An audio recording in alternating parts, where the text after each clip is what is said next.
that is on your screen, that is Tehran airport that was in target of Israel. Have a look at this video of Iran missile launch, troops eliminated, several, in fact, military leaders have been killed, and this is one of the videos that has been released by the Israel Defense Forces of the launch troops being destroyed.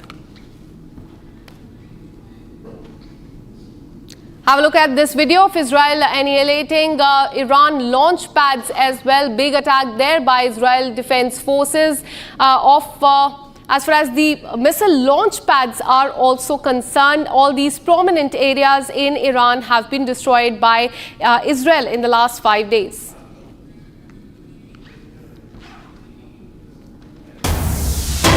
In fact, we have breaking news coming in after French President Macron says that Trump has offered ceasefire agreement between Iran and Israel.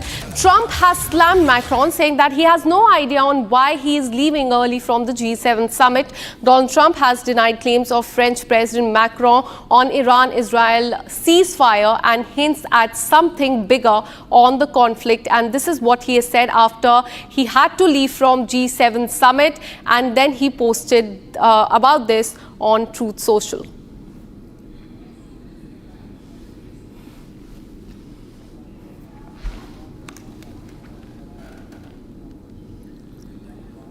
All right, so this is a statement that has come from Donald Trump. He has contradicted the French president. Remember earlier that in the day, Donald Trump had to leave from a G7 summit. After that, French president had made a remark that the ceasefire between Iran and Israel is on the cards, after which Donald Trump has come down heavily on the French president.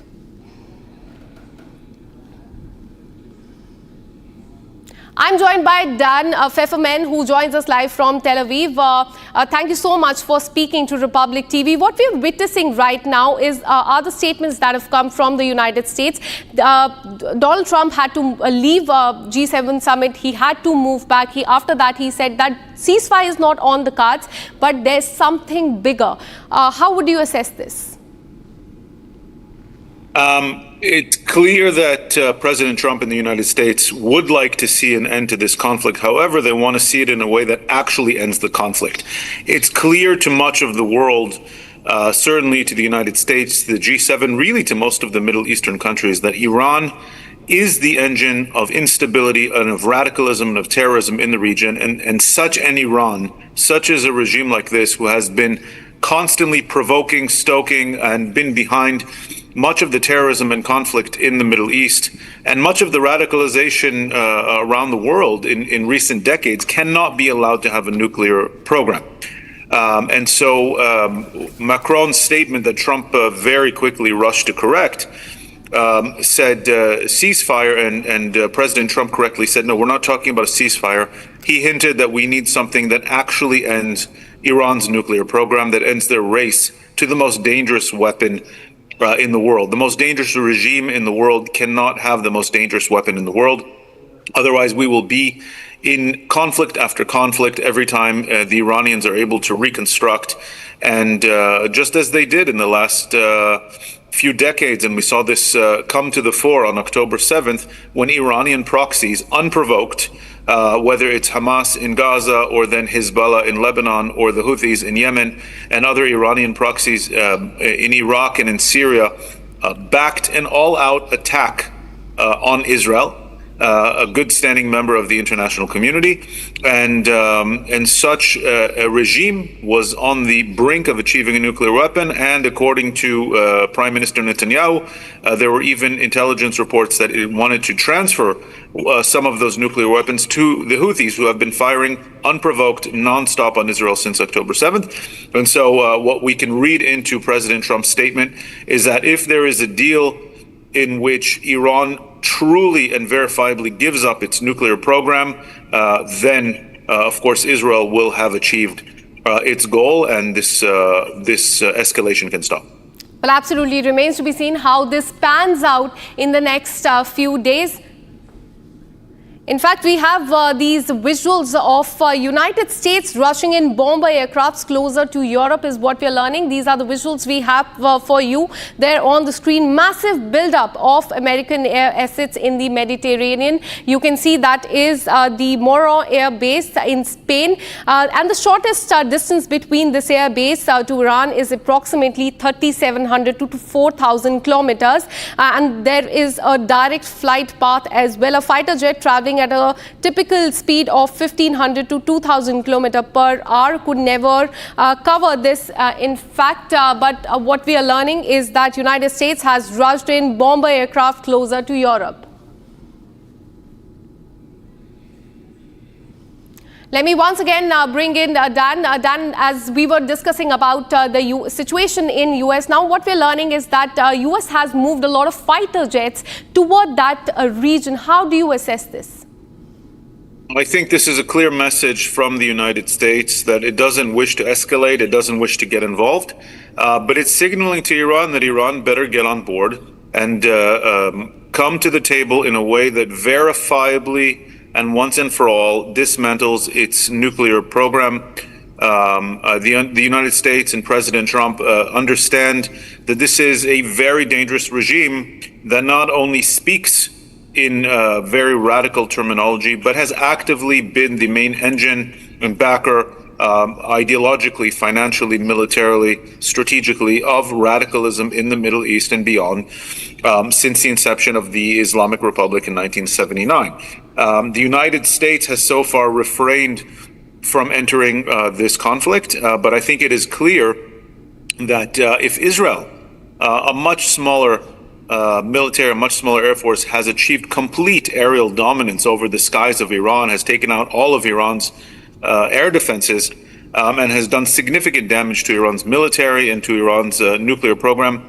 The entrance of the most powerful military in the world, the most powerful military to ever exist, frankly, which has munitions, specifically the bunker buster munitions that Israel does not have reportedly, then that will be a major escalation that Iran, which might already be on the verge of collapse, the regime, of course, might already be on the verge of collapse. If the United States enters, this is a whole different level, and the Iranian regime will not be able to stand on its feet. I think this is a signal to the Iranian regime that they better come to the table.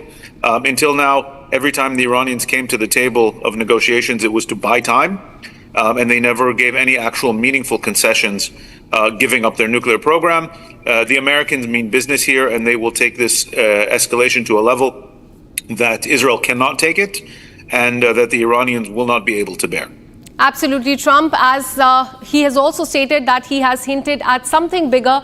No ceasefire between Israel and Iran yet, but something bigger. So it remains to be seen what it really is. I request you to stay on with us. In fact, we have another breaking news coming in and these visuals coming in from Tehran. In fact, what we are learning is that students there are being relocated from Tehran. Indian students in Tehran have been moved out of the city for reason of safety through arrangements made by the Indian embassy in Iran. The External Affairs Ministry has in fact stated in a statement that other residents who are self-sufficient in terms of transport have also been advised to move out of the city in view of the developing situation. There are as many as 10,000 Indians in Iran. 6,000 of them are students. So this is very important for India to move them to a safer place for their own safety, and that is why we are getting these visuals of these Indian students being moved out to a safer location,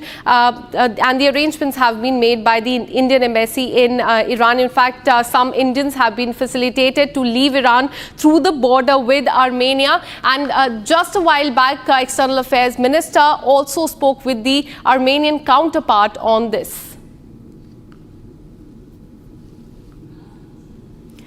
Let me bring in Dan once more. Dan, we are getting these visuals of students in Iran being relocated to safer areas. So situation remains very tense there. We can see in the visuals as well. There is a little bit of chaos. People are moving to safer location. How would you assess this?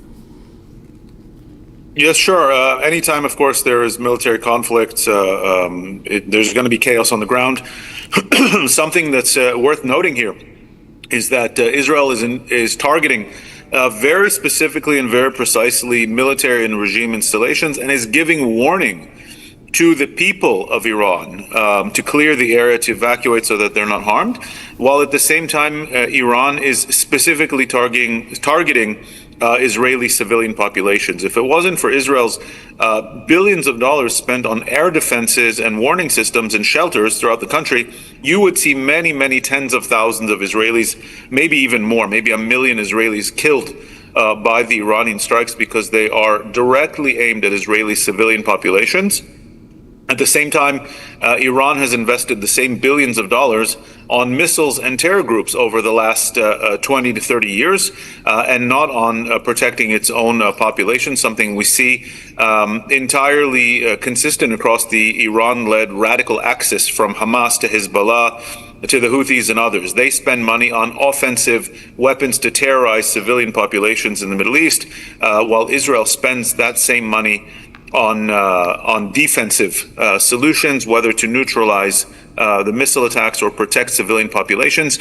And it's stunning that maybe a similar amount of civilians have been killed in Iran as have been in Israel, which shows how much Israel is taking considerable care and caution to avoid harming Iranian civilians, while Iran is doing everything it can to try to target Israeli civilians.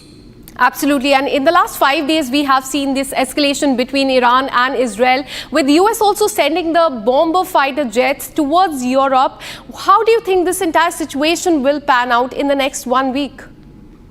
This is a major statement of pressure and of intention by the United States. The United States, of course, under President Trump especially, has made clear that they do not wish to get involved in any more Middle Eastern conflicts, but it is clear that the United States gave Iran, the regime, 60 days to come to the table and negotiate an end to its nuclear program in good faith. The Iranians dismissed it, avoided it, and did everything they could to drag it out. It is clear that the Iranians regime were not willing to part with their military nuclear program. Of course, their people are suffering under sanctions and under a crippling economy.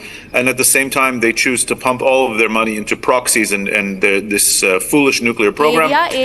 Israel could not wait by anymore for an existential threat on it. And so this is a further statement of pressure by Washington that it will join the conflict if it has to, in order to end Iran's nuclear program.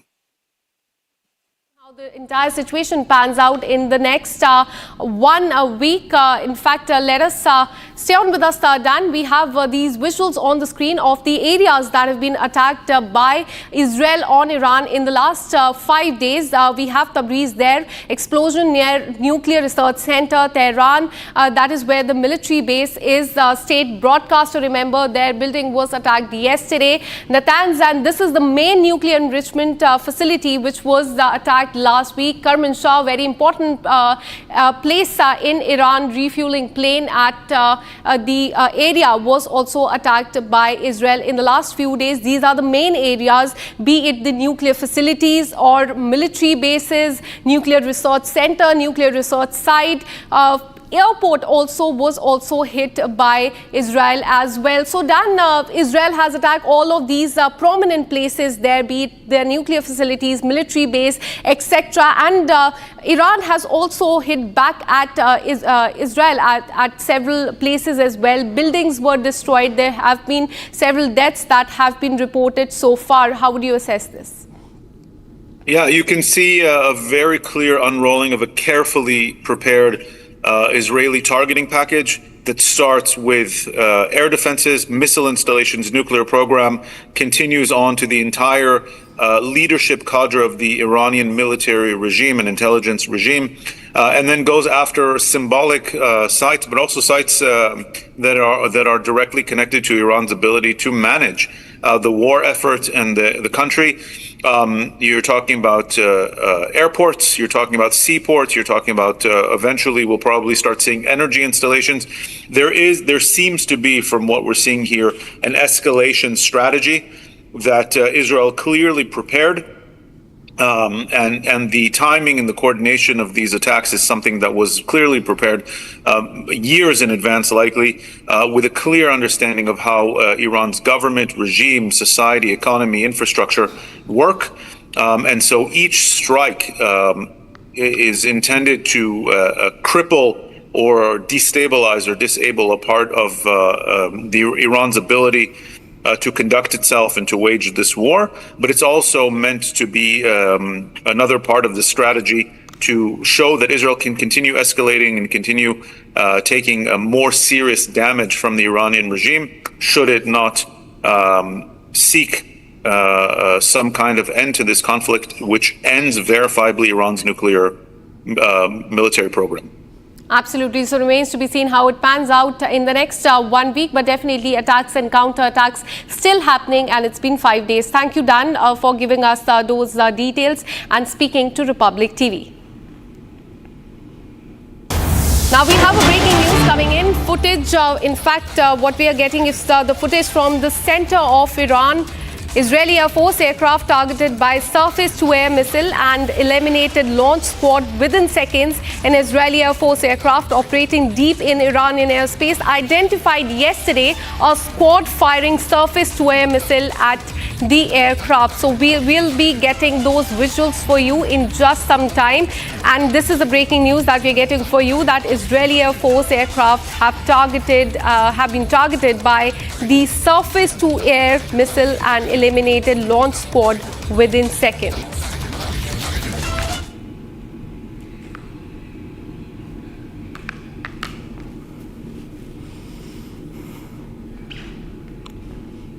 Now shifting our focus, US President Donald Trump has left the group of G7 summit in Canada a day early due to the situation in the Middle East. French President stated that Trump had made an offer for a ceasefire between Israel and Iran. And earlier, President Donald Trump had urged everyone to immediately evacuate Tehran and reiterated that Iran should have signed a nuclear deal with the United States. Trump briefly spoke about his experience at the G7 summit before leaving for the United States. Here is more on the story.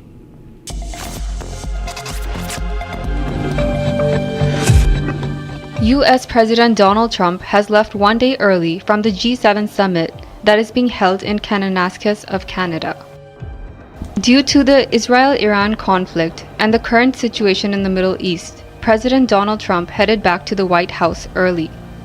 Speaking with the press at the G7 summit, Trump shared that he will be heading back after having dinner with the leaders.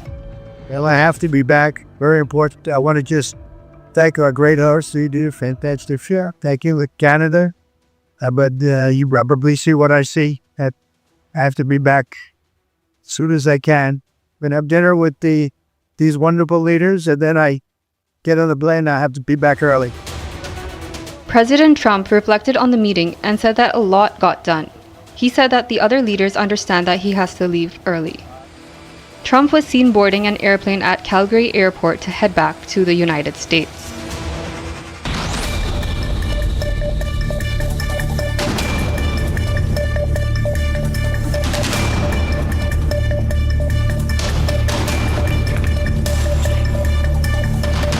Well, the leaders of G7 nation, Canada, France, Germany, Italy and Japan, the United Kingdoms and the US have voiced their support for Israel, and they have issued a statement. European Foreign Minister have also urged Iran to, in fact, as far as negotiation with the United States and avoid escalating conflict with Israel.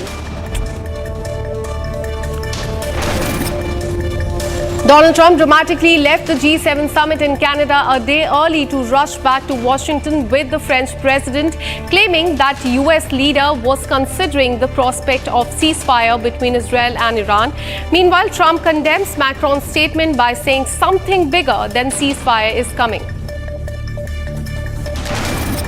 India has begun evacuating its nationals from Iran amid the escalating tensions between Tehran and Israel. The first batch of 110 Indian nationals who have safely crossed into Armenia will fly to the national capital tomorrow. MEA has urged Indian nationals living in Tehran to evacuate and contact the embassy. The military exchanges worsened between Israel and Iran overnight. Israeli strikes hit multiple locations in Iran, including its capital, Tehran. Indian Air Force completed several extensive strikes on military targets of the Iranian regime in the western Iran. During the strikes, dozens of surface-to-surface missile storage and launch infra was struck. In addition to this, surface-to-air missile launchers and UAV storage sites was struck in western Iran. Iran's missiles have struck deep inside Israel, causing significant damage to the key infrastructure. One of the hardest hit sites is the Haifa oil refinery, where pipelines and transmission lines were damaged in the assault. The attack marks a major escalation in the ongoing Israel-Iran conflict, raising concerns over the regional stability and the potential for a broader war. Now, despite the damage, Israeli authorities report no casualty and say that core refinery operations are still active.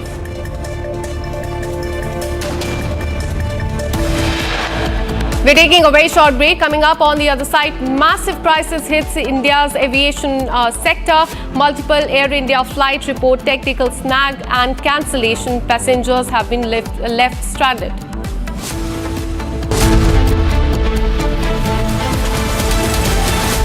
विमल में गुलिस्तां के ये कुछ लजीज फरिश्ते जब साथ गुलें तो जी लग जाए और दिल कहे कि स्वाद की जुबान में खुद को ऐसे डुबाऊं कि निकल ना पाऊं। विमल की जुबान कुछ है ही ऐसी, मानते हैं?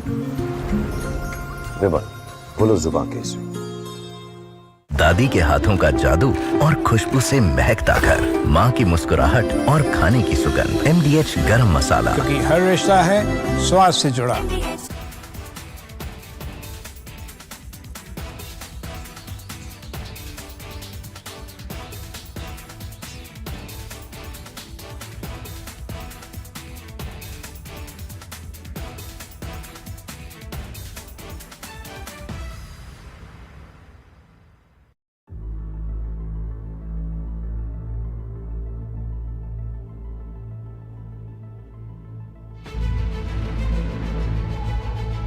With technical reasons, sir, would like to stay closer to Hong Kong.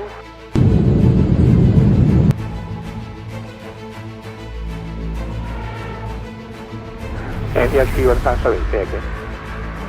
With technical reasons, sir, would like to stay closer to Hong Kong. Maybe we will come back and land back into Hong Kong.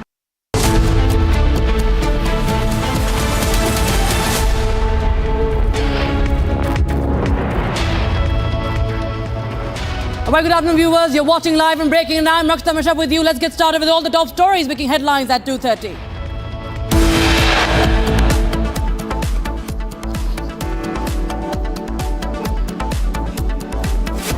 Massive crisis hits India's aviation sector. Multiple Air India flights report technical snags and cancellations. Passengers left stranded. Delhi-bound Indigo flight emergency landing in Nagpur. Passengers deplaned after technical snag.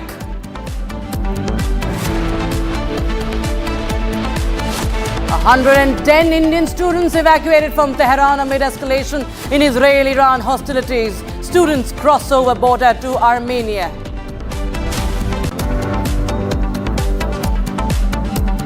Trump contradicts Macron's statement on Israel-Iran ceasefire, says Macron has no idea on why he cut short his G7 visit. Trump hints at something bigger than ceasefire.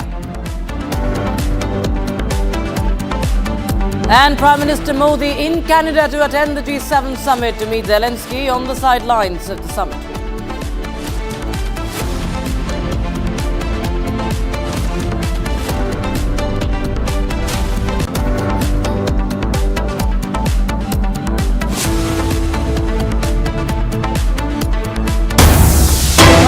Breaking news coming in right now, viewers. Just after the recent terrorist attack in Kashmir's Pahalgam, top US security experts have strongly criticized Pakistan, calling for it to be officially designated as a state sponsor of terrorism. Asim Munir has been directly accused of supporting terrorism, equating him with Osama bin Laden in terms of threat and ideology. That's the breaking news we have right now. Asim Munir humiliated in the United States outside the hotel. That's what you're hearing about Asim Munir in the United States. Top security expert has compared him to Osama bin Laden. That's the breaking news we are getting in right now. If I go further, quoting what has been said about him, a former Pentagon official and senior fellow at the American Enterprise Institute has called for the United States to officially label Pakistan as a state-sponsored terrorism. He also pointed to Pakistan's Army Chief Asim Munir, saying that he's no different from Osama bin Laden, accusing him of supporting terrorism, and said that the only difference between Osama bin Laden and Asim Munir is that Osama bin Laden lived in a cave and Asim Munir lives in a palace. But beyond that, the two are the same, he says, and their end should also be the same. That's the breaking news we have. And in fact, former Pentagon official says that Asim Munir and Osama bin Laden are the same. Massive embarrassment for Pakistanis in the United States. Asim Munir humiliated, and how in the United States the so-called field marshal been compared to terrorist, Al-Qaeda terrorist Osama bin Laden, the mastermind of 9/11 terror attack. And this is coming in as Asim Munir was there in a hotel in the United States. And in fact, he has faced this sloganeering outside his hotel. These chants, these humiliating chants, butcher of Pakistanis also. These are the protests happening outside the hotel where Asim Munir was. And this is another embarrassment. You know, we've seen how Pakistan has made a mockery of itself, but it is humiliating. It is more than humiliating. Saying it's an embarrassment is just it's an understatement, viewers, because this is the army chief of Pakistan.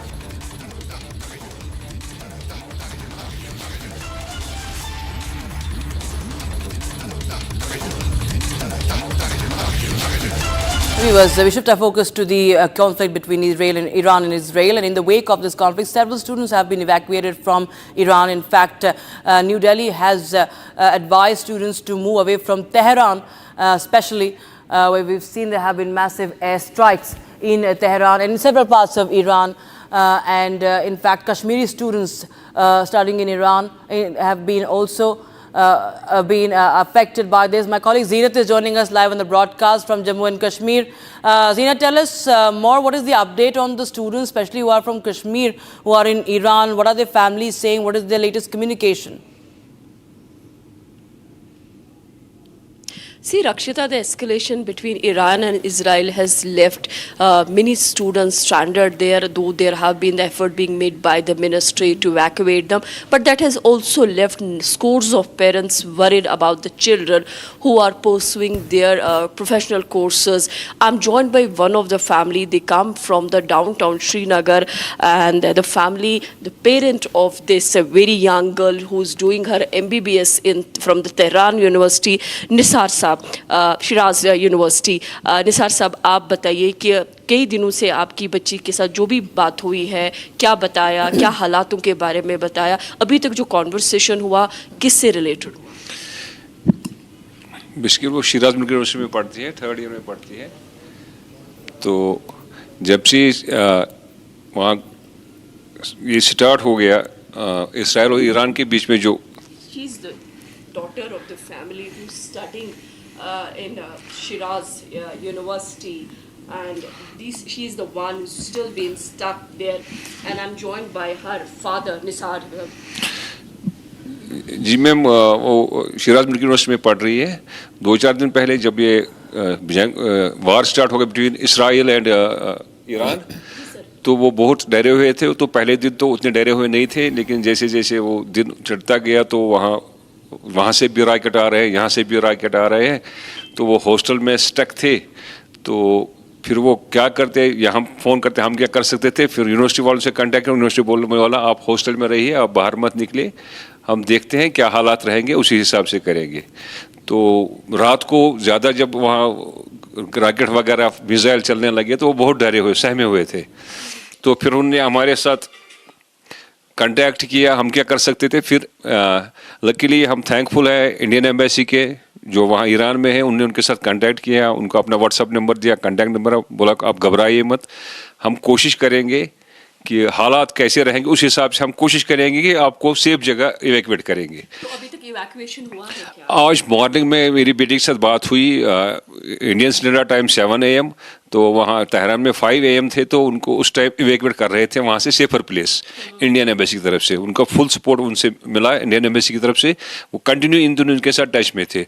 वो 3-4 दिन से सोए नहीं, क्योंकि वहाँ उस host में लड़कियाँ हैं, 80% कश्मीरी है, लेबनानीज, इराकी और भी कई कंट्री की लड़कियाँ हैं। वहाँ लड़कियों का ही हॉस्टल है वो। तो लेकिन सपोर्ट बहुत ही मिला उनको, यूनिवर्सिटी वालों ने भी सपोर्ट किया, तो एम्बेसी वालों ने उनके से बच्चे जो है वो आपकी बेटी के साथ वहाँ फंसे हुए, कुछ बताया? वहाँ उसने बताया कि हमारी यूनिवर्सिटी के 200 लड़कियाँ थी। जी जी जी। तो अभी तक जो है उनको वहाँ से निकाला नहीं गया है? आज मॉर्निंग में उनको वहाँ से निकाला गया। इंडियन एम्बेसी ने आज उनको इवैक्यूएट वहाँ से किया। इवैक्यूएट करके कहाँ ले गए? वो उनको बोला नहीं गया कि हम कहाँ ले जा रहे हैं। अभी सवेरे से उनके साथ बात नहीं हुई है। सवेरे मॉर्निंग में उसने ISD कॉल की थी, उसका वहाँ का एक लोकल नंबर है, क्योंकि वहाँ नेट शेट नहीं चल रहा है। कल से तो उनके साथ बात ही नहीं हो पा रही थी। लेकिन इंडियन एम्बेसी ने उनको इन टच कंटिन्यू बच्चों के साथ है। बोला आप घबराइए मत, हम कोशिश कर रहे हैं, कम से कम की एयर स्पेस बंद है, लेकिन कम से कम हम आपको सेफर प्लेस पे इवैक्यूएट करेंगे। और कल रात को इनको मैसेज आए थे आप मॉर्निंग में रेडी रहिए, हम अरेंज कर रहे हैं गाड़ियाँ वगैरह, मॉर्निंग में हम आपको इवैक्यूएट करेंगे। अंकल, अभी जो कम्युनिकेशन सिस्टम है काफ़ी ज़्यादा डाउन है, वहाँ कम्युनिकेशन नहीं हो पा रहा है, तो उसके बावजूद किस तरह से आपसे बात हो पाई? उसने वहाँ का लोकल एक नंबर लिया है, उस ISD कॉल वो कर रही है, और वो भी मुश्किल से कनेक्ट हो रहा है, कभी नहीं हो रहा है। आधे मिनट 1 मिनट कनेक्ट हो कट हो जाता है। इंटरनेट वगैरह सब बंद है वहाँ। तो वो बच्चे इस वजह से ज़्यादा सहमे हुए हैं, क्योंकि वहाँ नेट कनेक्टिविटी है, फैमिलीज़ के साथ कंटेक्ट नहीं हो पा रहा है।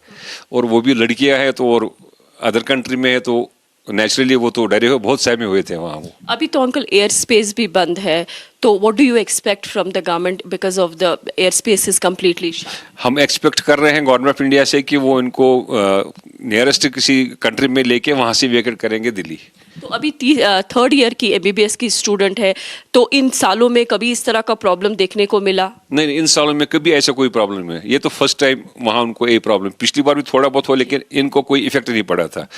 पिछली बार जो हुआ पिछली था, बार स्ट्राइक, हाँ, उस टाइम को कोई इफेक्ट, कॉलेज भी खुला था, मार्केट भी, ये सब जा रहे थे। लेकिन आज जो हुआ ना, इनको लगा था शायद पिछली तरह की था, एक दिन में एक सारा खत्म। लेकिन जब बढ़ता गया और बच्चे बोल रहे थे, हम खुद देख रहे थे कि रॉकेट यहाँ से भी आ रहे हैं, वहाँ से भी आ रहे हैं। और शिराज में उनके कॉलेज के हॉस्टल के पास ही एक बिल्डिंग को मिसाइल आया था, तो ये सहमे हुए थे। ये फिर ग्राउंड फ्लोर में सारे बच्चे एक जगह बैठे रहे। तो जो आप बता रहे कि एक नज़दीक की बिल्डिंग में एक रॉकेट हुआ था, तो जहाँ पर ये लोग हैं वहाँ पर उस विसिनिटी में कोई ऐसा डैमेज या कोई ऐसी चीज़ देखने को? उस एरिया में कोई डैमेज नहीं हुआ, ना उस एरिया में रॉकेट गिरा है। लेकिन धमाके दाएं बाएं हो रहे थे, वो बहुत सहमे हुए थे। और वो फिर एक जगह बैठे थे ग्राउंड फ्लोर में। वो 3 नाइट वो सोए ही नहीं, क्योंकि रात को ये वहाँ ज़्यादा अटैक्स वगैरह होते, चाहे वहाँ से या यहाँ से। तो इस बीच में जो कि आप कह रहे हैं कि ग्राउंड फ्लोर में उनको रेस्क्यू किया गया, वहाँ रखा गया, तो इस तरह इसमें कुछ खाने पीने को वगैरह कुछ मिला था कि या सप्लाईज भी नहीं पहुँच पा रही है? सप्लाईज नहीं पहुँच पा रही है, और बेसिकली वो खुद कुक कर रही है। तो वो बोल रहे थे हम बना रहे थे, लेकिन खा नहीं पा रहे थे टेंशन की वजह से। तो बाकी यूनिवर्सिटी वालों का भी उनका सपोर्ट मिला, लेकिन एम्बेसी वालों के हम थैंकफुल है कि उन्होंने उनको कंटिन्यू उनके साथ इन टच रहे, उनको सपोर्ट किया, उनको आज मॉर्निंग में इवैक्यूएट किया। तो कई सिविलियन कैजुअल्टीज़ का भी नंबर आ रहा है जो कि भी आइडेंटिफाई नहीं हो रहे हैं। स्टूडेंट्स कम्युनिटी के लिए आपकी बेटी ने कुछ बताया कि कोई उनके यहाँ कोई इंजरी, स्टूडेंट्स कोई इंजर्ड तो नहीं है उन ग्रुप्स में, या किसी का कैजुअल्टी या कोई प्रॉपर्टी उसमें डैमेज तो नहीं? नहीं, ना उसकी यूनिवर्सिटी को कोई डैमेज, ना हॉस्टल को, ना कोई स्टूडेंट जख्मी हो गया शिराज में। हाँ, बोल रहे थे, सुनने में आया है कि 2-3 बच्चे तेहरान में कुछ माइनर इंजरी उनको हुई है। क्या वो कश्मीरी स्टूडेंट? कश्मीरी स्टूडेंट 3 है, लेकिन माइनर इंजरी बोल रहे, मेरी बेटी बोल रहे, हम उनके साथ बात हुई, माइनर इंजरी हुई। बेसिकली वहाँ धमाके की वजह से हॉस्टल के शीशे टूट गए थे, उस वजह से उनको माइनर इंजरी हो गई थी। शिराज में कोई इंजरी नहीं है, वहाँ सारे बच्चे सेफ है, सबको आज इवैक्यूएट किया गया है। तो अब पता नहीं कहाँ किस इवैक्यूएशन प्रोसेस जो हो रहा है उसमें आपकी बेटी को कहाँ रखा गया? अभी पता नहीं है, क्योंकि उसका कांटेक्ट ही नहीं है। अभी पता नहीं वो कहाँ पहुंचे, ना उनको बोला गया है कि हम आपको कहाँ ले जाएंगे। लेकिन खाली एम्बेसी वालों ने बोला हम आपको सेफर प्लेस पे ले जाएंगे, वहाँ से फिर हम देखेंगे, हम आपको इवैक्यूएट करके दिल्ली भेज देंगे। तो जहाँ तक लगता है कुछ बच्चों को, मेरे एक फ्रेंड का बेटा है, उनको आर्मी ने बॉर्डर क्रॉस कराया गया, और शायद नेक्स्ट विदिन 2-3 डेज उनको आर्मी ने से भी दिल्ली ले जाएगा। अच्छा, इवैक्यूएट करके कहाँ ले गए हैं? उनको आर्मी ने ले गए हैं कुछ बच्चों को, इनका अभी पता नहीं है, उनके से अभी कांटेक्ट नहीं है, इनको कहाँ ले गए हैं, तो अब जब कांटेक्ट हो तभी तो पता चलेगा। One family from downtown Srinagar, the daughter is stuck in the Tehran University. You see the airspace is shut, the communication is not working, internet speed has gone drastically down. Now all eyes on Ministry of External Affairs for the help. Right. Zina, thanks so much for joining us with that conversation coming in from Jammu and Kashmir. We'll keep a close eye on the updates on the students in Iran. Viewers, right now we have some breaking news coming in. Top sources tell Republic TV that the black box from the recent Ahmedabad plane crash will be examined in India and will not be sent abroad for analysis. Remember, earlier there were talks about the black box being decoded in a lab in France or United Kingdom. But now what we know, and this is an exclusive input that Republic TV has received on the Ahmedabad black box that holds the key to understand what really happened. What top sources tell us that the black box will be examined in India. Gopi is joining us on the broadcast for more on that. Gopi, tell us more updates, because earlier it was told that this will be sent to maybe France or UK, but it's a good thing to know that it's going to be examined now in India itself. Well, in fact, yes, Rakshita, what we are learning from our sources is yesterday it was the CVR which was discovered, which was found, in fact, from the crash site. And now the entire investigation is to be done here itself in India. What we are learning from our sources is there are two components in the black box, and both the components will be studied. This is, in fact, going to help reconstruct the entire sequence of the event, what went wrong before the plane crashed, a few seconds before the plane crashed, what was actually the pilot talking about, what were the background noises, the radio programming, everything would be figured out from this very CVR which has been recovered from the crash site yesterday. Yes, Gopi, Gopi, top sources are stay on with us. We have senior executive editor Abhishek Kapoor joining us on the broadcast. Abhishek, well, what we know now that the key to this investigation is the black box, and it is going to be examined here in India. What more details can you share with us? Well, you see what the pilot said, what the ATC heard, what the ATC responded with, and other parameters of the flight. Everything is there in the black box, which is made up of two components, as we know now: the cockpit voice recorder and the flight data recorder, which has all the physical parameters of the flight. And the cockpit voice recorder not just records what the pilot is saying or the co-pilot is saying, but other ambient noises also. And that really helped the investigators piece together the puzzle in the case that there was not enough time for the pilots also to sort of encapsulate what was happening, and if, for example, if they failed to comprehend. So that way, it's very important that the black boxes are deciphered properly. Typically, depending on the arrangement, they would go sometimes to the Boeing plant or the NTSB actually in the United States, which is the National Transportation Services Board of the US, or to the BEA in Europe. This time it's been decided, like we do with other airline disasters, we would want to. Just stay with us, Abhishek. We have some breaking news coming in right now. There's Donald Trump, who has just, I think. Will come down so hard, then the gloves are off so beautifully. Now I think they know not to touch our troops. Are you sending the vice? We're not troops. Do you plan to send the Vice President and Steve Witkoff? There's reports that you want to send the Vice President and Steve Witkoff to meet with the Iranians and have discussions. Is that something you're considering? Not sure yet. I may. Depends on what happens when I get back. What specifically is better than a ceasefire? What are you looking for here? An end. A real end, not a ceasefire. An end. So something that would be permanent? Yeah, or giving up entirely. That's okay too. Are you close there? Is that possible in the next 24 Why not? Certainly possible. Complete give up. That's possible, yeah. Has the chairman of the Joint Chiefs and the Secretary of Defense drawn up plans for you if Iran were to attack U.S. bases or do any damage to U.S. bases? Just can't tell you. Can I ask you, because there's been some skepticism, is there any guarantee that if the U.S. did get involved militarily, that a U.S. bomb could destroy Iran's nuclear program and facilities? Of everything or anything in life, you know that. Look at you, right? There's no guarantee. But you're saying a guarantee on what? Do you think if the U.S. got involved militarily, it would actually wipe out Iran's nuclear program, or where's your assessment of that? I hope their program's going to be wiped out long before that. But they're not going to have a nuclear weapon. Do you have any reason to believe the Israelis are going to slow down, or are they going to hit the accelerator right now? Well, we're going to see. You're going to find out over the next 2 days, right? You're going to find out. Has the Gang of Eight... Nobody's slowed up so far. Has the Gang of Eight been notified about what's coming in the next couple days? Well, we'll be talking to them. What can you do? It's not necessary. What can you do in Washington that you couldn't do in Canada? Just be a little bit, I think, more well-versed. Not having to use telephones so much, because I don't believe in telephones. Because people like you listen to them, you know. So, being on the scene is much better. And we did everything I had to do on the G7. We had a good G7. We signed the deal with the European Union, phase one of a deal. But we signed the deal with the UK. And the UK is really great. We were very far down the line with a lot of deals. I mean, look, we're actually finished with every deal if you really think about it. Because all I have to do is say, this is what you're going to pay. Did Secretary But it's nice to be nice. Did Secretary Bessent stay behind as your representative? Yeah, he did. Okay. Anybody else? Yeah, a couple of people. Can I ask you where... Who else has a question other than CNN fake news? President, you talked about the European Union. Can you tell us what the status is on talks on those you signed with We're the UK talking, but today? I don't feel that they're offering a fair deal yet.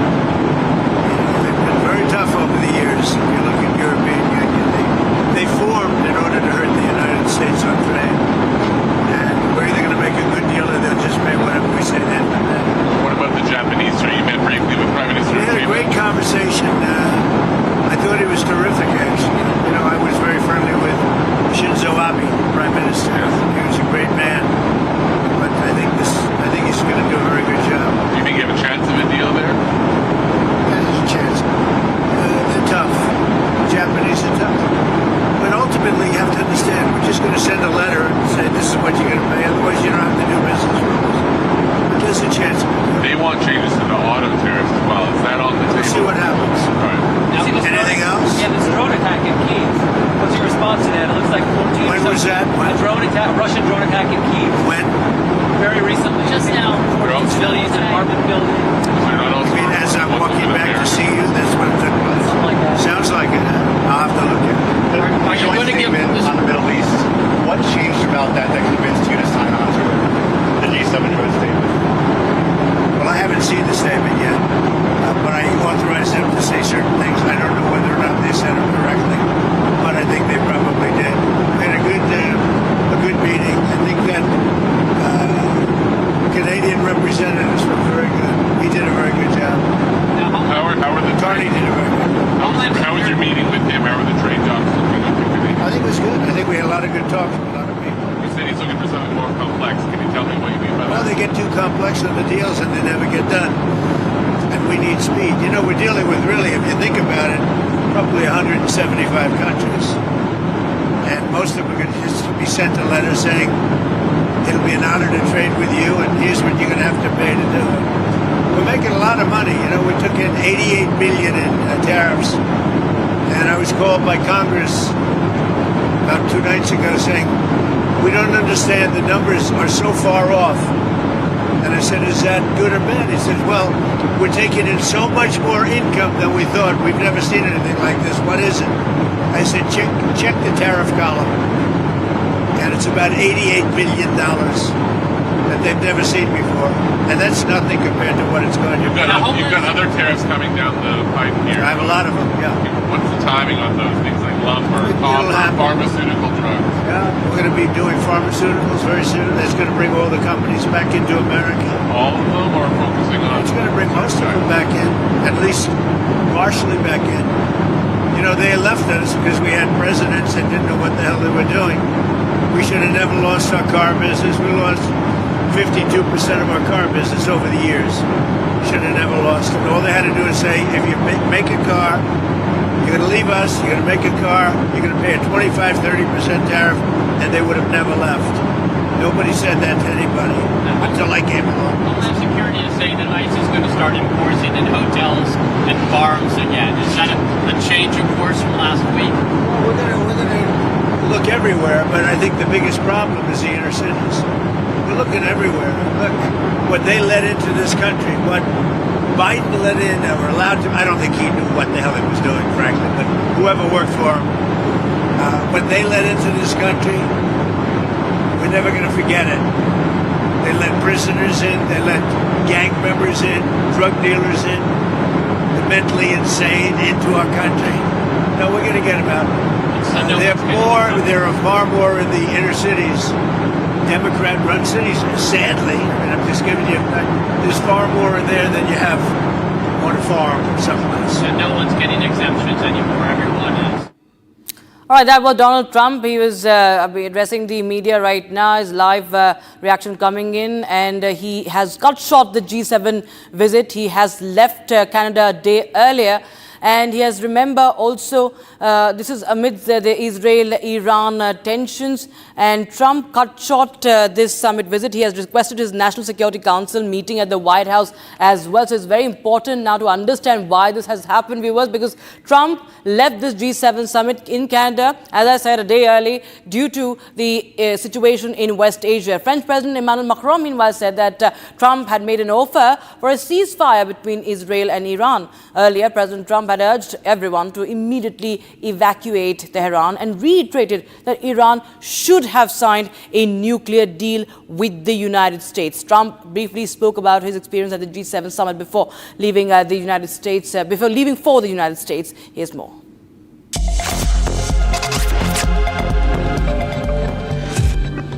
U.S. President Donald Trump has left one day early from the G7 summit that is being held in Karnataka of Canada.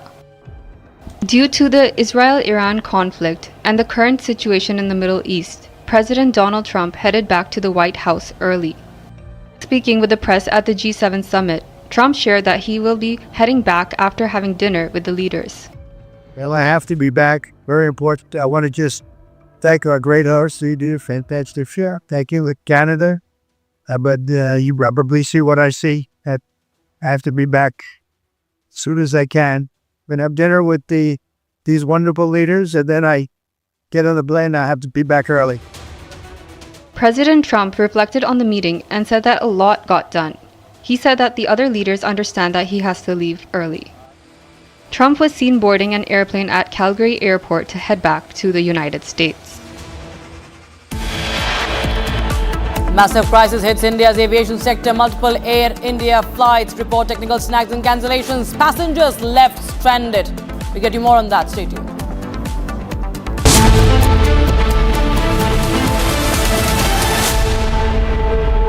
Amity has been ranked India's #1 not-for-profit private university for 11th year, with top 10 ranked institutions in management, engineering, biotech, law, mass comm, telecom, hospitality, fashion and more. Yet another top ranking for Amity University. MDH की देगी मीरज, देगी मीरज का तड़का, अंग अंग फड़का। MDH की देगी Miraj.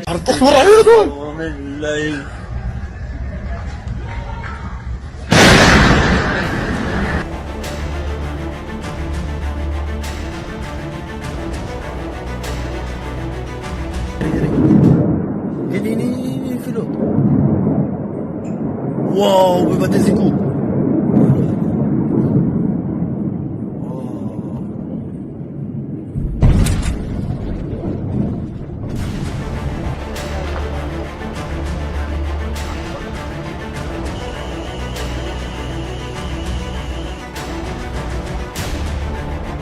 As you can see behind me, this is the result of the latest barrage of rockets fired at our residential communities by Iran. It's continuing the pattern as we're seeing each and every one of these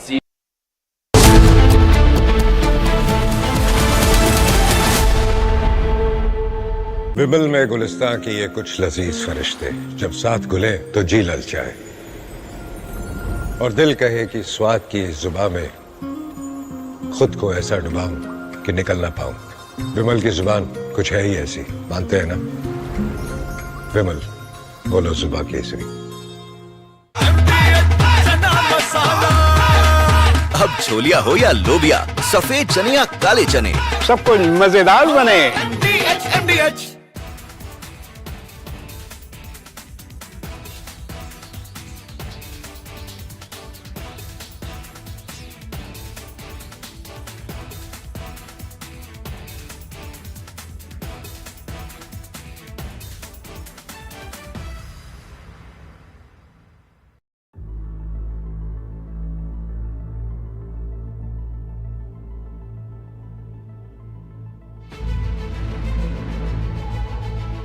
Technical reasons, sir, would like to stay closer to Hong Kong.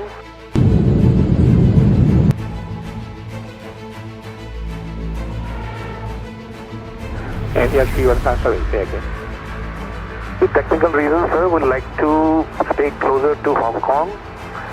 Maybe we will come back and land back into Hong Kong once we sort out the problem. We don't want to continue further.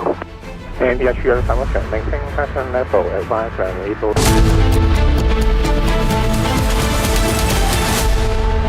विमल में गुलिस्तां के ये कुछ लजीज फरिश्ते जब साथ गुले तो जी ललचाए और दिल कहे कि स्वाद की जुबां में खुद को ऐसे डुबाऊं कि निकल ना पाऊं। विमल की जुबां कुछ है ही ऐसी, मानते हैं? विमल बोलो जुबां केसरी। आधे बाउल दही में 4 चम्मच MDH चटनी पुदीना मसाला डाला, स्टर करो, पुदीना चटनी तैयार। MDH चटनी पुदीना मसाला।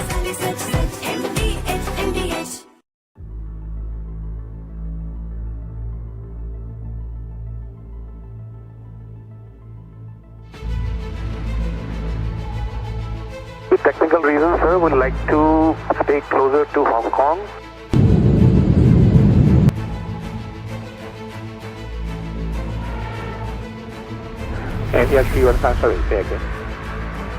Technical reasons, sir, would like to stay closer to Hong Kong. Maybe we will come back and land back into Hong Kong once we sort out the problem. We don't want to continue further. India Sierra Summer maintain passion level advance and able for right turn to Hong Kong. Able right turn right now in 315.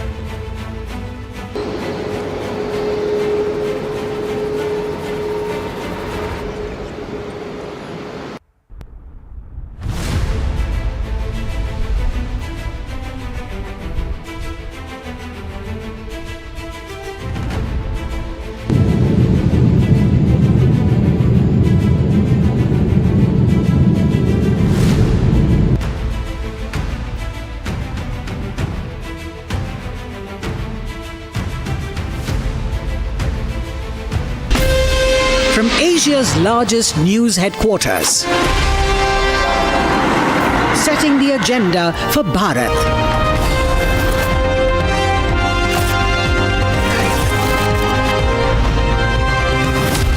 You're watching Republic.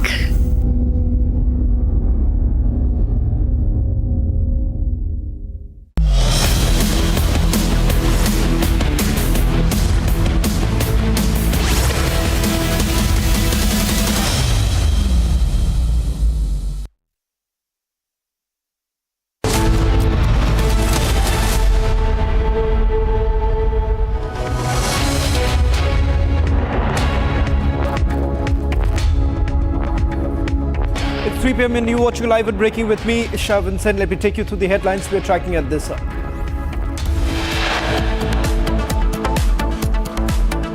Exclusive input on Ahmedabad, the plane crash. Black box to be examined in India, unlikely to be sent abroad for further examination.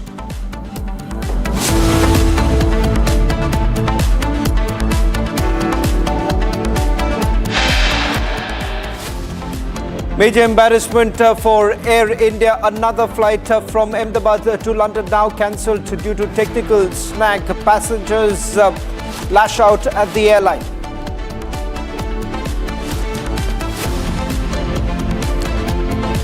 Aviation crisis deepens. Another airline now faces a bomb threat.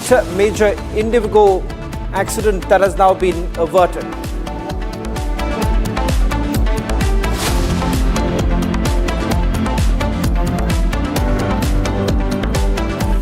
Israeli military says it killed Iran's wartime chief of staff. Israel-Iran conflict escalates.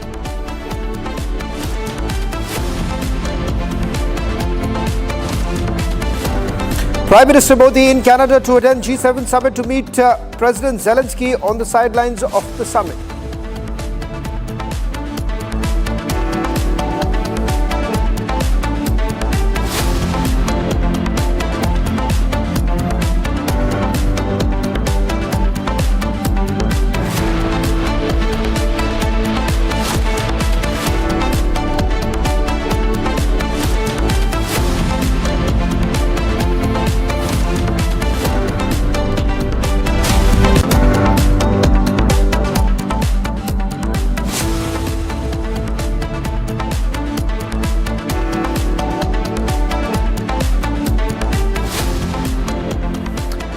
Israel says that the conflict continues until and unless the supreme commander is actually eliminated. In fact, Israel says the end of the conflict will be after the supreme leader of Iran is eliminated. The conflict has only escalated with Iran hitting back. In fact, some reports now suggesting that key facilities, defense facilities in Tel Aviv have now been once again targeted by the Iranians. We're going to get you all the latest updates coming in a short while from now. And the fact of the matter is this. As the G7 summit is underway, President Trump has already cut short his G7 trip. Indications that this is because of the ongoing tensions in West Asia. In fact, the White House has once again clearly indicated that this is because of what's happening in the Middle East. Let's also take you through the latest details coming in. Iran has now attacked Israeli military base near Tel Aviv. Let's just take you through some of the details now coming in. Iran has made a stunning claim. In fact, they say that this is with regards to the latest targets that they've essentially identified. We're also getting in details. This is the claim that has been made that the intelligence unit has been targeted. This is near the Glilot base near Tel Aviv. In fact, Israel's interception failure is what Iran is now claiming. Israel's air defense failed again to intercept its missiles. In fact, the IRGC Cyber Corps has also once again put out a video that we are going to currently put out in a short while from now. This again, let me just quickly tell you that these are claims that have been made by the Iranians. Let's try and see if we can put this out as quickly as possible. These are the latest visuals coming in from the Iranian side. Now this, remember, comes at a time when President Trump has once again indicated that Iran cannot perhaps continue with their nuclear program. On your screens right now, these are the areas that have been targeted by Israel. Areas in the last few days. It started on Friday, and remember, the areas that have been targeted by Israel are those which are the nuclear enrichment facilities in Iran, which includes Natanz, as well as some parts of Tehran that have been targeted. Important to point out here that President Trump, on the sidelines of the G7, has once again indicated that Iran perhaps cannot have a nuclear weapon.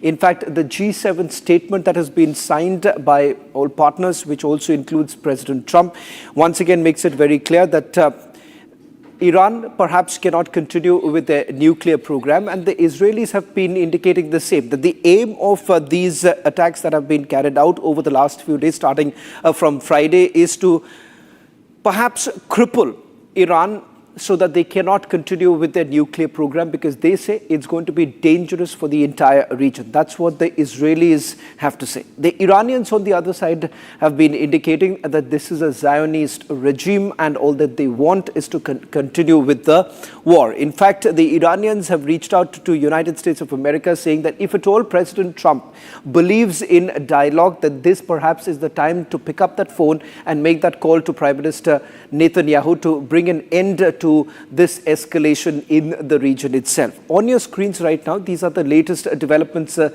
have taken place in the last few hours. Iran's wartime chief of staff has now been eliminated in the opening strike of Operation Rising Lion. I'm going to just quickly take you through what's coming in from the Israeli Defense Forces with regards to the wartime chief who has now been targeted. We're going to take you through some of the details that are now coming in. First, in the last 60 minutes, what has happened? On your screens right now, these are images that have been shot by Indian students. Large number of Kashmiri students who have been stuck in Iran. They have now been evacuated through Armenia. On your screens right now, these are the details. 1,300 medical students have been evacuated from Iran. Iran has attacked Israelis' military base near Tel Aviv. That's happened in the last 60 minutes. Mossad building in Herzliya has been targeted by a rocket attack that has actually taken place.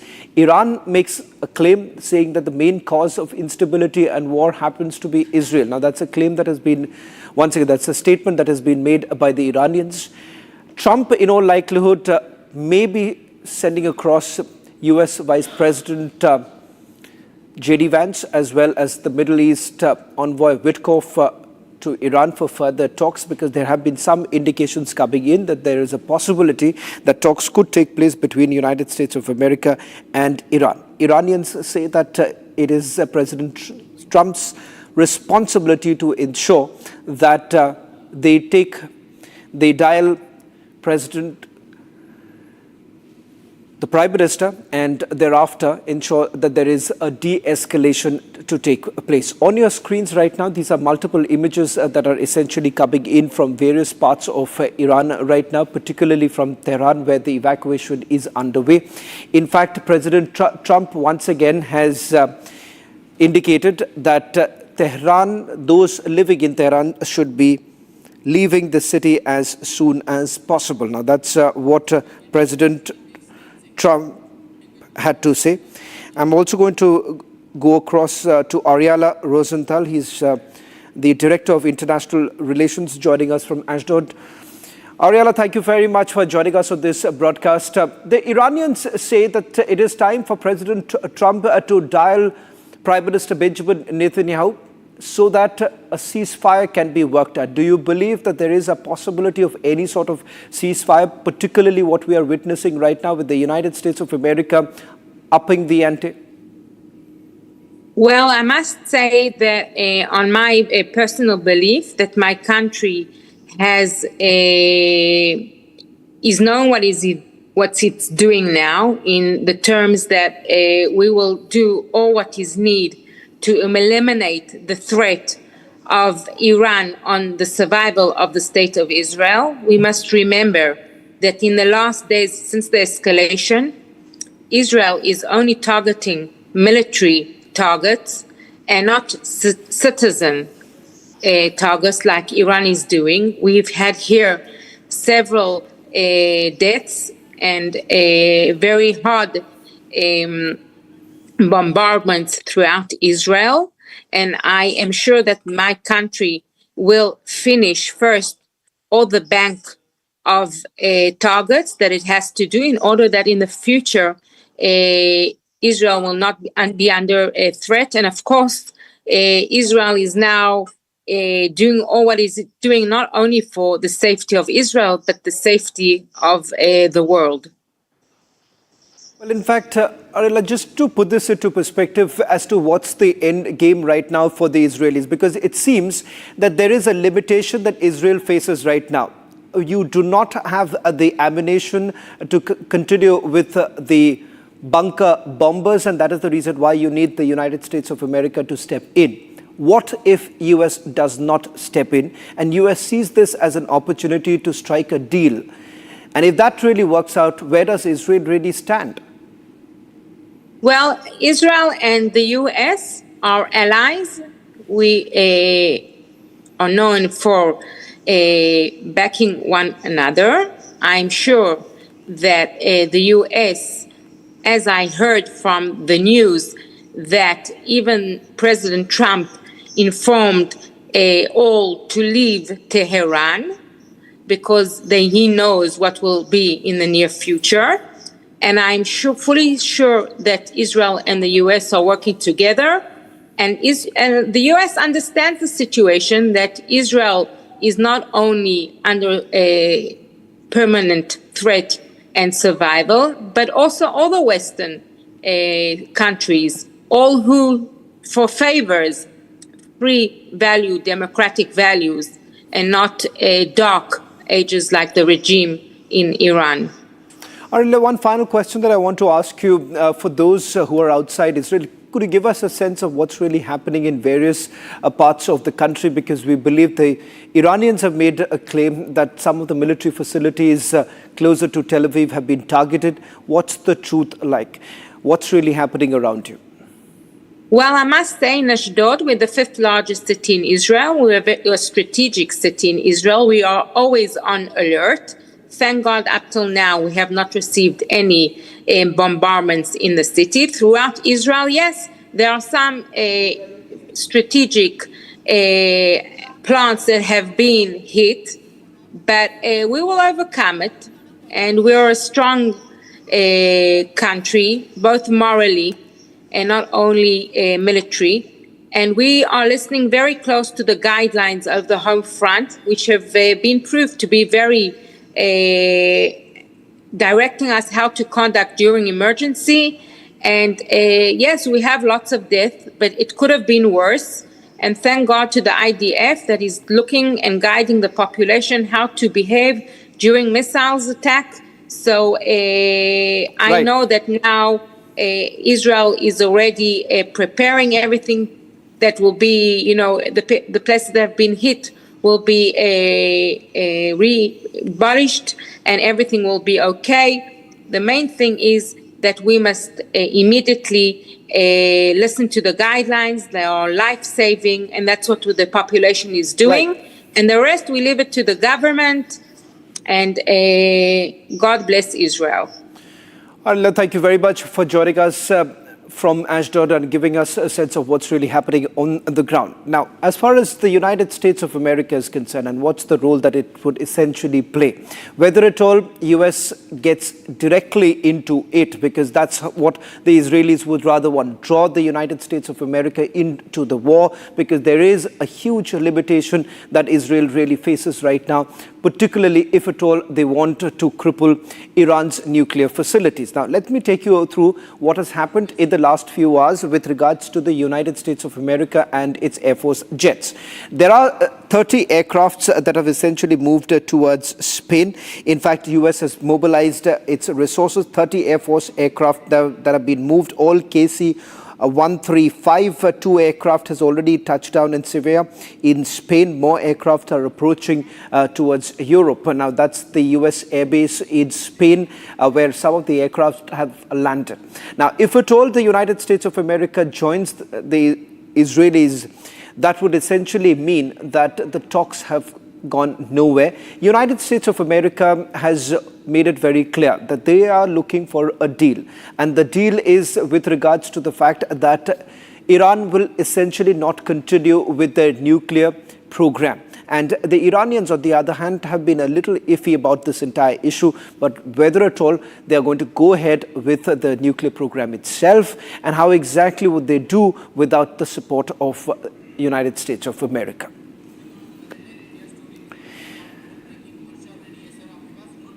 Should we focus now to the other big story that we are tracking at this hour? It's the preliminary investigation in the Ahmedabad-London flight that we have now accessed. Boeing was flying with minimum equipment list.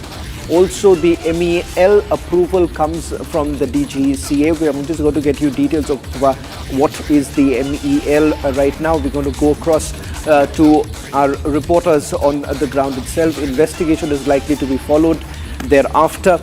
Let me just quickly go and see if we can go across to Harsha for more details. Harsha, could you just perhaps flesh it out for all our viewers? What are the details that you're getting right now with regards to, number one, what's this approval in the first place? What is the equipment list that you're essentially talking about? And are you suggesting that Air India has basically come to a conclusion with regards to the list, the equipment list that they were essentially carrying at that point in time, which does not match the approval list? So, Shawan, right now, through the preliminary report, there are so many technical points in the AIB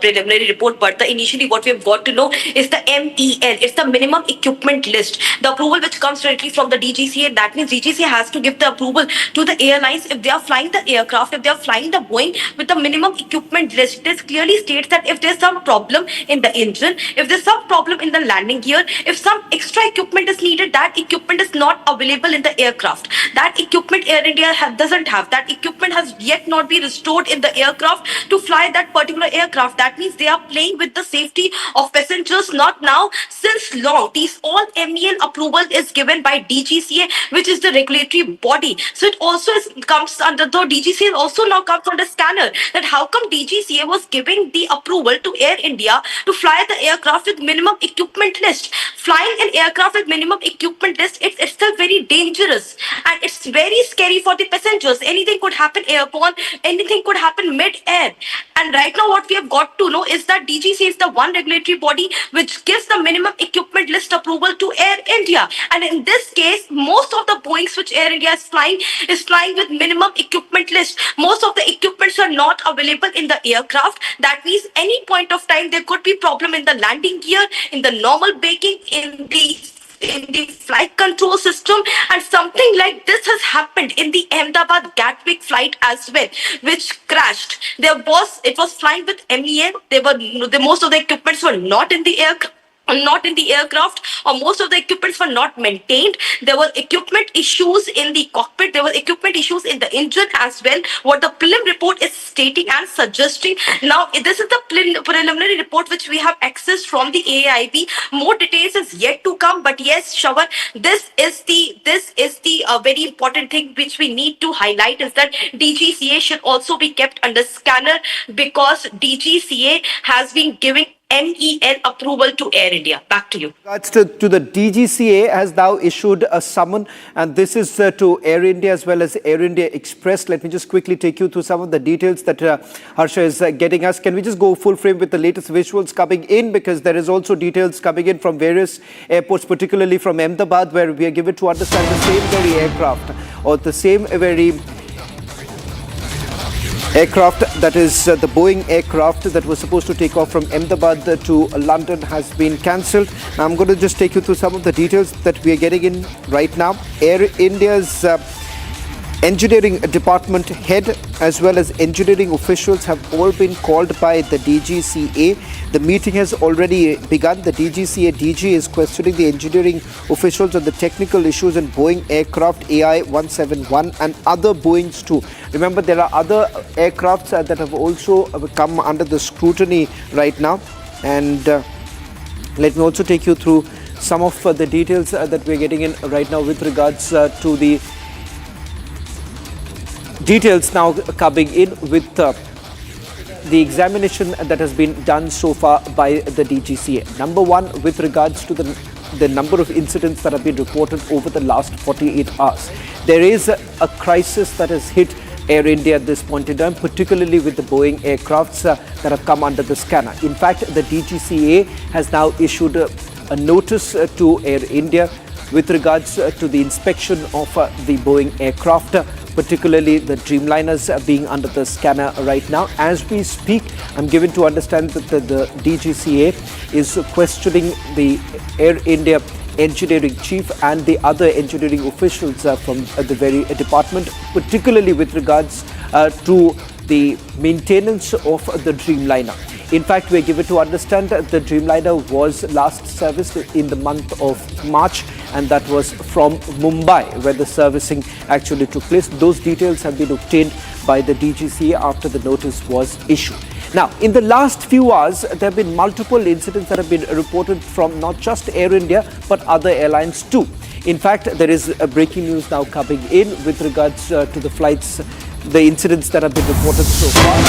The Goa-Delhi flight which had taken off from Goa on Monday around 4 p.m. experienced a major turbulence 10 minutes after takeoff. In fact, we're going to move out of the turbulence that has been reported from Indigo. Can I just quickly go back to the details coming in with regards to the DGCA examination?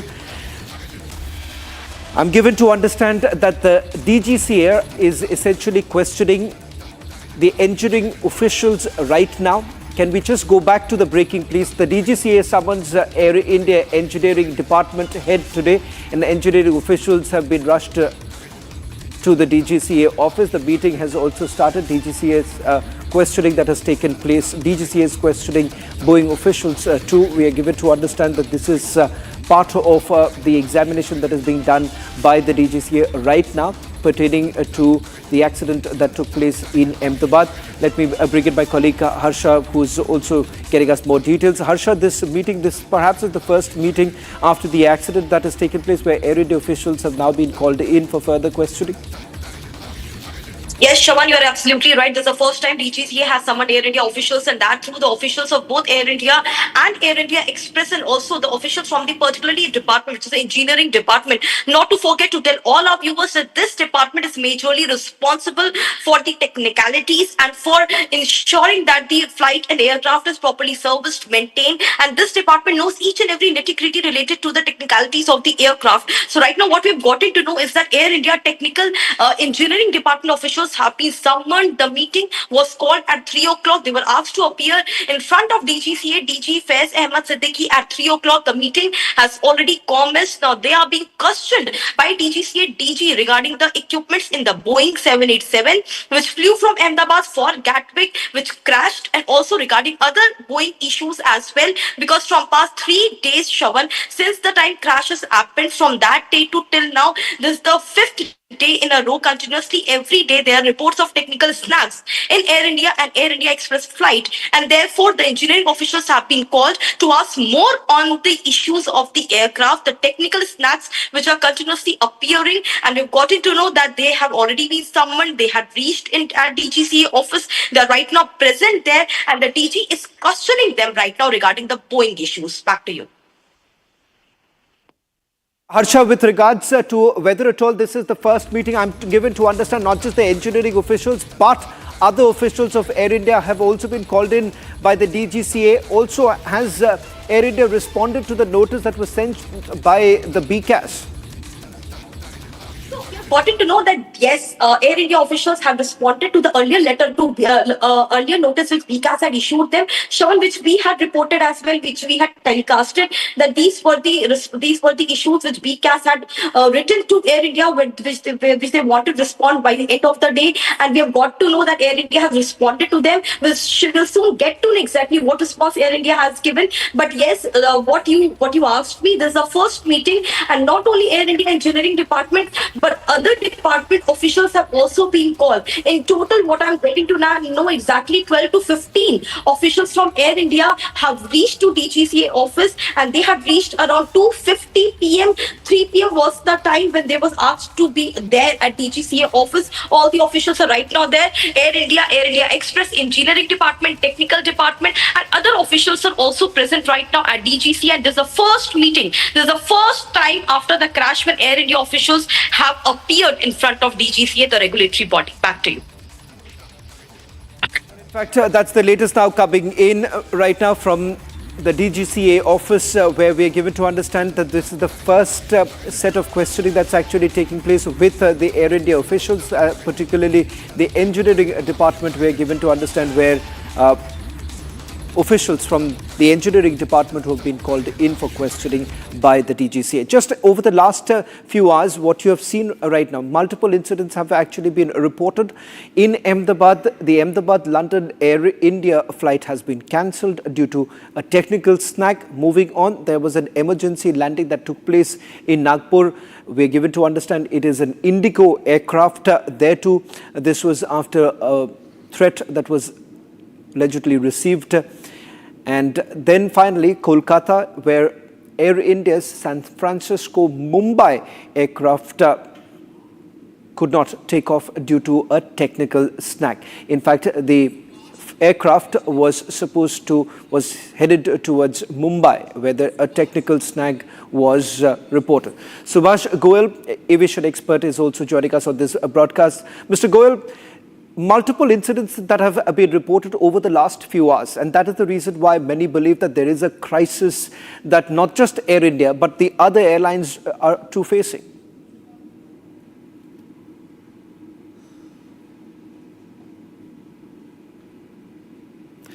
Mr. Goel, am I audible? We seem to have lost the line with Mr. Goel. In fact, there is also more breaking news now coming in. I'm given to understand that another flight of Air India has also been cancelled. We'll try and get you more details. This is the flight from Amritsar to Gatwick that has also been cancelled. That's the Air India flight 2. We'll try and get you more details in a short while from now.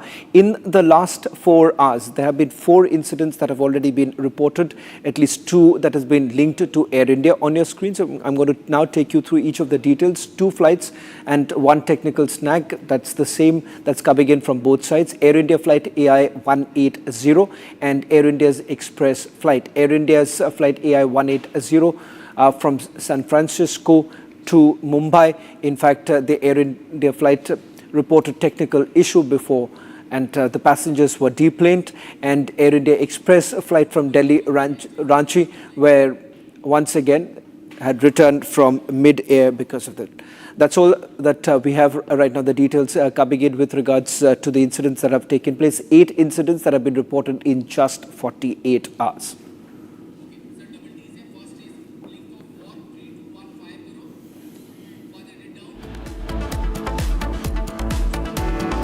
Israeli military says it killed Iran's wartime chief of staff. Israel-Iran conflict escalates.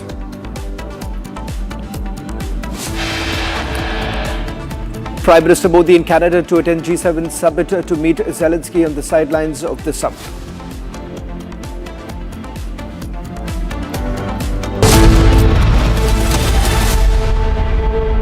विमल में गुलिस्तां की ये कुछ लजीज फरिश्ते जब साथ गुले तो जी ललचाए और दिल कहे कि स्वाद की इस जुबां में खुद को ऐसा डुबाऊं कि निकल ना पाऊं। विमल की जुबान कुछ है ही ऐसी, मानते हैं ना? विमल, बोलो जुबां केसरी। अब छोलिया हो या लोबिया, सफेद चने या काले चने, सब कुछ मजेदार बने।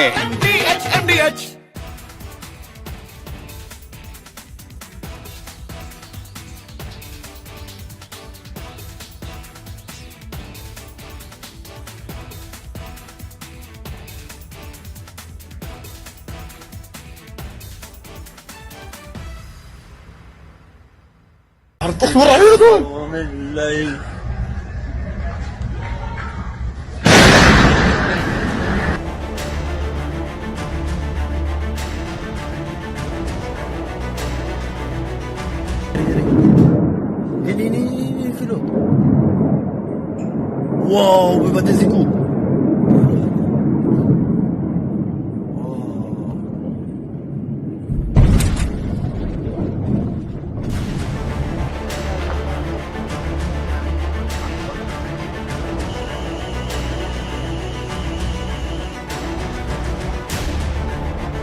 As you can see behind me, this is the result of the latest barrage of rockets fired at our residential communities by Iran. It's continuing the pattern.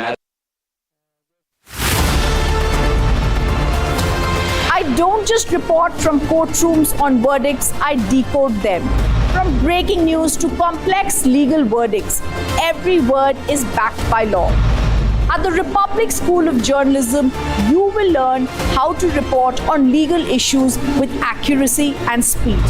The RSJ Diploma, starting on the 30th of June. Apply now.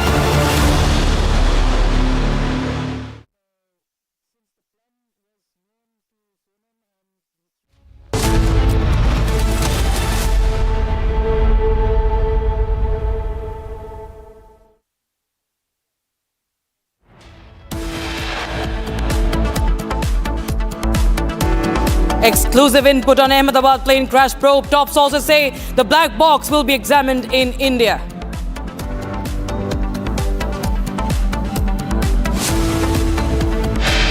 दो बार हमारी ये flight cancel हुई है और air India कोई जवाब नहीं देते। अब हम लोग अभी अगली बार से एयर इंडिया में आने वाले नहीं हैं। Massive crisis hits Air India. Multiple flight reports, technical snags and cancellations. Passengers left stranded. Goa to Lucknow Indigo flight faces mid-air turbulence. 10 minutes after takeoff, pilot regains control, averts major accident.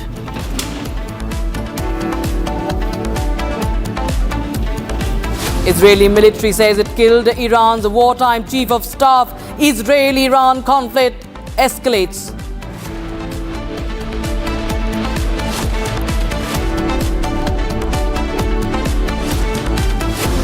And Prime Minister Modi in Canada to attend the G7 summit to meet Volodymyr Zelensky on the sidelines.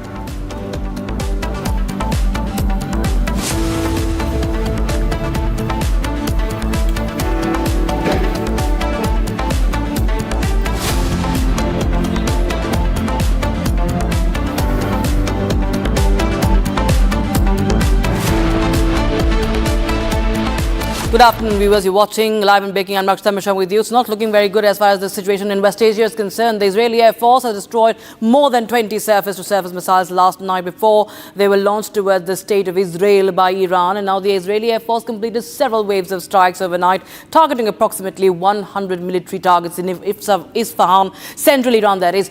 And as part of the strikes, approximately 50 fighter jets and aircraft identified and struck the missile storage sites, surface-to-surface missile launches that were ready for a launch towards the state of Israel, and command centers where launch squads were preparing to carry out launches towards the territory of the state of Israel.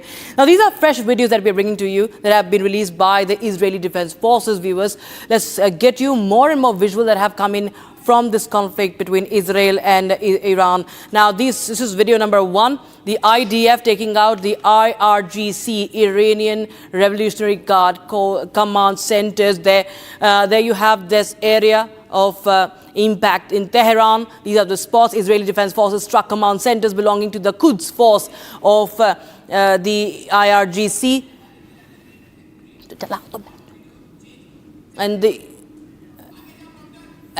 in fact, video 2 is the IAF identified and eliminated surface-to-air missile launch troops. Seconds before they reached a launcher south of Tehran, the troops were eliminated and the launcher was dismantled. And how, as you can see in that video that we're running right now, that also is from Tehran. Video number 3 now on your screens. Israel's air defense systems shot down the Iranian drones. And this after Tehran unleashed a swarm of drones on Tel Aviv. So this is video number 3. You can see the missile strikes. And now the next video shows how the Israeli Air Force identified and eliminated surface-to-air missile launch troops seconds before they reached a launcher south of Tehran. The troops were eliminated. The launcher was dismantled there. High residential buildings being targeted in video number 4 that we are running on your screens. Iranian missile hitting the buildings and affecting the residential areas as well. And the next visual, we are showing you how Israel's precise strikes also annihilated missile launch pads across Iran. This is part of Israel's mission to obliterate the launch pads and other military assets of Iran. And Israel taking down the Iranian UAVs as well, neutralizing the Iranian drones. And then viewers, the US embassy in Israel has also sustained minor damages in the Iranian strikes. No casualties, however, been reported as far as the strike at the US embassy in Israel is concerned. The missile struck near the Tel Aviv branch, and it was the concussive force of the missile that damaged the building. We'll just run those visuals of the embassy there that has been affected. Iran, video number 6 shows Iran missile launch troops being eliminated and launches destroyed by the Israel Air Force. This is south of Tehran. The visuals coming in from the 16th of June, Iranian missile launch. the launch has been destroyed by the Israel Air Force. These are visuals now we are going to bring you from the aftermath. This is the aftermath, video number 7, aftermath of the Iranian attack on Tel Aviv. And this shows the destruction that has been caused on ground. Missile launch pads blown up, obliterated. Israel annihilating the Iranian launch pads. The Iranian launch pads have been dismantled, and how you can see in that explosion that has taken place in Tehran. And that's why you understand that why, Benjamin Netanyahu, the Israeli Prime Minister, had said that Tehran is burning. Meanwhile, we have also visuals of residential buildings completely damaged by the Iranian missile strikes, minor damages to US Embassy. This is another video that I was talking about just a while back, but we'll also show you how the buildings have been completely damaged by the missile strikes by Iran as well. So we're showing you videos from both the sides, but you understand that what scale of damage has happened in Iran, as Israel has vowed to decimate all the missile launch pads and also targeting the nuclear facilities of Iran as well.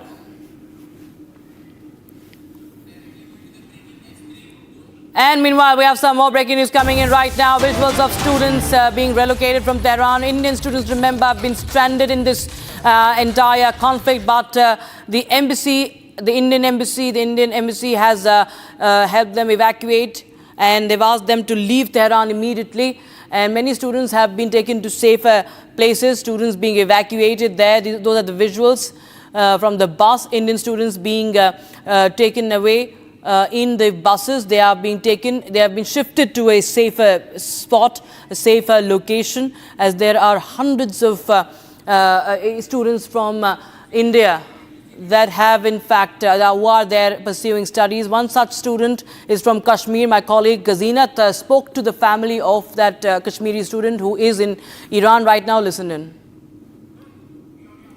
He's the daughter of the family who's studying in Shiraz University, and she's the one who's still been stuck there, and I'm joined by her father Nisar. जी ma'am, वो Shiraz medical university में पढ़ रही है।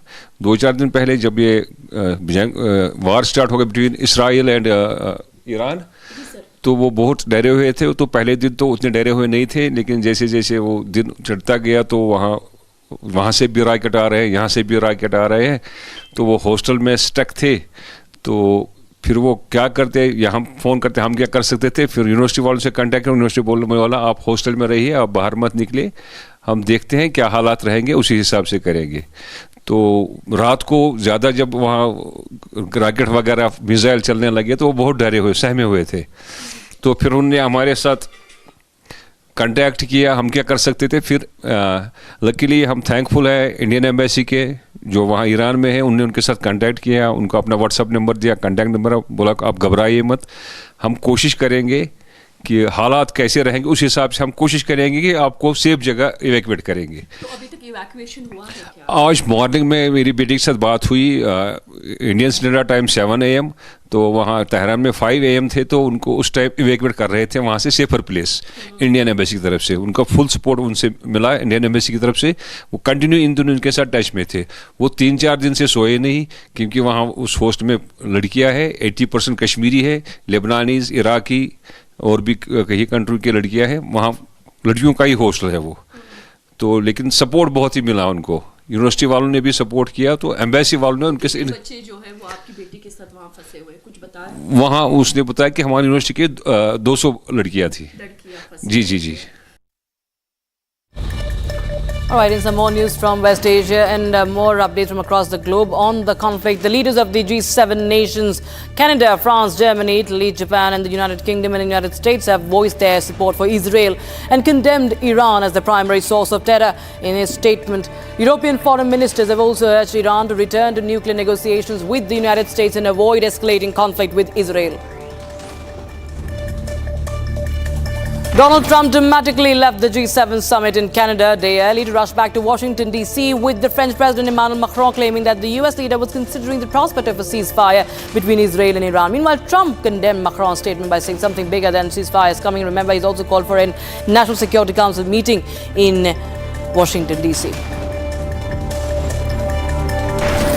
India has begun evacuating its nationals from Iran amid the escalating tensions between Tehran and Israel. The first batch of 110 Indian nationals who have safely crossed into Armenia will fly to Delhi tomorrow. The Ministry of External Affairs has urged Indian nationals living in Tehran to evacuate and contact the embassy. The military exchanges worsened between Israel and Iran overnight. Israeli strikes hit multiple locations in Iran, including its capital, Tehran. The Israeli Air Force completed several extensive strikes on military targets of the Iranian regime in western Iran. And during the strikes, dozens of surface-to-surface missile storage and launch infrastructure was struck. And in addition, surface-to-air missile launchers and UAV storage sites were struck in western Iran. Iran's missiles have struck deep inside Israel, causing significant damage to key infrastructure. One of the hardest hit sites is the Haifa oil refinery, where pipelines and transmission lines were damaged in the assault. The attack marks a major escalation in the ongoing Israel-Iran conflict, raising concerns over regional stability and the potential for a broader war. Despite the damage, Israeli authorities report no casualties and say that the core refinery operations are still active.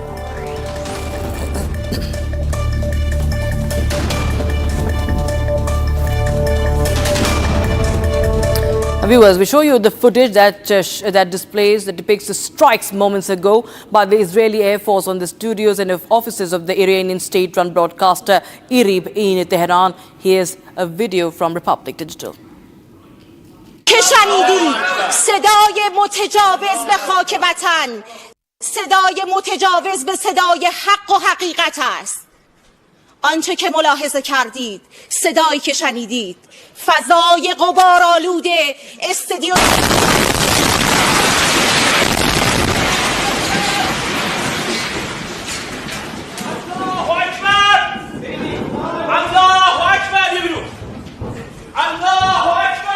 که شنیدید صدای متجاوز به خاک وطن، صدای متجاوز به صدای حق و حقیقت است. آنچه که ملاحظه کردید، صدایی که شنیدید، فضای غبارآلود استادیوم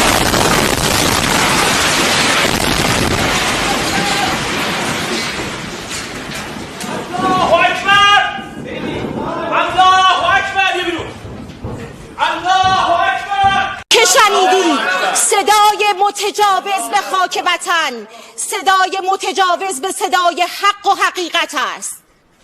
آنچه که ملاحظه کردید، صدایی که شنیدید، فضای غبارآلود استادیوم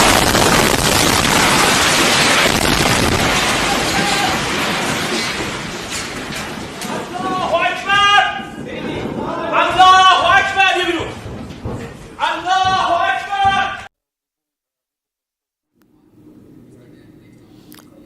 All right, viewers, there you have those. That is a graphic that we are playing out right now that helps you understand how the U.S. Air Force jets have been targeting have flown into those air bases. Now, this is United States mobilizing resources. You can see it's flying to the southeast of Sevilla in Spain. And that is the Moron Air Base in Spain. And the aircraft movement there being depicted. The U.S. Mobilizing its assets, its resources. 30 Air Force aircraft have been moved so far, viewers. All KC-135. Remember, because U.S. has maintained all this while that it is not going to do anything here. But we see that it has moved its fleet as well. The U.S. Navy fleet has moved, ship has moved, and you see the Air Force also being mobilized. You have the Strato tankers, old KC-135 Strato tankers being moved. 2 aircraft touching down at the Moron Air Base, more aircraft also approaching Europe. So that's very important to understand how United States is also set for this. And we also have a geopolitical expert from Tel Aviv, Terry Newman, Israeli entrepreneur, live from Israel right now. Thank you so much, Mr. Newman, joining us on Republic TV. Sir, well, this is escalating, and it's, I think, the 5th day of the conflict that we still see strikes happening. In fact, as we speak, there are reports of more strikes that are coming in right now. And there is, of course, when such things happen, there's always the game of information warfare. But I want to understand from you what's really happening. Has Iran stopped its strikes or not? What is the situation in Israel right now? Good afternoon. Iran is still striking. We had a few hours ago another barrage of ballistic missiles being sent towards us. Israel has, planned this for over 20 years. We have been saying to the free world that a nuclear Iran is something that cannot be accepted. And we are now in the process of removing that threat, both for ourselves, for the region, for India as well, I should say, and for the free world. I think that President Trump has been very wise in effect, letting Israel, as the Iranians call us, the small Satan, do the initial work. He's seen how well we have done it, and now he appears to be joining. And, there are certain areas that we can do by ourselves, but there are certain tasks where we need to be part of a larger coalition. And we can see that the Americans are getting ready to be a part of that if they cannot dismantle the Iranian nuclear threat through other means. And also I want to bring your attention to the statement made by Benjamin Netanyahu to an American channel, where he said that taking out Ayatollah Khamenei is not going to escalate the conflict, but it's only going to end the conflict. So he's once again insinuated that the target can also be Ayatollah Khamenei. Well, I think when you're dealing with issues at this level, it's useful to look historically. So, the most similar situation to this was perhaps the end of World War II. And you can take the two examples of the Nazis and of the Japanese. So in the Nazi situation, Hitler committed suicide when he lost all his major people around him. In the Japanese situation, the emperor himself was spared, but he was the one that in the end capitulated and then put Japan on a path that has led to decades of success and building a very, very open, fruitful and wealthy country. So it's unclear as to what will happen in Iran, but what we can definitely say for certainty is that all of the major military people, advisors, leaders around Khamenei have been assassinated. Those that have come into their places are also being assassinated. And therefore, he will have to make the choice of either joining the family of nations and stopping his Islamo-fascist genocidal plans, or he will be removed. Yes, Mr. Newman, we just also want to focus on Iran's wartime chief of staff that has been eliminated. Ali Shadmani has also been eliminated. And, what Israel is saying that it can reach any target. What military intel chief has hinted at, that it's expanding the Operation Rising Lion. How do you see this development? Because he was very close to Ayatollah Khamenei as well. Iran is a remarkable country of 90 million people. I think sometimes people forget what a large and important country it is. And those people that were, before the Islamist revolution, one of the most advanced countries in the area in terms of education, in terms of women's rights, in terms of science, in terms of technology, have been brutally oppressed now for decades. So you can imagine that the way that Israel is getting to these people in Iran is because there are many people, part of that 90 million, who have risen up against this evil regime in the past, that want to see it gone. But Israel's role cannot be to remove the regime itself. That is the role of the Iranian people, and they have been given the tools in a similar way to what we have seen in Lebanon, where Israel was able to deliver very, very serious blows on the leadership of Hezbollah, a major terrorist organization. But it was up to the Lebanese government to then step in and take control of the areas in the south of the country, the same as we've seen in Syria. And now it is up to the people of Iran to step up and take advantage of this moment, because Israel will remove threats to itself and to the wider world, but it cannot get involved in the domestic politics of Iran. That is something for the people of Iran to do themselves. Absolutely, of course, it's very important to understand the support also that is coming in. But the areas hit by Israel, just stay on with us, Mr. Newman. We are just running that visual to help our viewers understand the areas that have been targeted by Israel. The Israeli strikes in Tabriz, in Tehran, in Natanz. That's the main nuclear enrichment facility reportedly that has been attacked. Qaiman Shah, that refueling plane at the airport hit. Tabriz is where the explosion happened near a nuclear research center. So the nuclear scientists have been targeted. The commanders are being targeted, and these are reports of the Israeli strikes between 12th to 16th of June. Talking about Tehran, Parchin military base, the state broadcaster has been hit. The Shahran fuel depot has also been hit by the Israeli strikes, as we are running those visuals to help you understand, because Israel, especially if we talk about Tehran, we've seen traumatic visuals coming in as far as that city is concerned. Now, Mr. Newman, we understand that the Israeli airstrikes also are happening right now as we speak in multiple areas of Iran, but we also understand that how US has also mobilized its own resources, the US Navy or the US Air Force also. Meanwhile, we see that Donald Trump continues to talk about a deal. He just cut short his G7 visit, and he is now going to head that NSC meeting, the National Security Council meeting as well. So what do we expect from here on? What will be United States' role, if you can share with our viewers? I can't speak on behalf of the United States, but I can certainly point out that the United States have bought a major aircraft carrier, the Nimitz, from Vietnam to the Middle Eastern arena now. They have sent in, I believe it's 28 air refueling planes into Europe. And as you showed earlier, they are sending other aerial assets across from the United States into the European arena. So they want to be ready in the event that Iran continues its aggressive rhetoric in its race to the nuclear bomb. I don't believe that the free world will have a better opportunity than this to remove the nuclear threat. I have to say I find it sometimes quite alarming at the hypocrisy of certain Western democracies that say we must stop Iran from getting a nuclear bomb, and as soon as we actually do something about that after decades of warning, they say we have to de-escalate. This is a moment, these moments happen once perhaps in a decade, in 2 decades, in 3 decades, and we have to make sure that the work is done properly.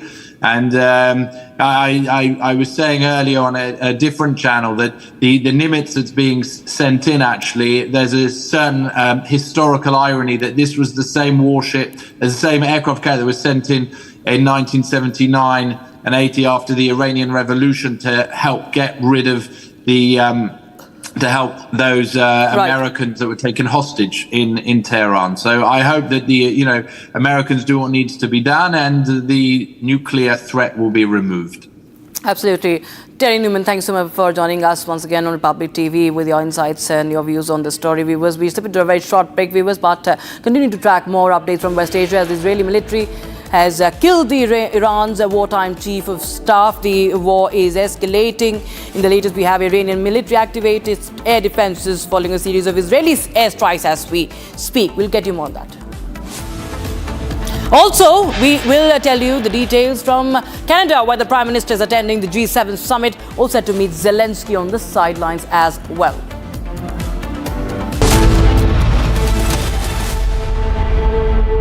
MDH की हल्दी मिर्ची धनिया करे कमाल, ये रंग दे, ये खुशबू दे, ये तीखा, ये कम पड़े, क्या निराला MDH मसाला। आपकी फेवरेट हुंडई कार्स पर मिल रही है अमेजिंग डील्स। वैसे लोगे तो आप हुंडई ही, चाहे दिल की सुनो या डील्स की, तो जल्दी चले आओ Hyundai showroom.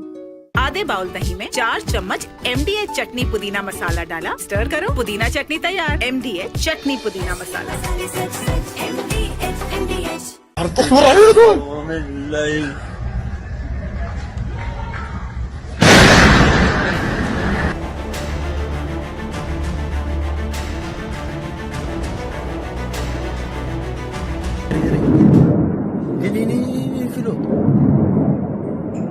Wow, bebates iku.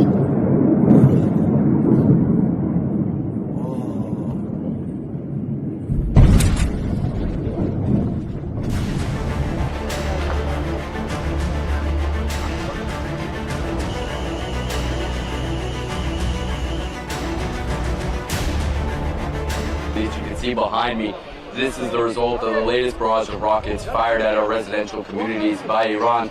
It's continuing the pattern as we're seeing. Each and every one of these scenes are targeting residential communities, civilians in their homes.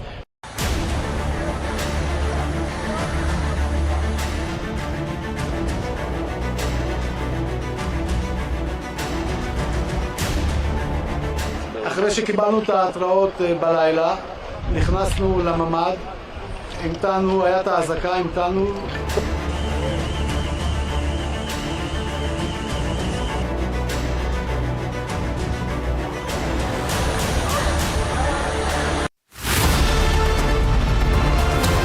I don't just report from courtrooms on verdicts, I decode them.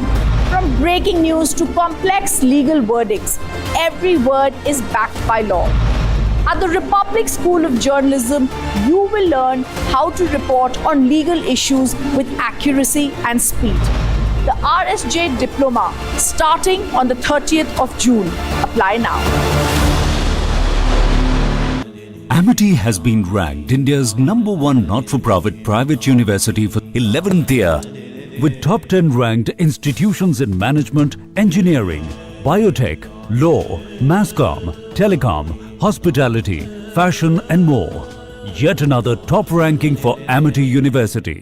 दादी के हाथों का जादू और खुशबू से महकता घर, माँ की मुस्कुराहट और खाने की सुगंध, MDH गरम मसाला, क्योंकि हर रिश्ता है स्वाद से जुड़ा।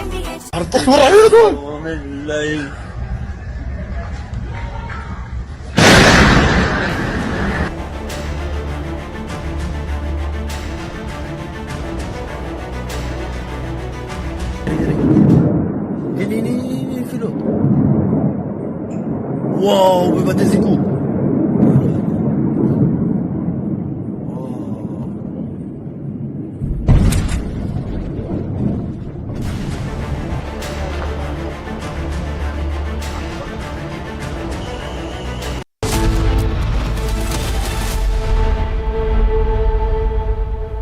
विमल में गुलिस्तां के ये कुछ लजीज फरिश्ते जब साथ गुलें तो जी ललचाए और दिल कहे कि स्वाद की जुबान में खुद को ऐसे डुबाऊं कि निकल ना पाऊं। विमल की जुबान कुछ है ही ऐसी, मानते हैं? विमल, बोलो जुबान कैसी? MDH की हल्दी मिर्ची धनिया करे कमाल, ये रंग दे, ये खुशबू दे, ये तीखा, ये कम पड़े, क्या निराला MDH masala.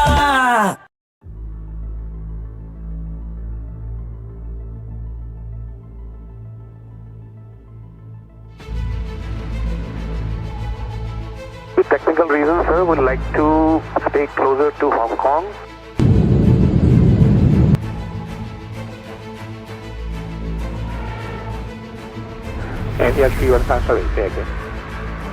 With technical reasons, sir, would like to stay closer to Hong Kong. Maybe we will come back and land back into Hong Kong once we sort out the problem. We don't want to continue further. And the actual maintain fashion level, advance and able for right turn to Hong Kong. Able right turn right now in the 315.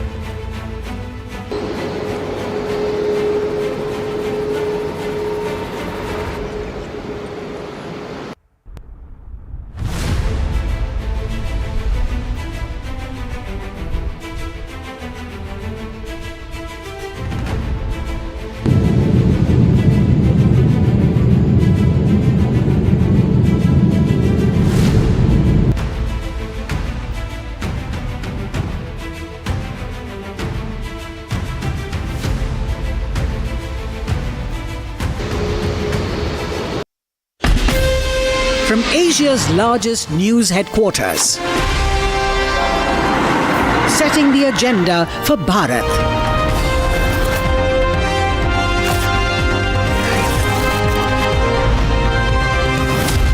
You're watching Republic.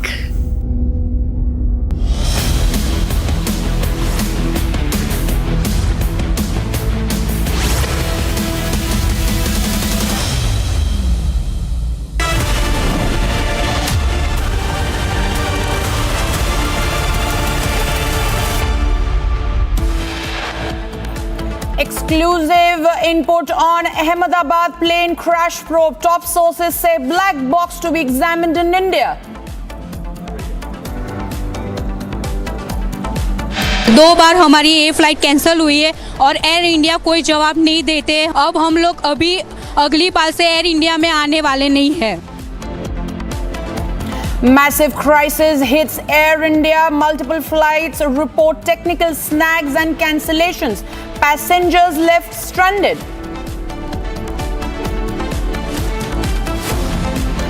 Goa Lucknow Indigo flight faces mid-air turbulence 10 minutes after takeoff. Pilot regains control, averts major accident. Israeli military says it killed Iran's wartime chief of staff. Israel-Iran conflict escalates.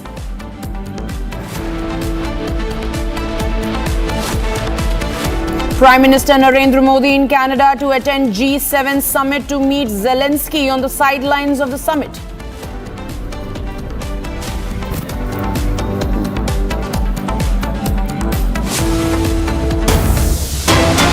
Breaking news coming in, viewers. Director General of Civil Aviation is set to chair a virtual meeting with Air India and Air India Express today. Now, this is coming after DGCA's reprimanded Air India over non-compliance of rules related to passenger safety and airline safety checks. DGCA is going to hold this crucial meeting after we are seeing it's been an embarrassing day for both Air India and Air India Express. Multiple cancellations, multiple delays, passengers left stranded.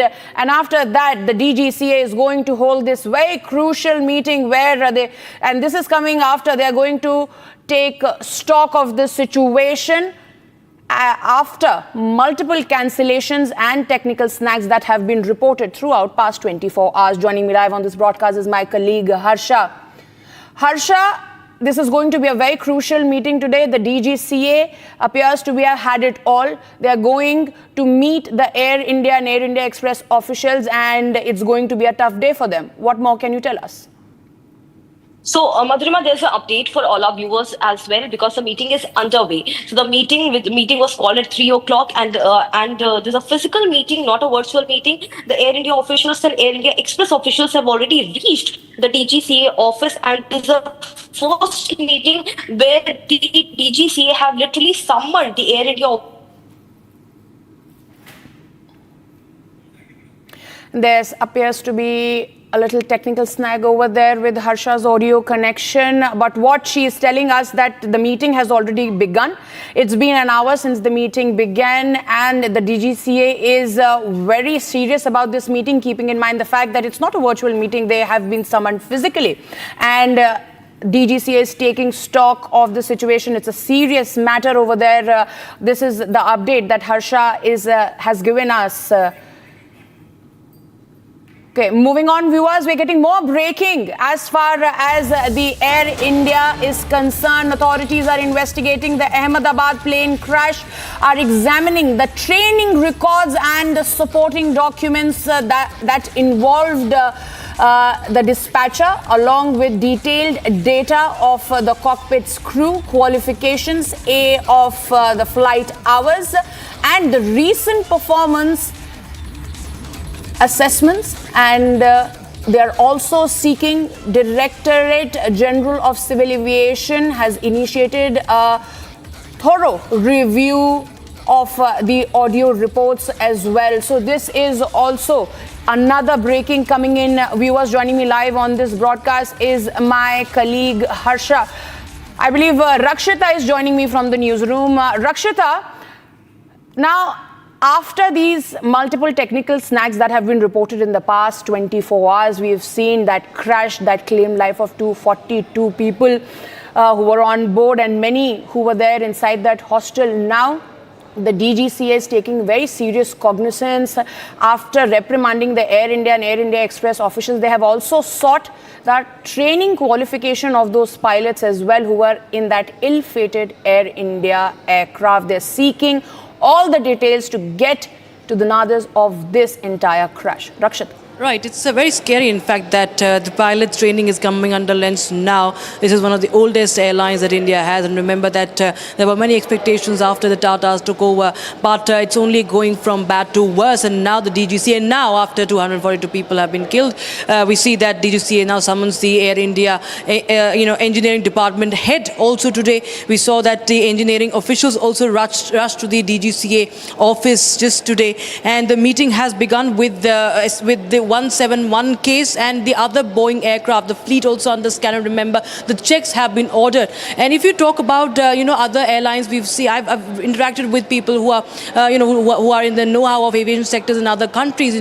Those safety checks that DGCA is now ordering, those things are a routine in other countries. It's a sad state of affairs that now all this is being investigated. And yes, there are many things that happen, like turbulence, which is a common thing. It can happen due to weather, but engine failures or the training of the pilots being under scanner, it's an alarming situation. Talking about the preliminary investigation of the Ahmedabad to London flight, it reveals that the minimum equipment list, it was flying with minimum equipment list, that is MEL, and this approval also comes from the DGCA. Now the DGCA also has many questions to answer here, Madhurima, as far as who gave the MEL approval to Air India as well. So both the DGCA also has to answer many questions, and why was there no quality check, no training check up until now? Why is it coming under scanner all of a sudden? Because of course, yes, it is the need of the hour after that biggest aviation tragedy.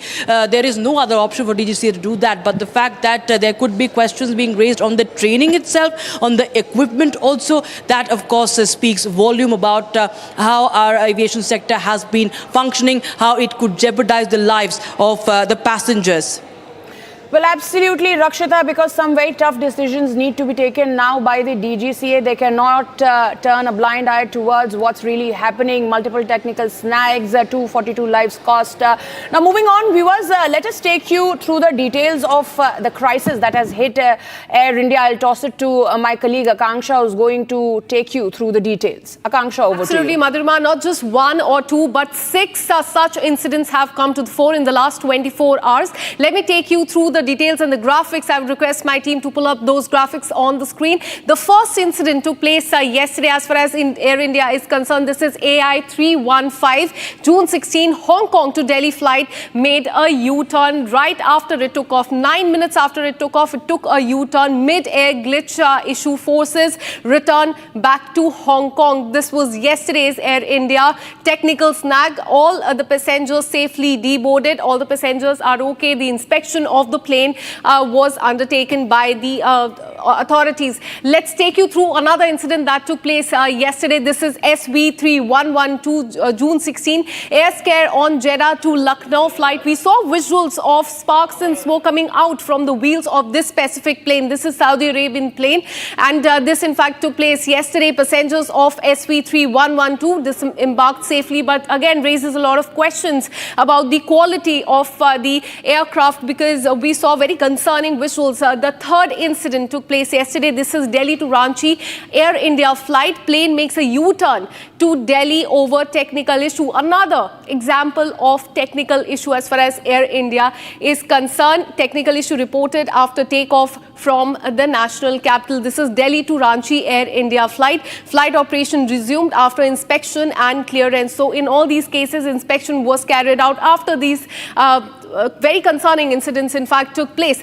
Now let's talk about what happened today. Air India AI 2493, June 17th, air scare on Mumbai Ahmedabad plane. This happened earlier today is what we're learning. Operational issue delays the flight. Passengers faced a lot of issue as far as this another Air India flight is concerned. It got cancelled over FDTL. This is AI 2493.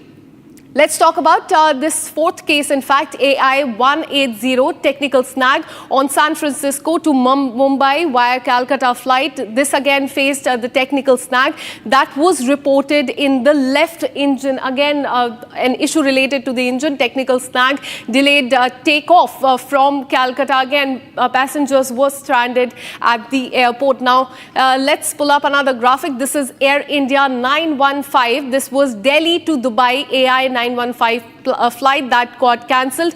Again, the reason was that of the technical snag. It got cancelled from both Delhi and Dubai, and the reason, it turns out, was again the technical issue in Air India Boeing 787. Very important to highlight this here, because this was the same Boeing Dreamliner that suffered the tragic crash 5-6 days back when 241 people lost their life. Again, the focus is on Boeing Dreamliner 787. Let's now talk about AI143 Air India Delhi to Paris flight got cancelled. Again, the issue was the technical thing. Hydraulic leak reported in Boeing 787, another 787 Dreamliner aircraft which was operated by Air India suffered this a hydraulic leak in the engine. Now, this is the last incident, the 8th and the final one.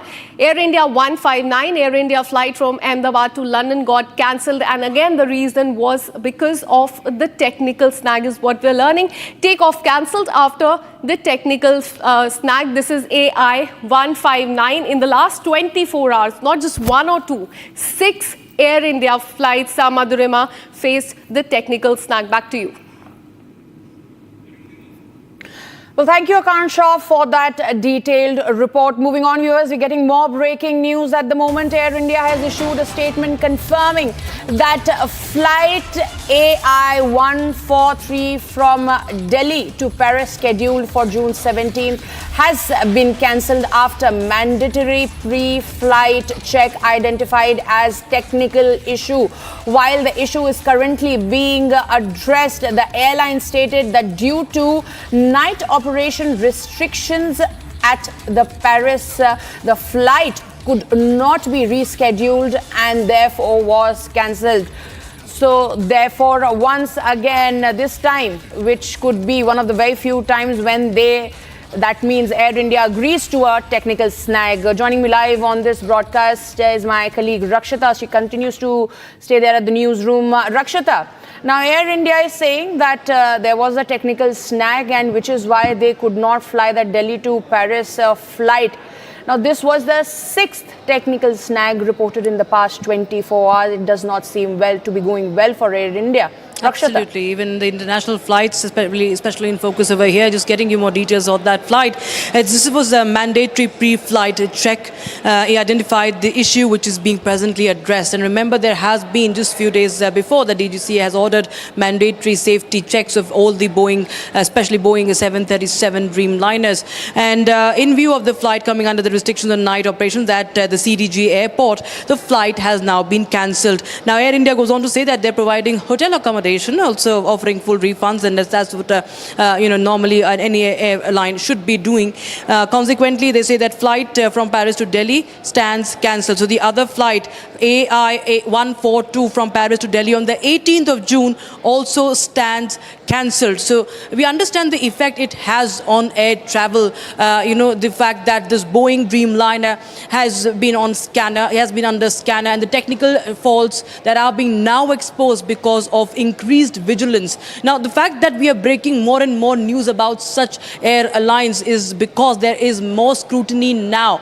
Had there been no reportage, has there been no pressure, with this coverage, these things could be easily ignored, and we've seen passengers who have been reeling under the circumstances. We have seen multiple airlines who just get away with such cancellations and just not explaining as to what really happened. And now you see the way they even issue these statements and bring more in-depth, understanding of what really happened. So the way they are explaining their reasons also behind the cancellation is also exposing that how they have been very much negligent in the past, and now each and every issue, big or small, but there can be no issue that can be anyway dismissed as small, because it could be, jeopardizing the security of those on board. So henceforth, we see many flights are now under scan, and the mandatory pre-flight checks, which should happen worldwide as far as all airlines are concerned, it happens too. Now we see Air India conducting these mandatory checks all the more and with more scrutiny, and henceforth we see these 2 flights are now cancelled. Well, thank you, Rakshita, for those details. Moving on, viewers, in fact, like I said, that there have been multiple snags and cancellations in the past 24 hours. Another flight, AI 159 from Ahmedabad to London, was cancelled after a technical snag yet again was reported. My colleague Gopi was there at the Ahmedabad airport where she spoke to some of very miffed passengers over there. Take a look. ये flight cancel क्यों हुई? आपने कितनी बार ये flight cancel हुई है? आप कब आए, कितने बजे आए? आपका परिवार भी आपके साथ आया है, कुछ बताएंगे?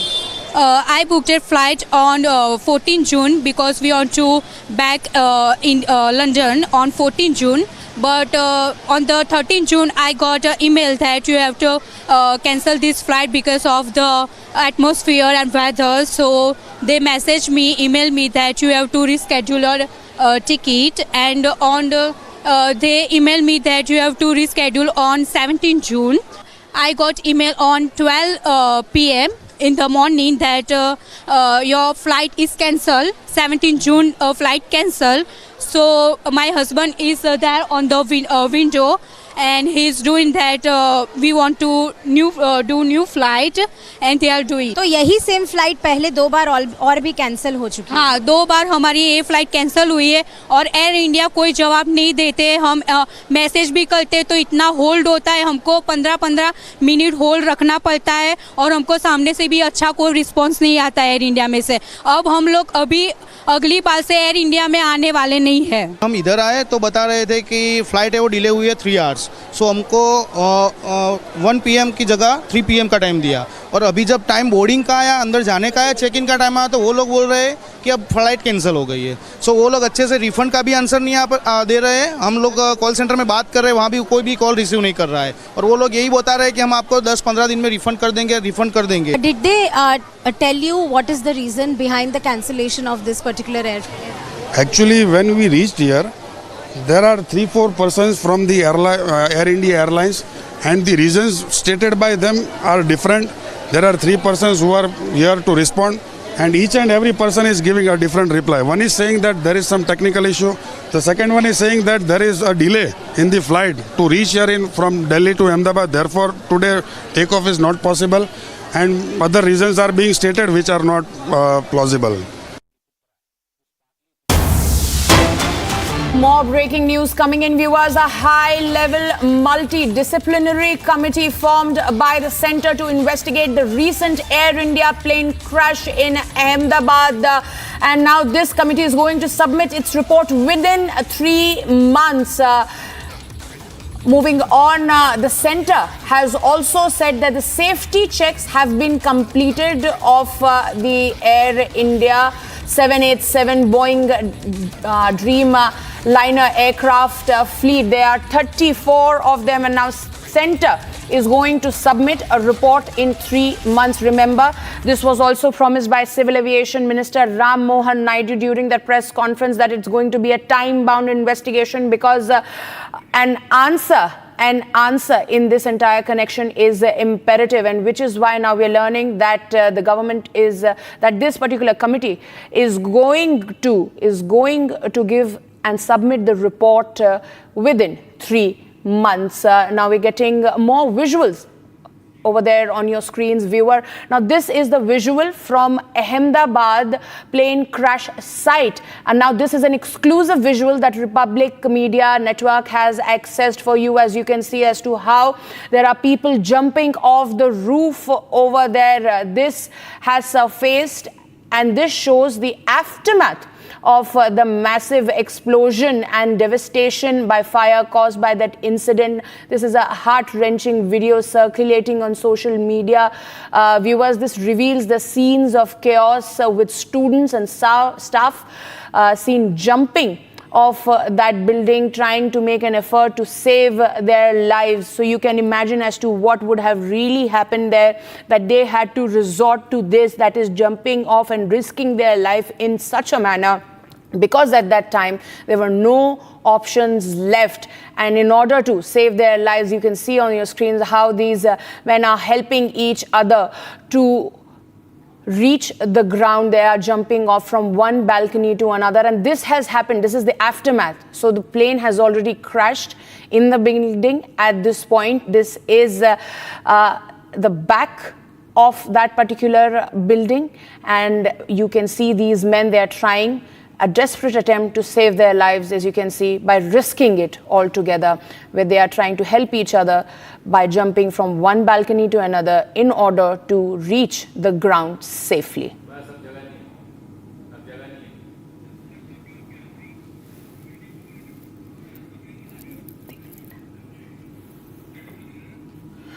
So these are the visuals you can see, viewers. This is the aftermath. This is the aftermath of what really happened. This is the crash site. This is the backside of that hostel that suffered.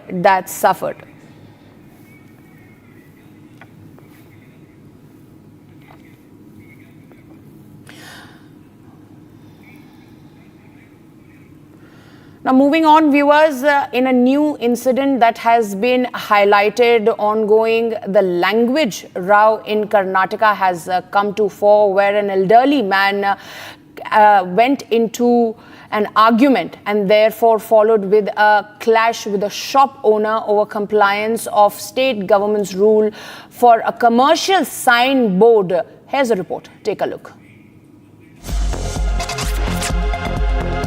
ನಾನು ಕನ್ನಡದವನು ಈ ನೆಲದವನು ಕನ್ನಡ 60% ಇರಬೇಕು India okay ಇಂಡಿಯಾದಲ್ಲಿ This is India and we are living here. You are nobody to tell me what I have to do. A fresh language-related confrontation has surfaced in Bengaluru, highlighting the ongoing Kannada language debate. An elderly man clashed with a woman shop owner over the compliance of the state government rules for commercial signboards. In the 44-second clip that has now gone viral, the shop owner accuses the elderly man of torture over English signboard, saying, "This is Kannada land." ನಾನು ಕನ್ನಡದವನು ಈ ನೆಲದವನು ಕನ್ನಡ 60% ಇರಬೇಕು India okay ಇಂಡಿಯಾದಲ್ಲಿ This is India and we are living here. You are nobody to tell me what I have to do. The man then confronted her, demanding to change the signboard to comply with Kannada language rules. This man is torturing me to change the board to Kannada. Already my board is having Kannada. The shop owner insisted that a text in Kannada is already written on the board, but the man continues to argue that the Kannada text must cover 60% of it. The man later threatened the shop owner, saying he will file a complaint against her. In the video, the woman is also seen questioning the elderly man over his request. Who are you to tell me? I will public Karnataka. To which he replies that he is a public citizen from Karnataka and has every right to point out the signboard. The Kannada Language Comprehensive Development Act of 2024 requires that 60% of all commercial, industrial, institutional and public signboards in Karnataka be in Kannada, which has previously sparked outrage in the state. The Act also says that the Kannada text must occupy the upper half of the board, with the remaining 40% allowed in any other language.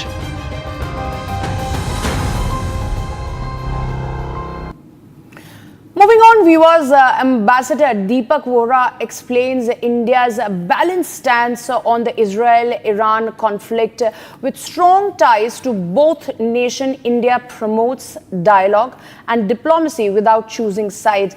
He highlights how India's strategic autonomy, its role as a voice for the global south, and the importance of peace in global affairs. Take a look. Vande Mataram. My name is Ambassador Deepak Vora and I am Special Advisor in some African countries. We are going to talk today about an issue that is exercising a lot of minds, and I read a lot of stuff in the Indian and international media about the challenge that India's diplomacy faces because of the conflict between Israel and Iran, both friends of India.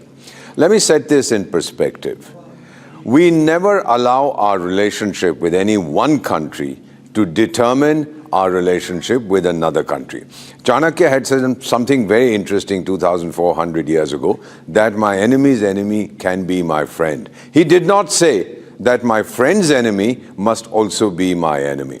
We are friends with both. We compartmentalize our relationship. As far as Israel is concerned, the relationship has a very strong defense component. It has a very strong agricultural component and education and high technology. With Iran, we were major importers of oil, but because of American pressure and sanctions, we do not import oil from Iran at the moment. So that can be ruled out. Anybody who says that we're not going to be able to get oil from Iran and oil prices in India, therefore, will rise as a result of that is talking nonsense. Essentially, I'm sorry to be rough, but that doesn't make any sense. However, the Chabahar port, which we have invested in and which was to provide an alternative route to Central Europe and beyond, bypassing Atta.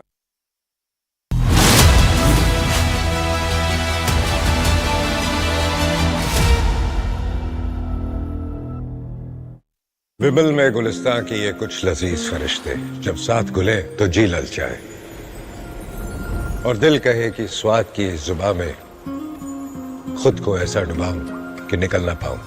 विमल की जुबान कुछ है ही ऐसी, मानते हैं ना? विमल, बोलो जुबान केसरी। ये है सीक्रेट रेसिपी MDH का जीरा सिप जल जीरा मसाला। सिप सिप जीरा सिप MDH का जल जीरा सिप MDH का जल जीरा SIP.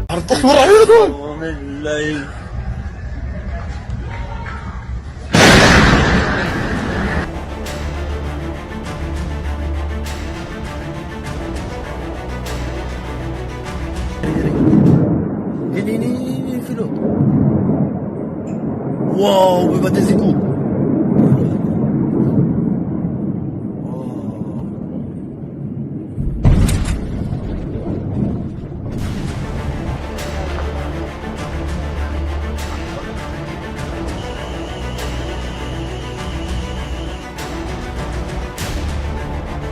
As you can see behind me, this is the result of the latest barrage of rockets fired at our residential communities by Iran.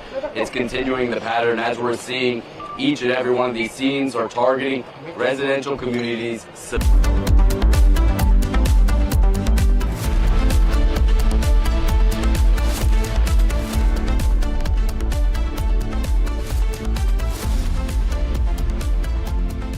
इसको घर पे लगाओगे तो शादी का तो पता नहीं, पर घर पक्का नहीं टूटेगा। रुंगटा नहीं तो घर स्ट्रॉन्ग नहीं। रुंगटा स्टील TMT बार एकदम सॉलिड। पहाड़ों में एक हाइकिंग शिप भी बन सकती है।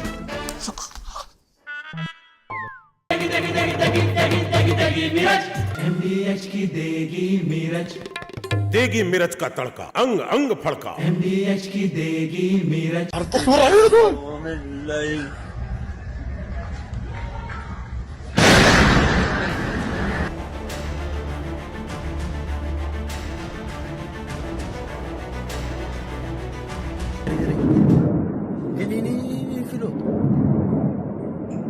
Wow, we bateu esse cu.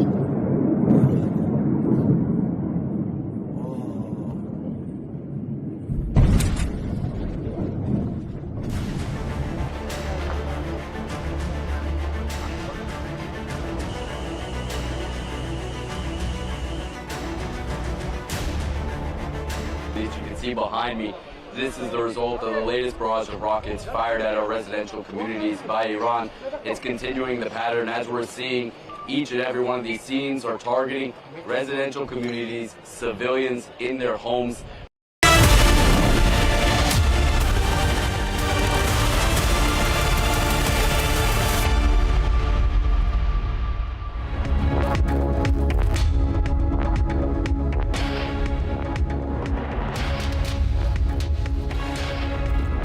Hello and welcome. You're watching Republic TV with me, Akanksha Khajuria. West Asia is on the edge. We'll get you more updates on the escalation that has been going on in the last 5 days. But first up, as always, the headlines.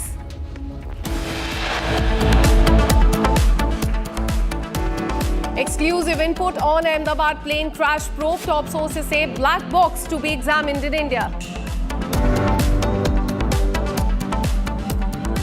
2 बार हमारी ये flight cancel हुई है और air India कोई जवाब नहीं देते। अब हम लोग अभी अगली बार से एयर इंडिया में आने वाले नहीं हैं। Massive crisis hits Air India. Multiple flights report technical snags and cancellation. Passengers have been left stranded.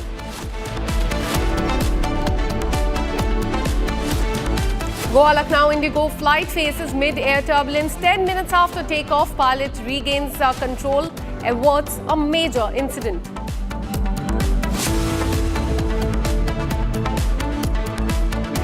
Israeli military says it killed Iran's wartime chief of staff. Israel-Iran conflict has escalated.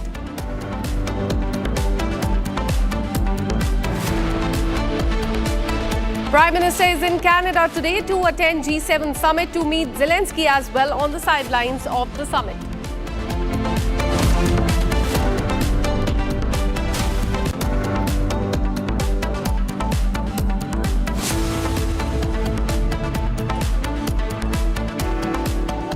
Hello and welcome. You're watching Live and Breaking with me, Akanksha Khajriya. Let's start the bulletin with the updates coming in from the Middle East. In the wake of the Middle East conflict, several students have been evacuated from Iran.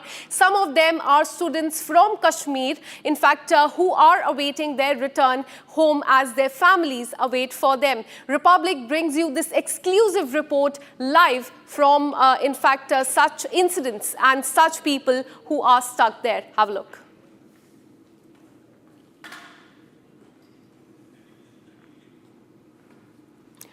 So a lot of students are stuck in Iran. As many as 10,000 people are in Iran. 6,000 of them are students. Most of them are Kashmiri. In fact, evacuation process is currently underway to relocate them to other parts of the country or to bring them to the Armenian border. And this is the evacuation step that the Indian government is taking as far as bringing people to safer place is concerned.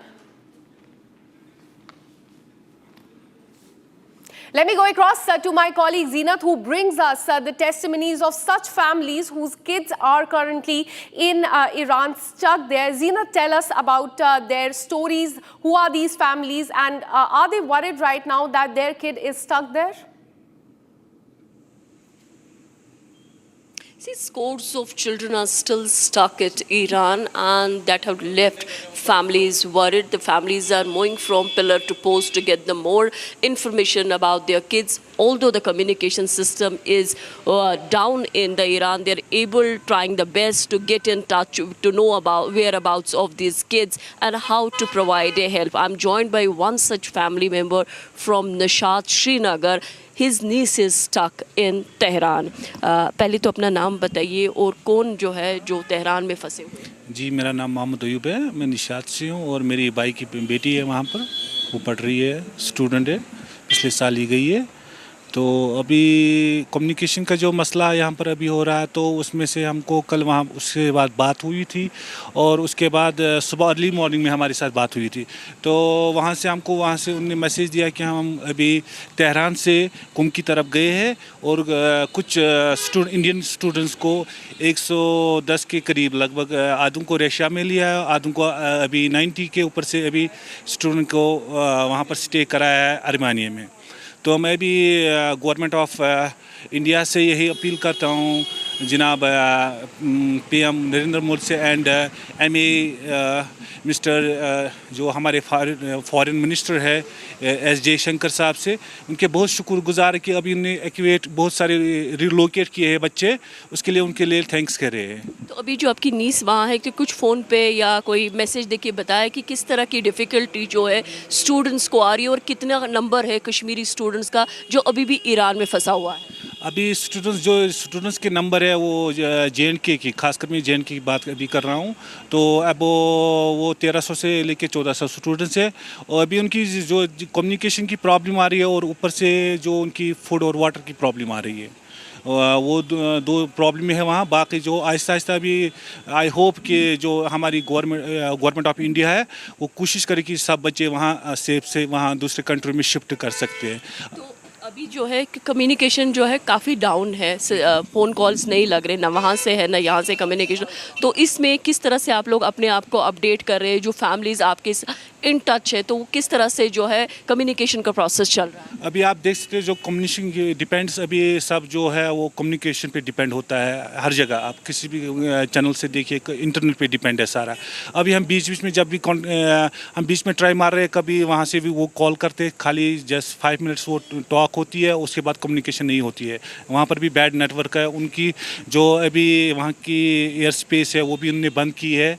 अभी technology का दौर है, तो ये depends होता है communication पे।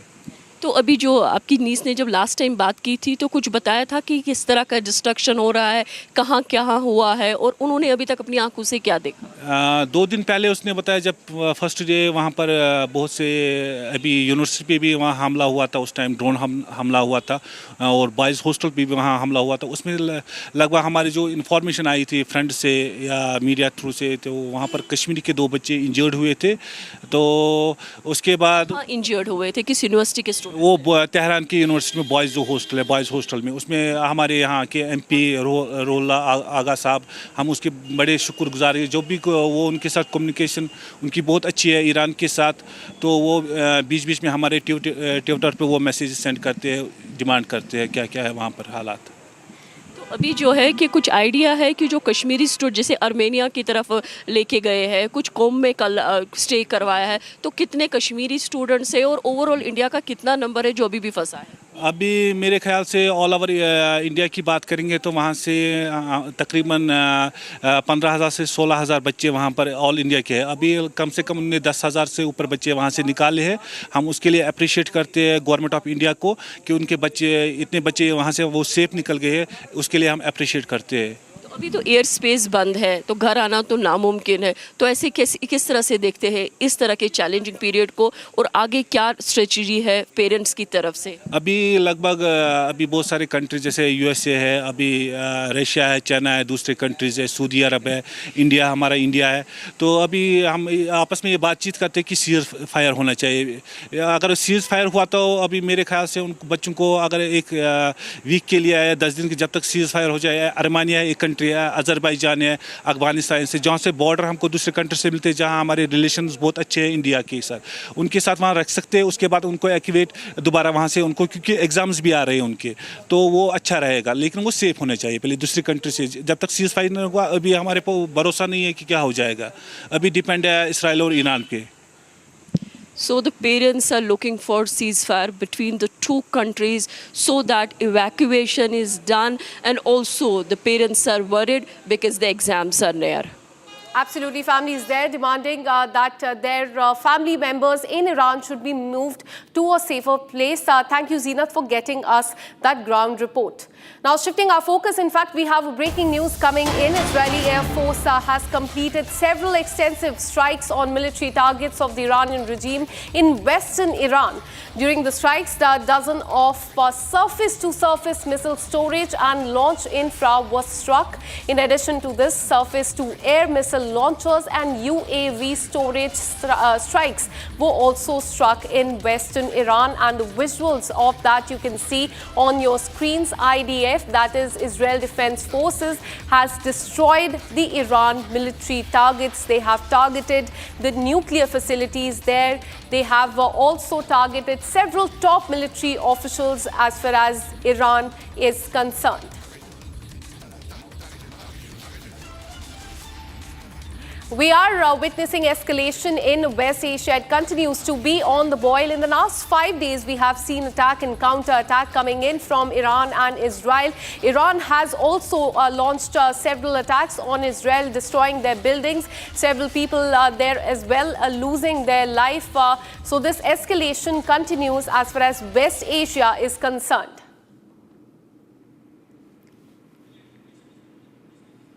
In the visuals, you can also see the Israel and Iran war exploding.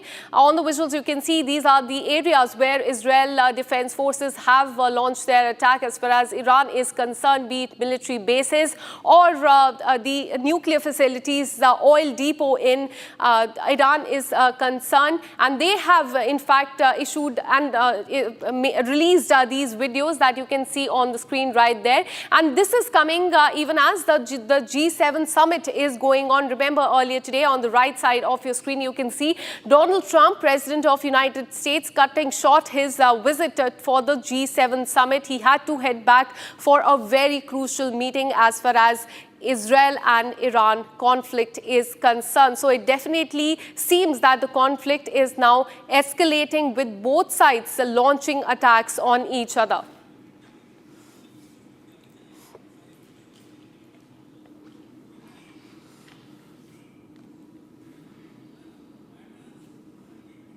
Now viewers, let's get you more visuals from across Iran and Israel as far as this conflict is concerned. Let's get you those videos there on the screen.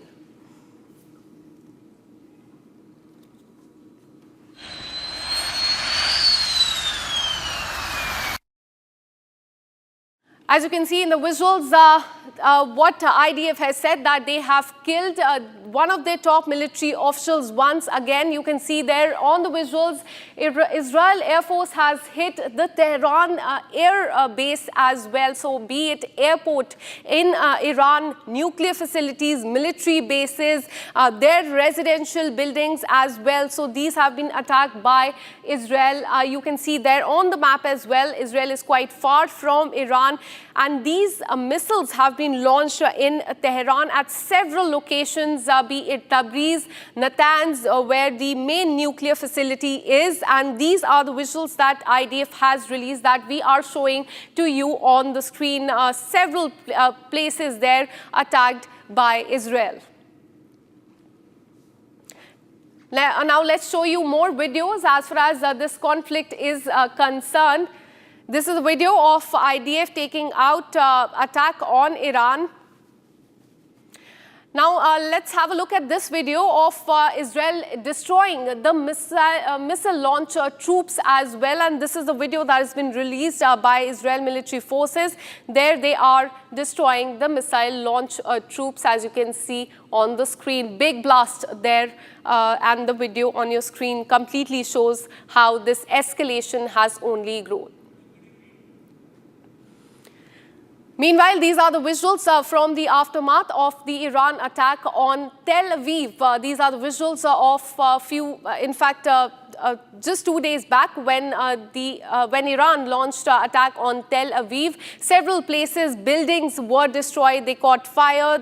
There was damage that was reported in Tel Aviv area as well. Jerusalem was also a place that was attacked by Iran. Now, look at this video as well. These are, in fact, high-rise residential area being targeted, and these are the visuals coming in from Tel Aviv. We've been seeing these visuals from the past 5 days. Several deaths have been reported, is what we are learning. Several high-rise buildings have been targeted by Iran. Now, have a look at this visual. This is a visual of Israel taking down Iran UAV. Israel has neutralized Iranian drones, and they have released these footages to show the world how much damage they have incurred on Iran.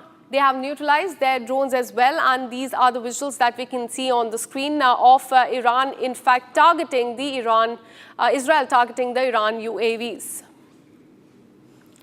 Now let's have a look at video number 6. These are the visuals of Iran missile launch troops being eliminated. Another video released by Israel Defense Forces. As you can see in the visuals, Iran missile launch troops being eliminated, and a big blast there that we can see on the screen.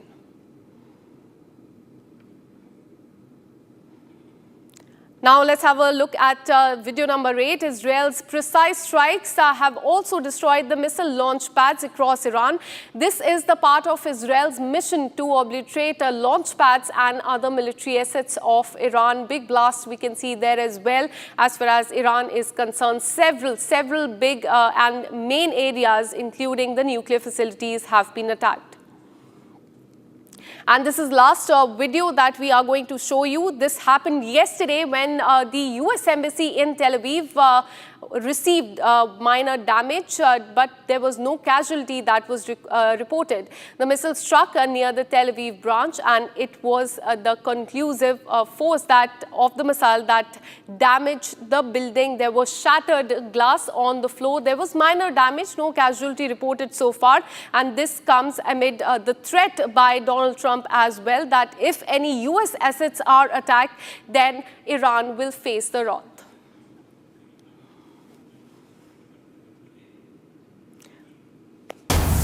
All right, so we have another breaking news coming in. Iran has reportedly launched a missile strike targeting an Israeli military intelligence logistics center near the Gilot base close to Tel Aviv. According to the Iranian sources, several missiles were launched from Iran, and successfully they have struck in Tel Aviv, marking a significant escalation.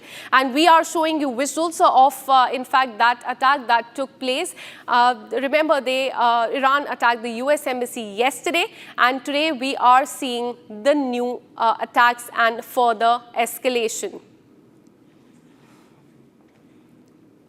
Now let me go across to Dan Pfefferman, who is live from us from Tel Aviv. Dan, thank you for speaking to Republic TV. We are learning that after the attack on US embassy yesterday, today Iran has attacked new places as far as Israel is concerned. How would you assess this, and how do you believe that this is only, the escalation is only growing each and every day? Actually, I see it the other way. I see the Iranian regime going quite desperate. From what the sources we're seeing is that Israel has managed to neutralize or take out some 40% so far of Iran's ballistic missile capabilities. The regime is desperate. Senior leaders are being assassinated one by one in the military and IRGC. Regime officials are under increasing pressure. Their military infrastructure is under increasing pressure. The nuclear infrastructure is under increasing pressure. So they are really doing what they can. And from what we see also, they're growing quite desperate and seeking a way out of this via the United States. Absolutely, fresh escalation that we can see there in the visuals as well. And this is also coming at a time, Dan, when a G7 summit is going on. In fact, earlier today, Donald Trump cut short his visit as far as Canada is concerned. He has gone back for a very crucial meeting. And he has said that this is not about the ceasefire. This is about something bigger. How do you see the involvement of the United States as far as this entire escalation is concerned? It's a bit of a breath of fresh air, seeing the lack of moral courage or clarity over the last year and a half on the war against Hamas. It's refreshing to see the G7 countries led by the United States here very clearly taking a clear stance supporting Israel's strikes on Iran. I think the fact that Israel has been successful in doing this in a pinpoint manner against regime installations and nuclear facilities helps. The fact that there's very little civilian collateral damage. But it's clear to the international community, has been for many, many years, that this is a regime that is the engine of all radicalization in the region, and it cannot be allowed to have the world's most dangerous weapon, nuclear weapons. And so there seems to be support for Israel's strikes, something that the world supports but could never do themselves. And I think we're going to see the United States and hopefully the G7 countries, but really led by the United States, pushing the Iranian regime to accept what is essentially surrender. And they're going to need to give up this nuclear program. And actually, I think we're going to see a lot more demands. The pressure is so strong right now on the Iranian regime and the entire leadership infrastructure that we're going to be in a position for the West here and for the international community to make much stronger demands in exchange for the regime's survival. I also want to get your perspective on the G7 statement that has come. In fact, they have not come out in support of Iran but Israel. They have said that Iran is the principal source of the regional instability and terror. We have been consistently clear that Iran can never have the nuclear weapon. How do you see the G7 countries coming together against Iran?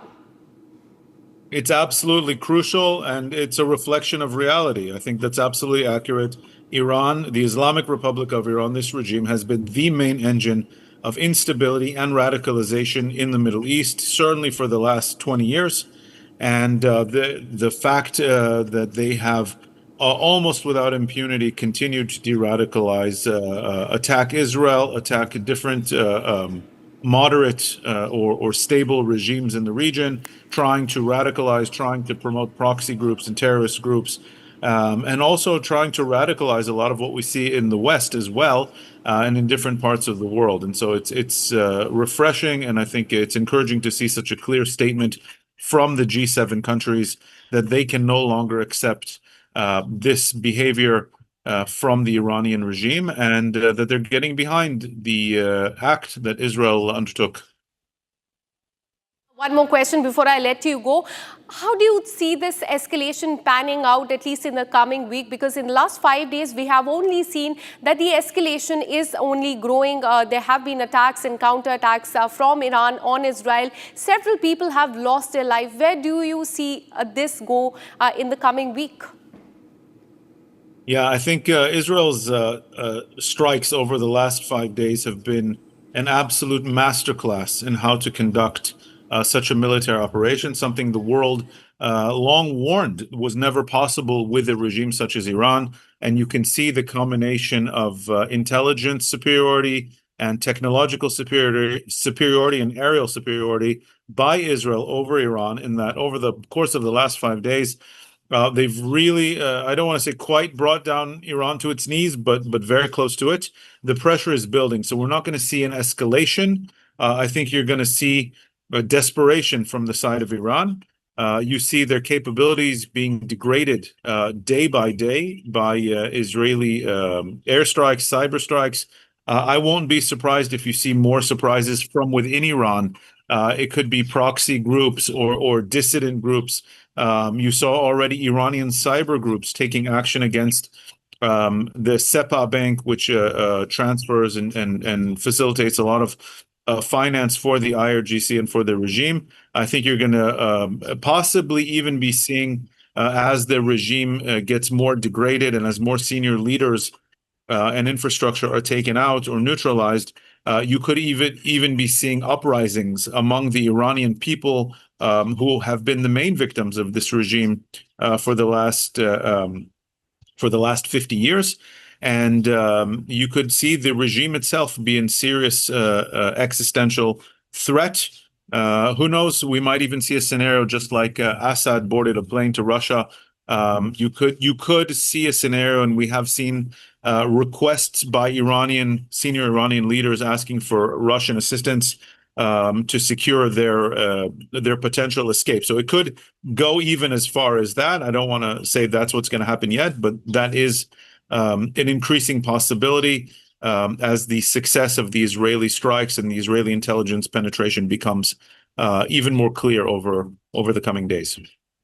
Remains to be seen how it pans out in the coming weeks. Thank you, Dan, for all the details, and thank you so much for speaking to Republic TV. In fact, we have these fresh visuals coming in from central Israel showing aftermath of the area hit early in the morning today.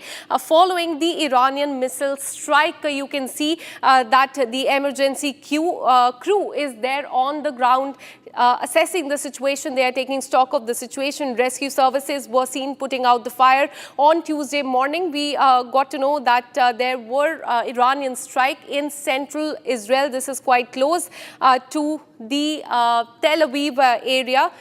The Iranian missile have struck on central Israel. Rescue services were putting out fire since morning. Emergency crew is there on the screen as well, taking stock of the situation.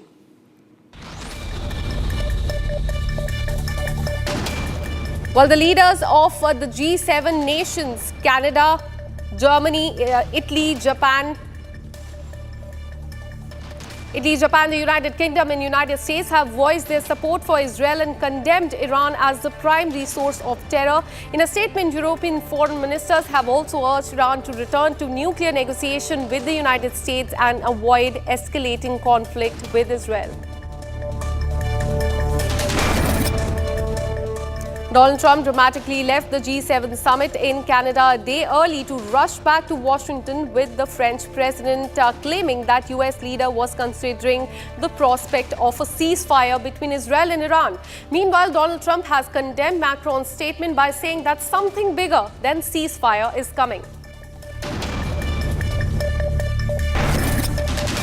India has started evacuating its nationals from Iran amid the escalating tensions between Tehran and Israel. The first batch of 110 Indian nationals who have safely crossed into Armenia will fly to the national capital tomorrow. MEA has urged Indian nationals living in Tehran to evacuate and contact the embassy as well. The military exchanges worsened between Israel and Iran overnight. Israeli strikes hit multiple locations in Iran, including its capital, Tehran. IAF completed several extensive strikes on military targets of the Iranian regime in western Iran, and during the strikes, dozens of surface-to-surface missile storage and launch infra was struck. In addition to this, surface-to-air missile launchers and UAV storage sites were also struck in western Iran. Iran's missiles have struck deep inside Israel, causing significant damage to the key infrastructure there. One of the hardest hit sites is Haifa oil refinery, where pipelines and transmission lines were damaged in the assault. The attack marks a major escalation in the ongoing Israel-Iran conflict, raising concerns over the regional stability and the potential for a broader war as well. Now, despite the damage, Israeli authorities report that there is no casualty and say that the core refinery operations are still active.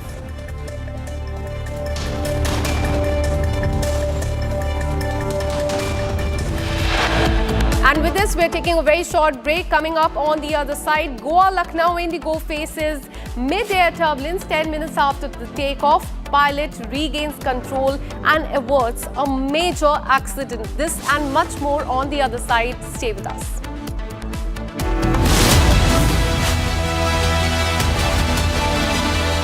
ये है secret recipe MDH का जीरा SIP जल जीरा मसाला। Sip sip जीरा sip MDH का जल जीरा सिप MDH का जल जीरा सिप। विमल में गुलिस्तां के ये कुछ लजीज फरिश्ते जब साथ घुले तो जी ललचाए और दिल कहे कि स्वाद की जुबान में खुद को ऐसे डुबाऊं कि निकल ना पाऊं। विमल की जुबान कुछ है ही ऐसी, मानते हैं? विमल, बोलो जुबान कैसी?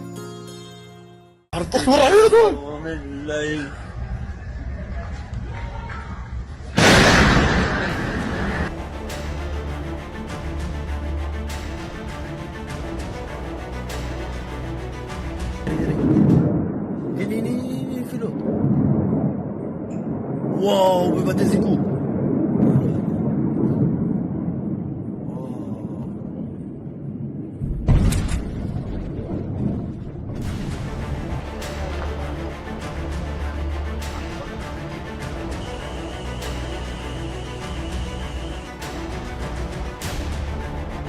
As you can see behind me, this is the result of the latest barrage of rockets fired at our residential communities by Iran. It's continuing the pattern as we're seeing. Each and every one of these scenes are targeting residential communities, civilians in their homes.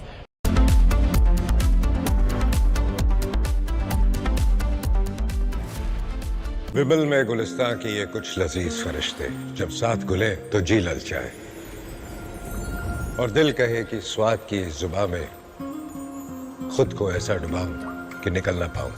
विमल की जुबान कुछ है ही ऐसी, मानते हैं ना? विमल, बोलो जुबान कैसी? MDH की हल्दी मिर्ची धनिया करे कमाल, ये रंग दे, ये खुशबू दे, ये तीखा, ये कम पड़े, क्या निराला MDH masala.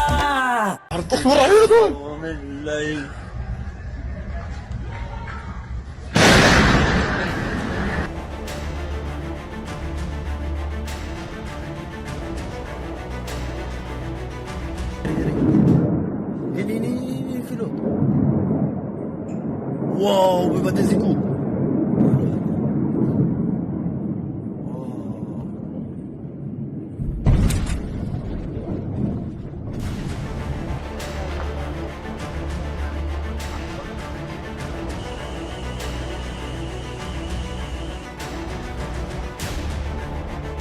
as you can see behind me, this is the result of the latest barrage of rockets fired at our residential communities by Iran. It's continuing the pattern as we're seeing. Each and every one of these scenes are targeting residential communities, civilians in their homes.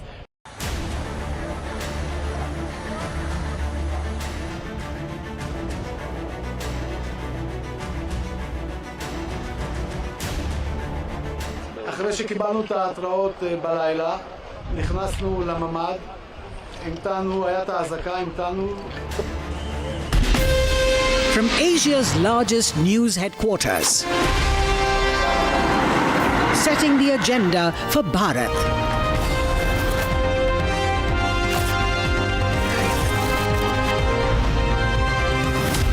You're watching Republic.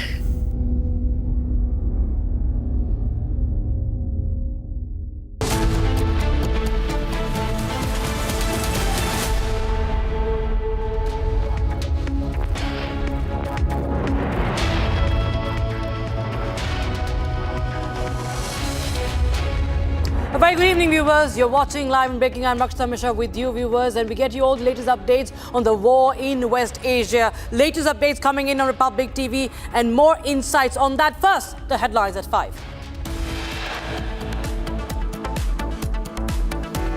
Exclusive input on Ahmedabad plane crash probe. Top sources say black box to be examined in India. 2 बार हमारी ये flight cancel हुई है और air India कोई जवाब नहीं देते। अब हम लोग अभी अगली बार से एयर इंडिया में आने वाले नहीं है। Massive crisis hits Air India. Multiple flight reports, technical snags and cancellations. Passengers left stranded. Goa to Lucknow Indigo flight faces mid-air turbulence. 10 minutes after takeoff, pilot regains control, averts a major accident. Israeli military says it has killed Iran's wartime chief of staff. Israel-Iran conflict escalating. Prime Minister Modi in Canada to attend the G7 summit to meet Zelensky on the sidelines of the summit.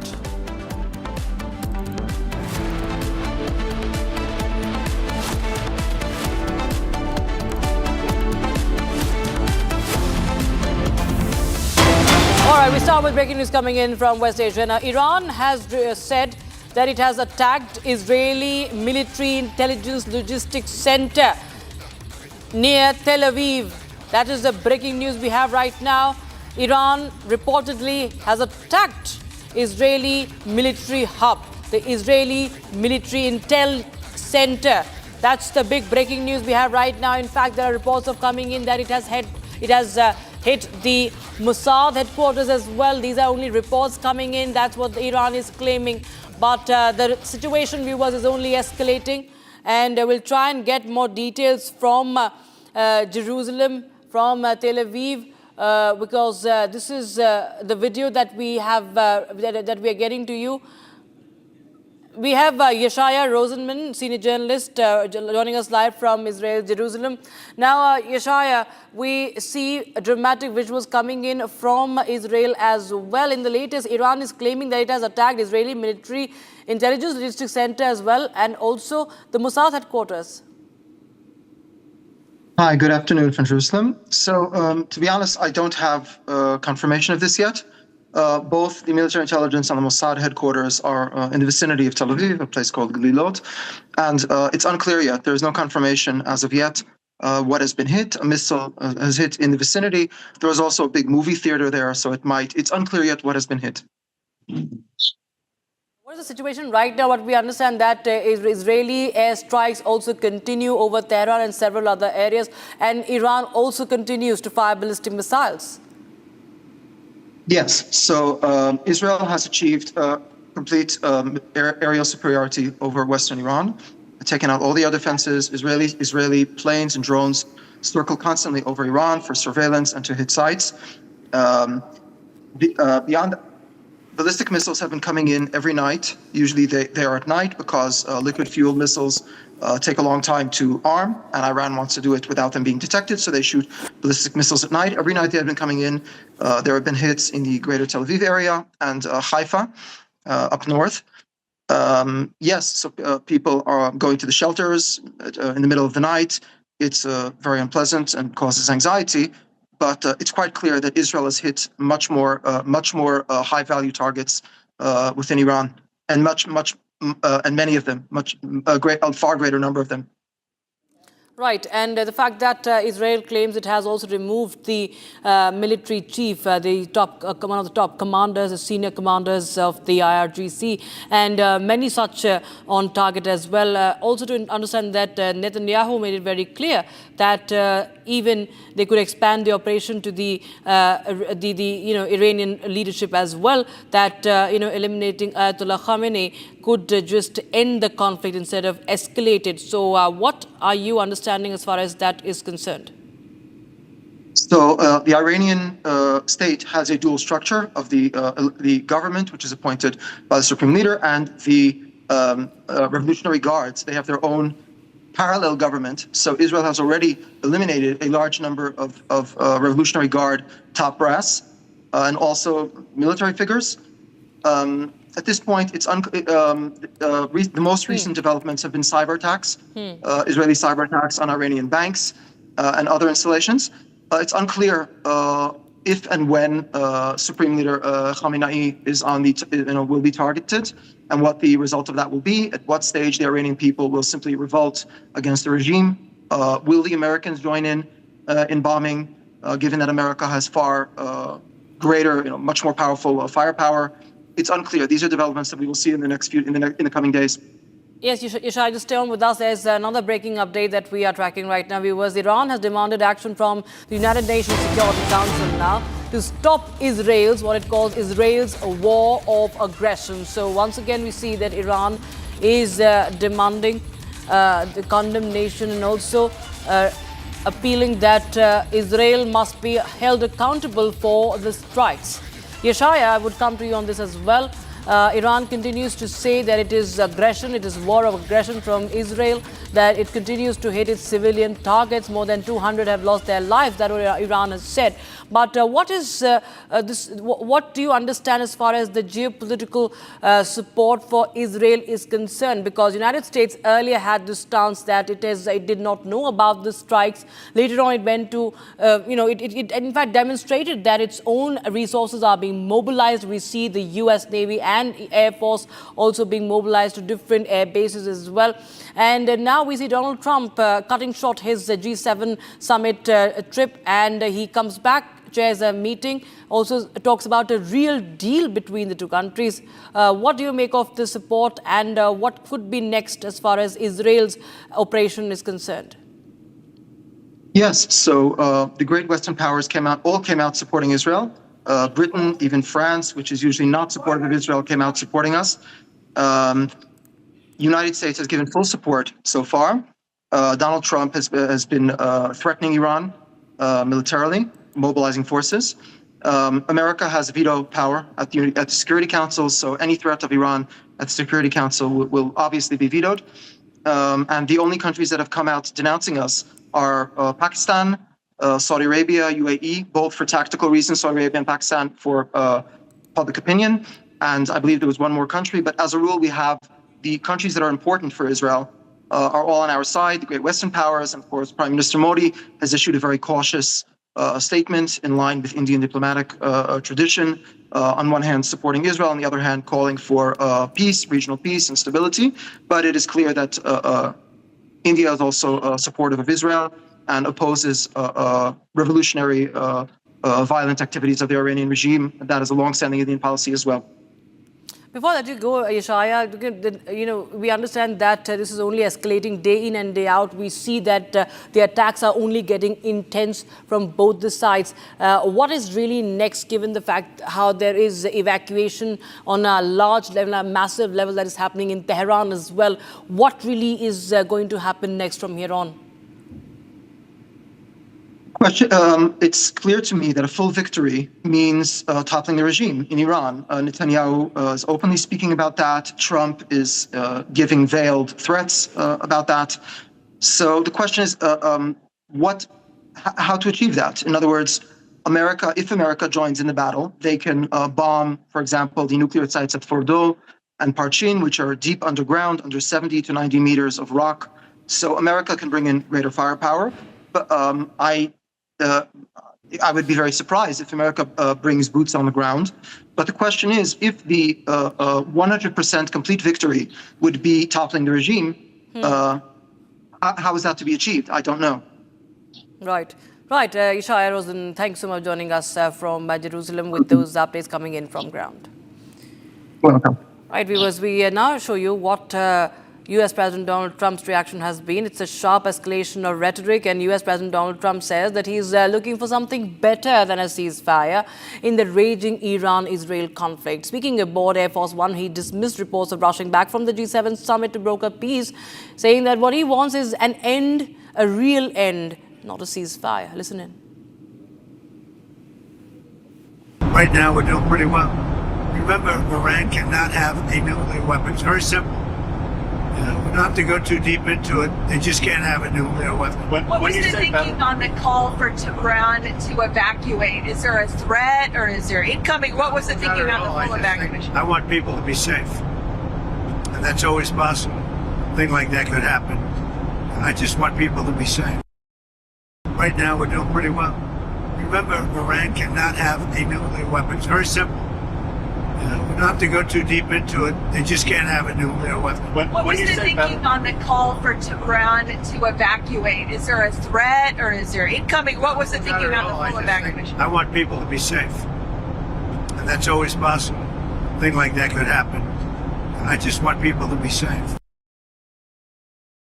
Now, viewers, the conflict in West Asia dominates the G7 summit that is happening in Canada.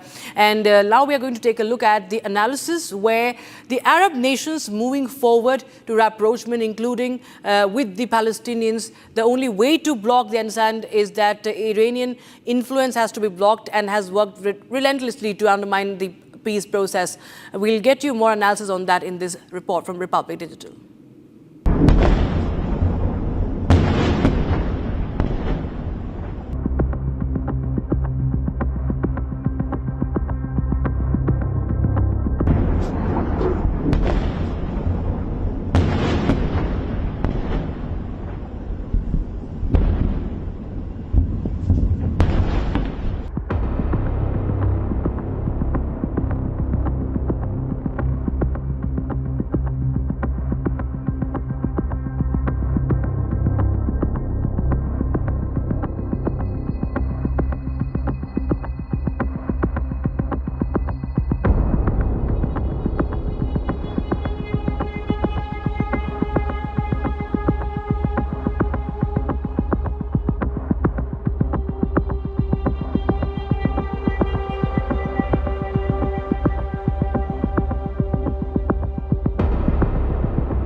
Let's talk about de-escalation. You want to de-escalate? I tell all the leaders of the G7 now, who are convening in Canada, you want to de-escalate like we want to de-escalate? You want to de-escalate? Get the nukes out of Iran's hand. That's all there is to it. It's all very simple. Escalation means rushing to the bomb. Escalation means attacking us with missiles from all over. That's escalation. If you want to change the reality in the Middle East, with Israel and many, many Arab nations moving forward to rapprochement, including with the Palestinians, the only way is to block the Iranian influence. Because the Iranian influence has worked relentlessly to undermine any peace process, relentlessly to undermine any rapprochement between Israel and the Arab world, relentlessly, and they threaten leaders, and they radicalize, and they go to revolutions, and they use other proxies as their basis against Israel and against the United States and Western forces because they want to seek dominance in the Middle East.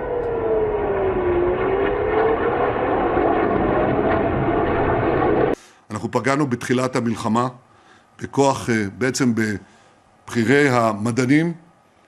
עד עכשיו חיסלנו 10, עוד היד נטויה, יש כמה שעוד נשלים אותם.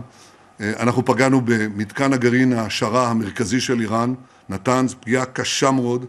אנחנו פעלנו נגד והשמדנו תעשיות ייצור צנטריפוגות. אני פשוט מקריא, מתקן המרת אורניום, שהוא חיוני לפריצת נשק לגרעין, גם בו פגענו, ועוד היד נטויה, אנחנו ממשיכים להשמיד מטרות גרעין באופן שיטתי.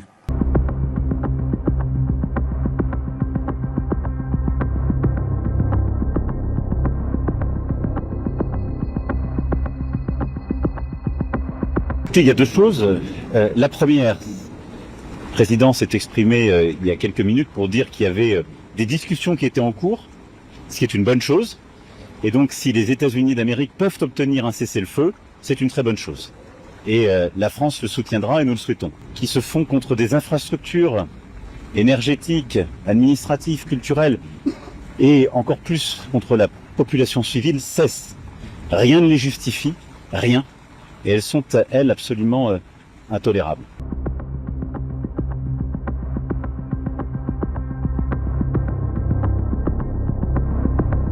Well, it is really important that we focus on de-escalation because the risks of the conflict escalating are obvious across the region and beyond the region.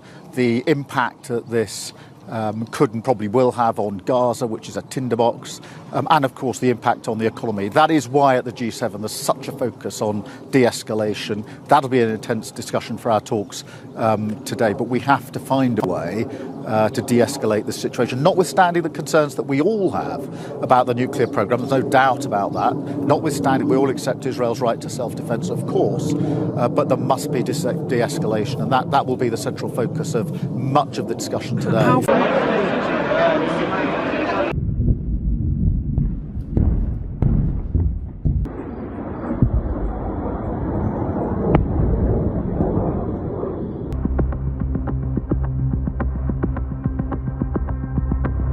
Israeli claims of surgical strike is false and misleading. In contrast, it has launched a campaign of unlawful and indiscriminate attack targeting civilian infrastructure in Iran. Civilians were killed. Homes, hospitals, and other civilian infrastructure were destroyed. These are facts, not claims. Israel also targeted vital civilians and economic infrastructure. They are not accidents, they are war crimes. The Israeli regime has once again demonstrated that it is the foremost enemy of truth. It holds the disgraceful record of being the world's leading perpetrator of violence against journalists and media professionals. In response to this barbaric attack and aggression, Iran exercised its inherent right to self-defense in line with Article 51 of Charter. Our response was defensive, targeted, and proportionate. It is solely aimed at deterring and preventing the recurrence of such crimes. Iran will resolutely defend its security and territorial integrity. We focused only on military and economic assets involved in the aggression. Iran does not seek war or escalation, but we will not hesitate to defend our people, our territory, and our sovereignty. Breaking news coming in right now, viewers. Israeli Defense Minister Israel Katz has announced that today the Israel Defense Forces will strike very significant targets in Tehran. A big warning.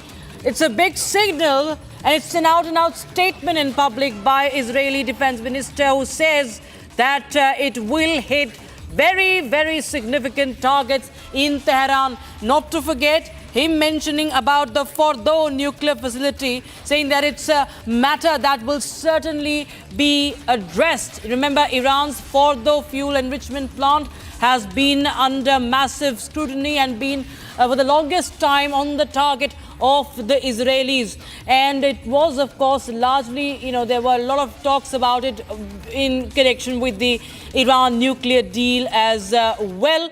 and it is a very well protected nuclear facility as far as this Fordo nuclear site is concerned. So there will be many targets that will be hit today by the Israeli Defense Forces. That is what Israel Katz, who is the defense minister of the state of Israel, has warned. So this is not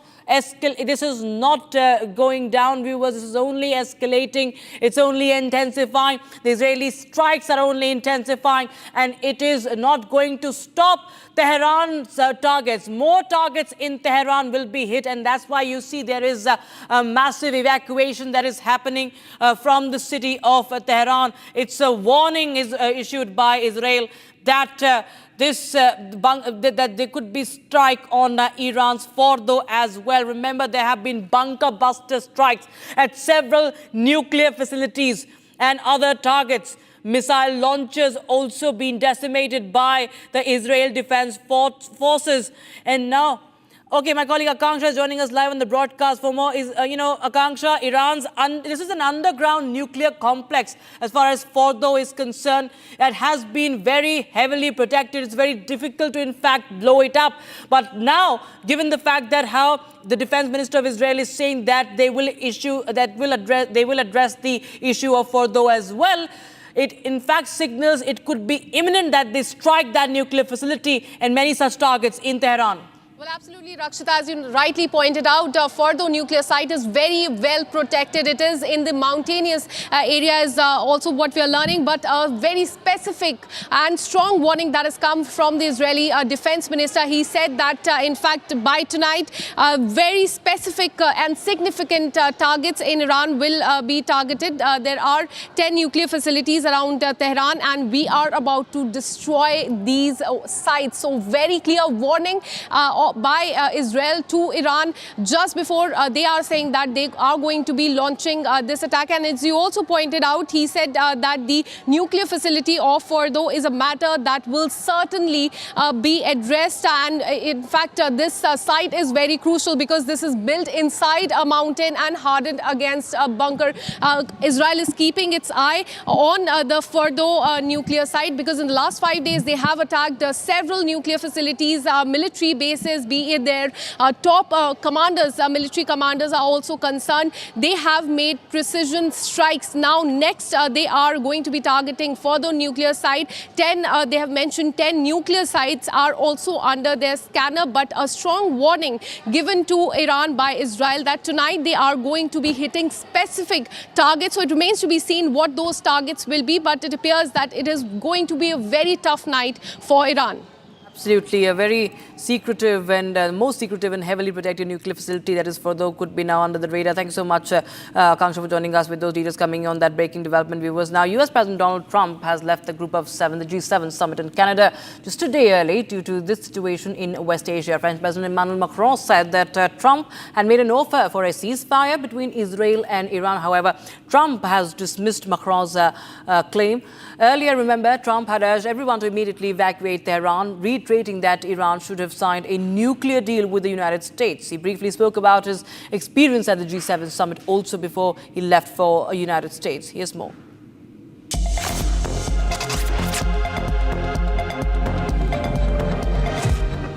U.S. President Donald Trump has left one day early from the G7 summit that is being held in Karnataka of Canada. Due to the Israel-Iran conflict and the current situation in the Middle East, President Donald Trump headed back to the White House early. Speaking with the press at the G7 summit, Trump shared that he will be heading back after having dinner with the leaders.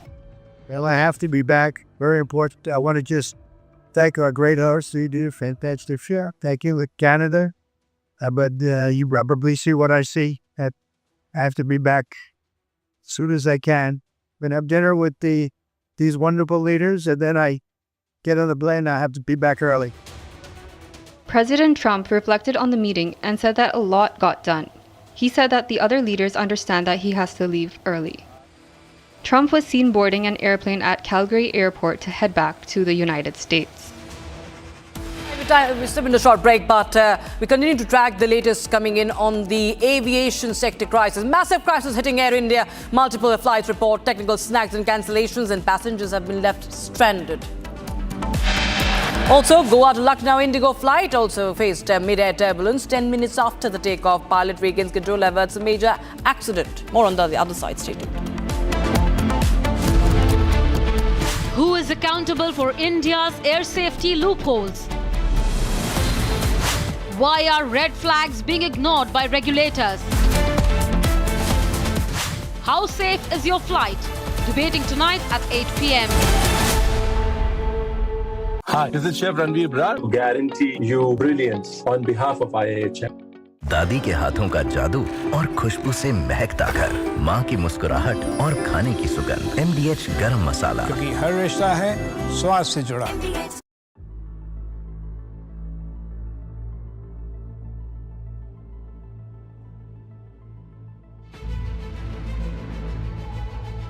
With technical reasons, sir, would like to stay closer to Hong Kong.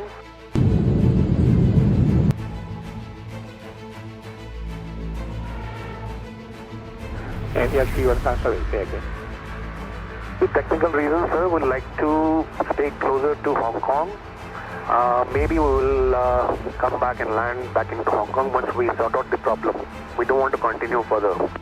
And yes, you are maintain fashion level, advance and able for right turn to Hong Kong. Able right turn right now in the 315.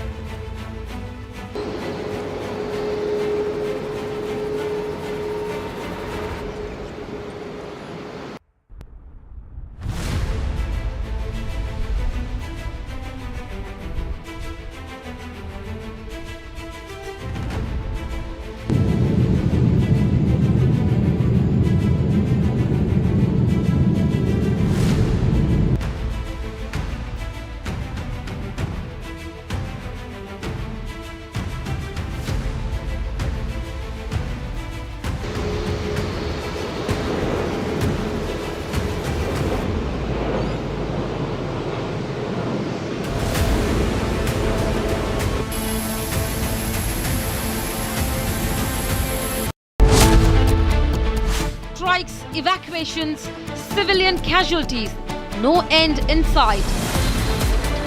Fifth day of missile attacks between Israel and Iran. Global fallout looms as West Asia conflict widens. Debating tonight at 9 p.m. आपकी favourite Hyundai cars पर मिल रही है amazing deals. वैसे लोगे तो आप Hyundai ही, चाहे दिल की सुनो या डील्स की, तो जल्दी चले आओ हुंडई शोरूम। इसको घर पे लगाओगे तो शादी का तो पता नहीं, पर घर पक्का नहीं टूटेगा। रुंगटा नहीं तो घर स्ट्रॉन्ग नहीं। रुंगटा स्टील TMT बार एकदम सॉलिड। पहाड़ों में एक हाइकिंग स्टिक भी बन सकती है। आधे बाउल दही में 4 चम्मच MDH चटनी पुदीना मसाला डाला, स्टर करो, पुदीना चटनी तैयार। MDH चटनी पुदीना मसाला। MDH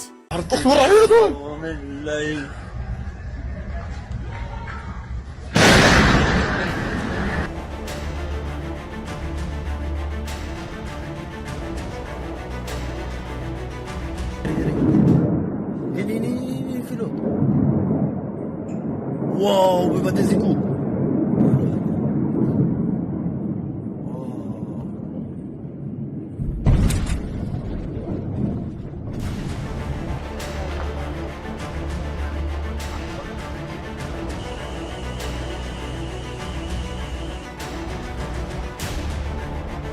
As you can see behind me, this is the result of the latest barrage of rockets fired at our residential communities by Iran.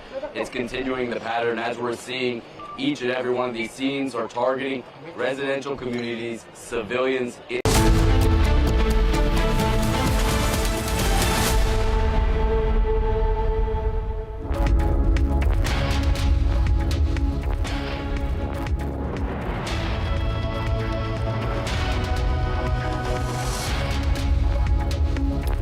Welcome back, friends. The situation in the Middle East is building up to something with Donald Trump cancelling his participation in the G7 returning from Canada back to the Situation Room in the White House. What's up? Is America joining forces with Israel militarily? That's our focus. Let's begin with the headlines.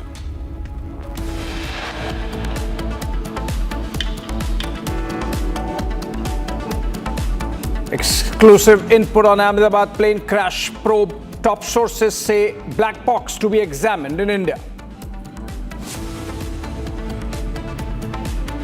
2 बार हमारी ये flight cancel हुई है और air India कोई जवाब नहीं देते। अब हम लोग अभी अगली बार से एयर इंडिया में आने वाले नहीं है।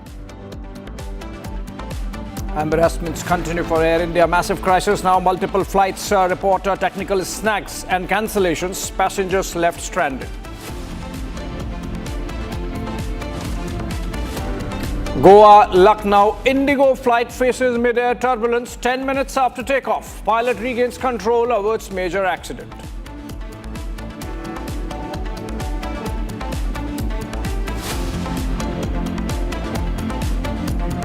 Israeli military says it killed Iran's wartime chief of staff. Israel-Iran conflict escalates.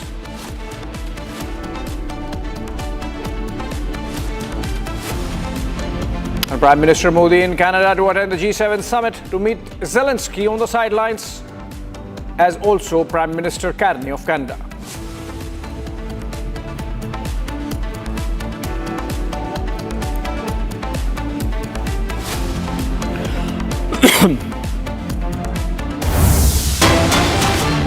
Another breaking associated with flying in Indian airspace. An Indigo flight flying from Kochi to Delhi was forced to make an emergency landing in Nagpur after the airline received a security alert. The flight, originally operating from Muscat, was diverted as per protocol and landed safely. Something with our skies, it seems. Technical snags and turbulence, and now a security scare. Somebody perhaps suggested that there could be a bomb on the flight, and so while flying from Kochi to New Delhi, it had to make an emergency landing in Nagpur in Maharashtra on the flight path. We'll have more details in a while from Harsha, our correspondent. But these are the first details coming in. These are pictures, in fact, from Nagpur, where the flight landed, made the emergency landing, and all the passengers were deboarded. We are yet to hear whether they have been put on board another flight, or whether the same flight after security checks, or the same plane after security checks, is going to make its onwards journey to Delhi. But as of now, this is the information we have. Indigo flight Kochi to New Delhi making an emergency landing in Nagpur.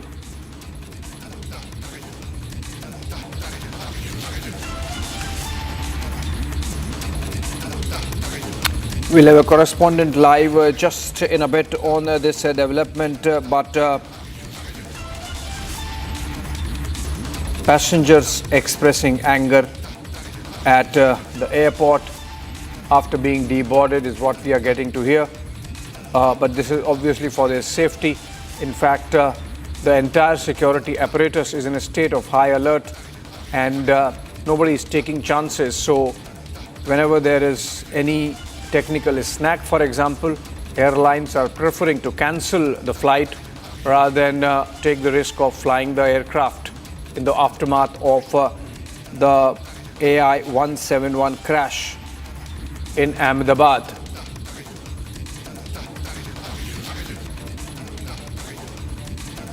We in fact have Rakshita joining from the newsroom for more on this.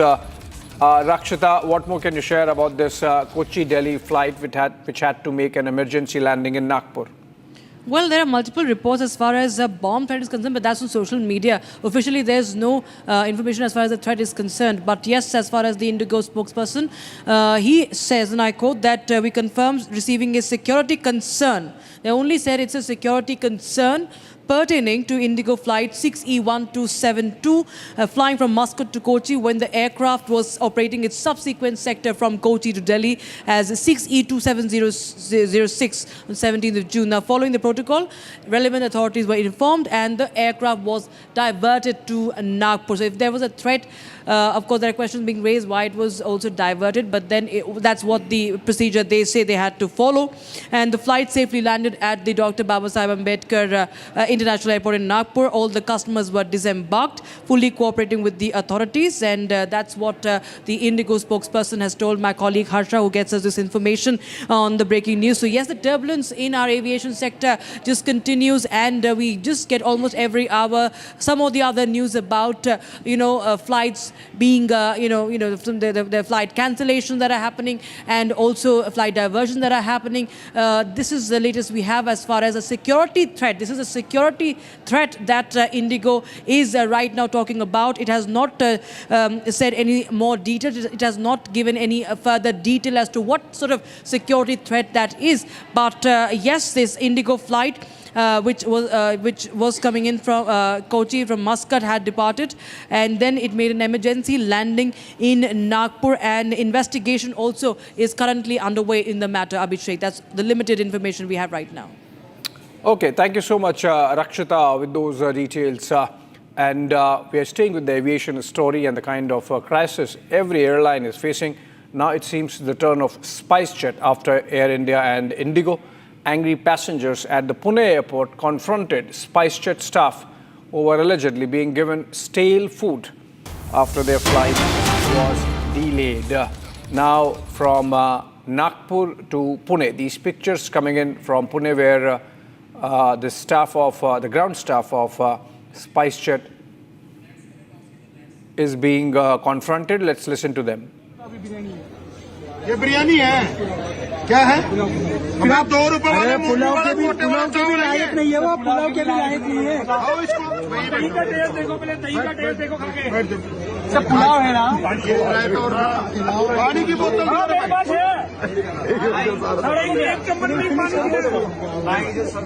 जो काम कर सकता है उसको बुलाओ 6 बजे लेकर दिया 6 बजे तेरी मर्जी कर रहे हैं इसका जहाज तैयार होने वाला नहीं बेचारे ने नाश्ता भी नहीं किया तो खाना खाने तो चुपचाप सवाल कर रहे हो यार अभी पुणे में एक बंदा भूखा है बैठ जा भाई भाग मत देख दिमाग खराब मत कर बैठ जा आराम से भैया जाना नहीं खाएगा तो हम कुत्ते हैं ये खाना तू खाएगा खा यही सबके सामने खा तो हमें भी पता चले ना कि हम जानवर हैं या इंसान हैं क्या है ये बिरयानी बताओ सर बिरयानी आप सच्ची बताओ भी बिरयानी है ये बिरयानी है क्या है फिर आप 2 रुपए वाले पुलाव के भी लायक नहीं है वो पुलाव के भी लायक नहीं है आओ इसको दही का टेस्ट देखो पहले दही का टेस्ट देखो खा के सब पुलाव है ना पानी की बोतल मेरे पास है एक चम्मच भी पानी जो काम कर सकता है उसको बुलाओ 6 बजे लेकर दिया 6 बजे तेरी मर्जी कर रहे हैं इसका जहाज तैयार होने वाला नहीं बेचारे ने नाश्ता भी नहीं किया तो खाना खाने तो चुपचाप सवाल कर रहे हो यार अभी पुणे में एक बंदा भूखा है बैठ जा भाई भाग मत देख दिमाग खराब नहीं खाएगा तो हम कुत्ते हैं ये खाना तू खाएगा खा यही सबके सामने खा तो हमें भी पता चले ना कि हम जानवर हैं या इंसान हैं क्या है ये बिरयानी बताओ सर बिरयानी आप सच्ची बताओ भी बिरयानी है ये बिरयानी है क्या है फिर आप 2 रुपए वाले पुलाव के भी लायक नहीं है वो पुलाव के भी लायक नहीं है आओ इसको दही का टेस्ट देखो पहले दही का टेस्ट देखो खा के सब पुलाव है ना पानी की बोतल मेरे पास है एक चम्मच भी पानी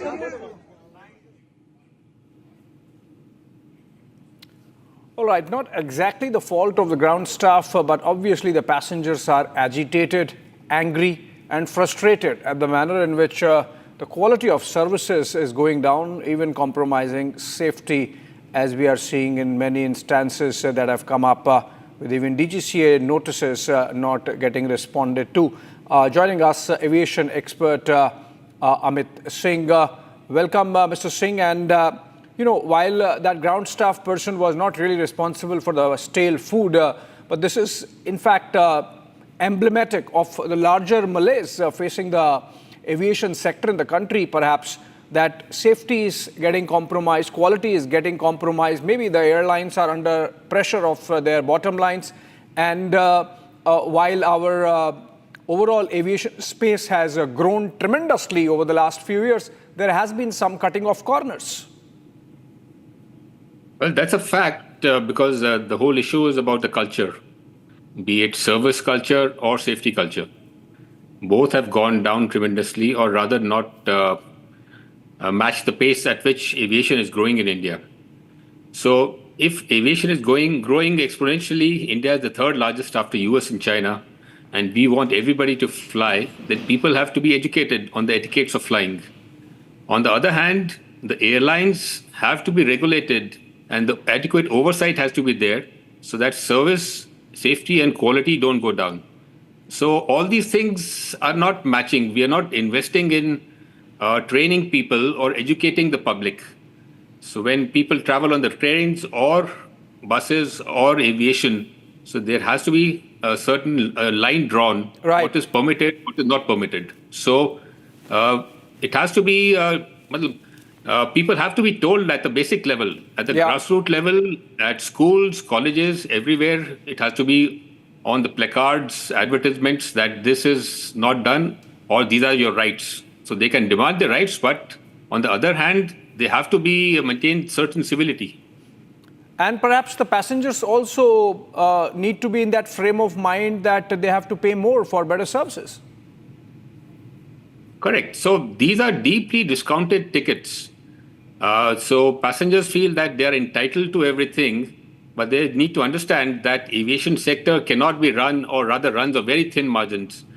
Even a slight rise in the oil barrel prices and the whole profits are wiped out. So the airlines look at the long run, try to save money, whereas trying to give or promising to give maximum services.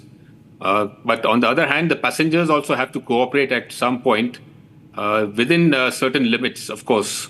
So there, for example, passengers, their cancellation fees.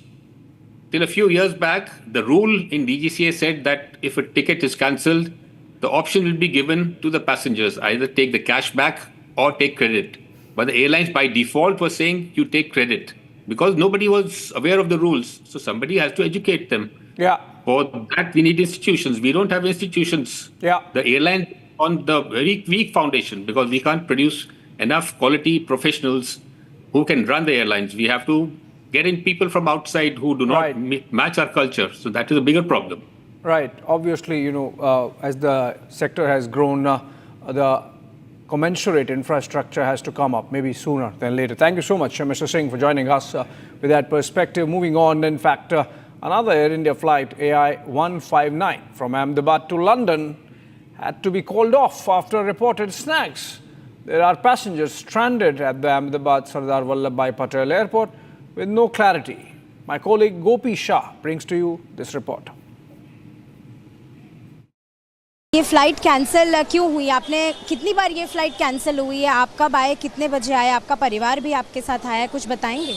I booked a flight on 14 June because we want to back in London on 14 June. But on the 13th June, I got an email that you have to cancel this flight because of the atmosphere and weather. So they messaged me, emailed me that you have to reschedule your ticket. And on the, they emailed me that you have to reschedule on 17 June. I got email on 12 p.m. in the morning that your flight is cancelled. 17 June flight cancelled. So my husband is there on the window and he's doing that. We want to do new flight and they are doing. तो यही same flight पहले 2 बार और भी cancel हो चुकी है। हाँ, 2 बार हमारी ये फ्लाइट कैंसिल हुई है और एयर इंडिया कोई जवाब नहीं देते। हम मैसेज भी करते तो इतना होल्ड होता है, हमको 15-15 मिनट होल्ड रखना पड़ता है और हमको सामने से भी अच्छा कोई रिस्पॉन्स नहीं आता है एयर इंडिया में से। अब हम लोग अभी अगली बार से एयर इंडिया में आने वाले नहीं है। हम इधर आए तो बता रहे थे कि फ्लाइट है वो डिले हुई है 3 आवर्स। सो हमको 1 PM की जगह 3 PM का टाइम दिया, और अभी जब टाइम बोर्डिंग का आया, अंदर जाने का आया, चेक इन का टाइम आया, तो वो लोग बोल रहे हैं कि अब फ्लाइट कैंसिल हो गई है। सो वो लोग अच्छे से रिफंड का भी आंसर नहीं दे रहे हैं। हम लोग कॉल सेंटर में बात कर रहे हैं, वहाँ भी कोई भी कॉल रिसीव नहीं कर रहा है, और वो लोग यही बता रहे हैं कि हम आपको 10-15 दिन में रिफंड कर देंगे। Did they tell you what is the reason behind the cancellation of this particular air? Actually, when we reached here, there are 3-4 persons from the Air India Airlines, and the reasons stated by them are different. There are 3 persons who are here to respond, and each and every person is giving a different reply. One is saying that there is some technical issue. The second one is saying that there is a delay in the flight to reach here from Delhi to Ahmedabad. Therefore, today takeoff is not possible, and other reasons are being stated which are not plausible.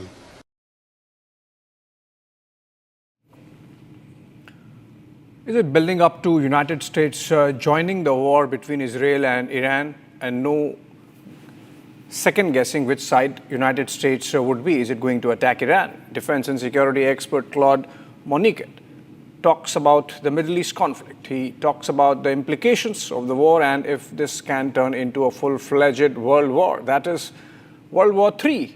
Or will it remain to be a largely regional conflict? Take a listen.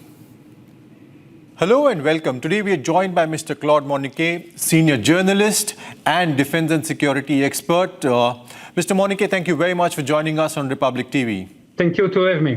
Mr. Moniquet, my first question to you is that Middle East is on a boil. Israel-Iran tensions seems to be flaring up. How do you view the conflict from someone who's sitting in Belgium? A third point, someone as an outsider. How do you view the conflict, sir? I'm not completely an outsider, actually, because when I was young, I was living in Israel. Right. And I know very well this country, of course. I'm working with Israeli. I'm also working with people in the Arab countries in the Middle East. And I analyze this situation since 40 years. Right, so sir. I'm an outsider in a way, but not completely. Right.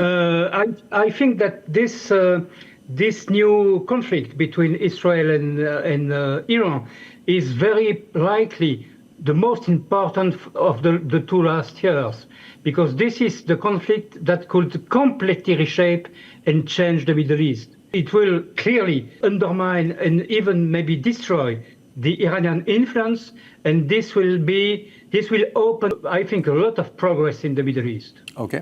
I was listening to some of your interviews where you mentioned that this conflict has been something that has been waiting for the past 25 years. And you also mentioned that Iran may face a revolt against the Khomeini government. How could you elaborate a bit on that?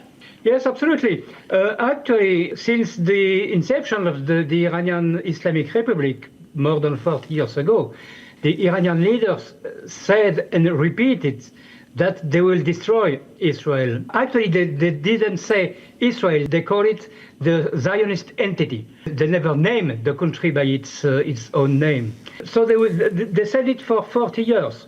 And when it was clear 25 years ago that they were on the way to try to get the nuclear weapon, Israel was clearly under existential threat. And at this moment, 25 years ago, when I went to Washington or when I went to Tel Aviv, at the time I was an intelligence agent for the French service. 25 years ago, the people I met in Washington and Tel Aviv told me that the war between Israel and Iran was unavoidable and will a day or another day will happen. So we had to wait 25 years, but for 25 years, Iran was repeatedly warned by the US, by the United Nations, by Israel itself, by the European countries, just name it, by quite all the countries of the world. They were warned not to develop a military nuclear program. But they did it. They lied to the world, they lied to the international community, to the International Atomic Energy Agency, they lied to everyone in the world, but at the end of the day, no, it's over for this program. Right. But then even while addressing in his addresses, Netanyahu has particularly mentioned specifically that his war is not against the people of Iran. How do you substantiate that the people of Iran will actually revolt? Do you think this is going to lead towards that? What is your view on that? It's difficult to say. It's clearly not a war against the Iranian people. In the past, before the Islamic Republic, the relations between Iran and Israel were very good at the time of the Shah. And there was a very big Jewish community in Iran, and a lot of Iranian people had a very friendly view to Israel. And Israel was not an enemy of Iran, and Israel doesn't want to be an enemy of Iran. Right. What the Israeli leaders say today is that they hope that this war will completely undermine the Iranian leadership, and at this time maybe there will be a way for the Iranian people to take their own destiny in their hand and to revolt against this power, which just bring them more than 40 years. This terrible regime just bring repression and confusion and a very, very difficult and sad life for Iranian people. So maybe today, or tomorrow or in a few weeks, maybe it could be the moment for the Iranian people to take their own destiny in their hand. Okay. Now that it has started, how long do you think the conflict will continue, sir? Do you see a timeline? Do you see that it might end? Do you see there could be a ceasefire, an intervention from US? What do you think what may happen? Oh, it's very, very complicated to assess. I think it will continue for at least a few days, because from a strategic and a military point of view, Israel decided to attack. If they stop the attacks now, it is absolutely unsure that they could attack again in some weeks or some months. And the military, the nuclear military program is not completely destroyed. So they have operation to continue, to pursue, to achieve their goal, to weaken the military force of Iran and to destroy the military nuclear program. So it will continue. And then, of course, we have and we will have the military answer of Iran. It could be missiles, as they fire them since Friday night. It could be terrorism in the world. It could be the blockade of the Hormuz Straits. We don't know. We don't know exactly what will be the way chosen by Iran in the next hours and days. And this also, of course, will be taken in account to decide the right response the right answer by Israel. It's possible that the US will intervene. It's possible that France will intervene. 2 hours ago, the French foreign minister said that France is ready to protect and defend Israel. Who is accountable for India's air safety loopholes? Why are red flags being ignored by regulators? How safe is your flight? Debating tonight at 8 p.m. Hi, this is Chef Ranveer Brar. Guarantee you brilliance on behalf of IAHM. अब छोलिया हो या लोबिया, सफेद चने या काले चने, सब कुछ मजेदार बने।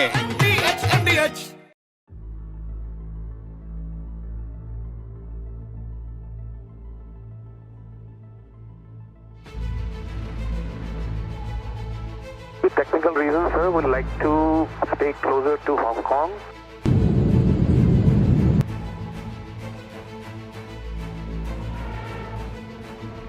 And yes, you are sorry, say again. With technical reasons, sir, we'd like to stay closer to Hong Kong. Maybe we will come back and land back into Hong Kong once we sort out the problem. We don't want to continue further. And yes, you are maintain passenger level advance and able for right turn to Hong Kong. Able right turn right now in the 315.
Ini Filo.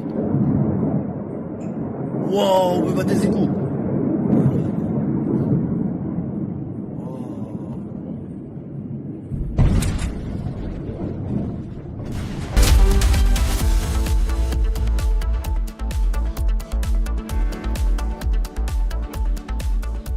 विमल में गुलिस्तां के ये कुछ लजीज फरिश्ते जब साथ घुले तो जी ललचाए और दिल कहे कि स्वाद की जुबान में खुद को ऐसे डुबाऊं कि निकल ना पाऊं। विमल की जुबान कुछ है ही ऐसी, मानते हैं? विमल बोलो जुबान कैसी? अब छोलिया हो या लोबिया, सफेद चने या काले चने, सब कुछ मजेदार बने।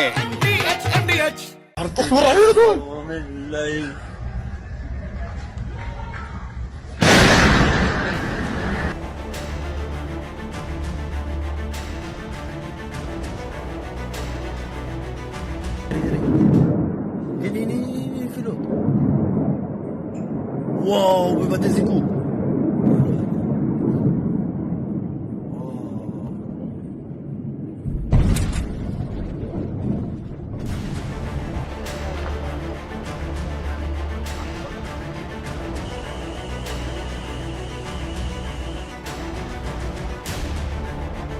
As you can see behind me, this is the result of the latest barrage of rockets fired at our residential communities by Iran. It's continuing the pattern as we're seeing. Each and every one of these scenes are targeting residential communities, civilians in their homes.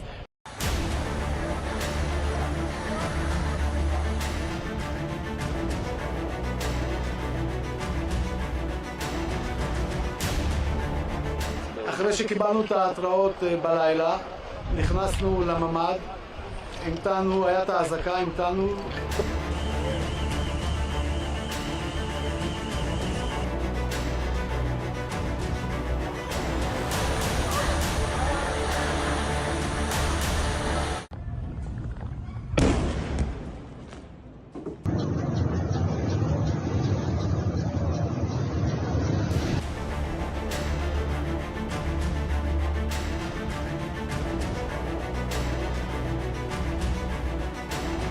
In this context, Israel has the right to defend itself. Iran is the principal source of regional instability, and we've always been very clear. Iran can never have a nuclear weapon. We have voiced our strong concerns over Iran's nuclear and ballistic missile program.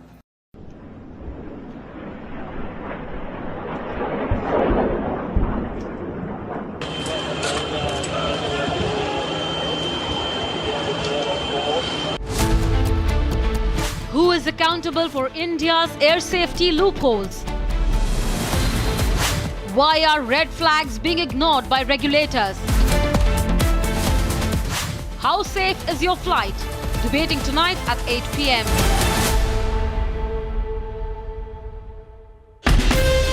From Asia's largest news headquarters, setting the agenda for Bharat.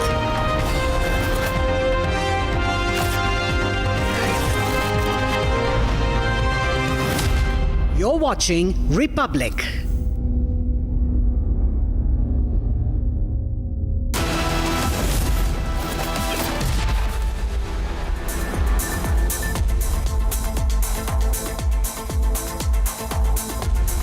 Hello and welcome. You're watching 6 Stories at 6 with me, Tanisha Vasti. Ladies and gentlemen, there are 2 big stories that are making headlines not just nationally but also globally. And today we will tell you about different angles on these 2 top stories that we will be tracking. Number 1, Air India must be answerable to all those passengers who have lost their loved ones in the crash.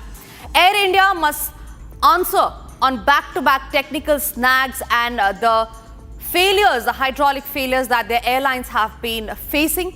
And also Air India must be answerable to those passengers who pay a hefty amount to travel via their airlines only to remain stranded. The aviation crisis, ladies and gentlemen, is unending. Just today, there have been at least 5 incidents of technical snags and hydraulic failures of flights being grounded, and we'll get you inside the details of what all snags have been reported. Meanwhile, what has also been reported are back-to-back bomb scare threats on multiple flights, and the latest being that of an Indigo flight that was grounded in Kolkata. We will also take you through the other big story that we are tracking, which is the Iran-Israel conflict, which is unending. There's no respite that is in sight. There have been damage, destruction and loss of lives in both Iran and Israel in what is now being seen as a tit-for-tat strike. And with the massive escalation of the conflict, are we on the brink of World War III? How are the world leaders reacting to it? We have the top focus on the agenda-setting stories, the top main stories at 6 p.m. today. Let's get started first up with the top story. Ladies and gentlemen, Air India, known as Maharaja, is completely losing on its name now. This after back-to-back incidents of technical snags, hydraulic failure and a lot more. Let's first take you through the 2 major incidents that have been reported today that left passengers worried, stranded. Now the visual that you see on your screen is from the Ahmedabad airport. Air India today cancelled its Ahmedabad to London airline, that was AI-159. The flight was originally scheduled to depart from London at 10 p.m. on June 16 and arrive in Ahmedabad at 9:20 a.m. on June 17. But it departed at 11:16 p.m. from London on June 16 and arrived in Ahmedabad at 1:24 p.m. on June 17. It was rescheduled to depart from Ahmedabad at 3 p.m. but later it was cancelled. The official statement is what they say. The preliminary probe in the report on today flight cancellation says that the AI-159 Ahmedabad to London was flying with minimum equipment list. As a result, the passengers were stranded and this is their ordeal. ये flight cancel क्यों हुई? आपने कितनी बार ये flight cancel हुई है? आप कब आए, कितने बजे आए? आपका परिवार भी आपके साथ आया है, कुछ बताएंगे? I booked a flight on 14 June because we want to back in London on 14 June. But on the 13th June, I got an email that you have to cancel this flight because of the atmosphere and weather. So they messaged me, emailed me that you have to reschedule your ticket. And on the, they emailed me that you have to reschedule on 17 June. I got email on 12 p.m. in the morning that your flight is cancelled. 17 June flight cancelled. So my husband is there on the window and he's doing that.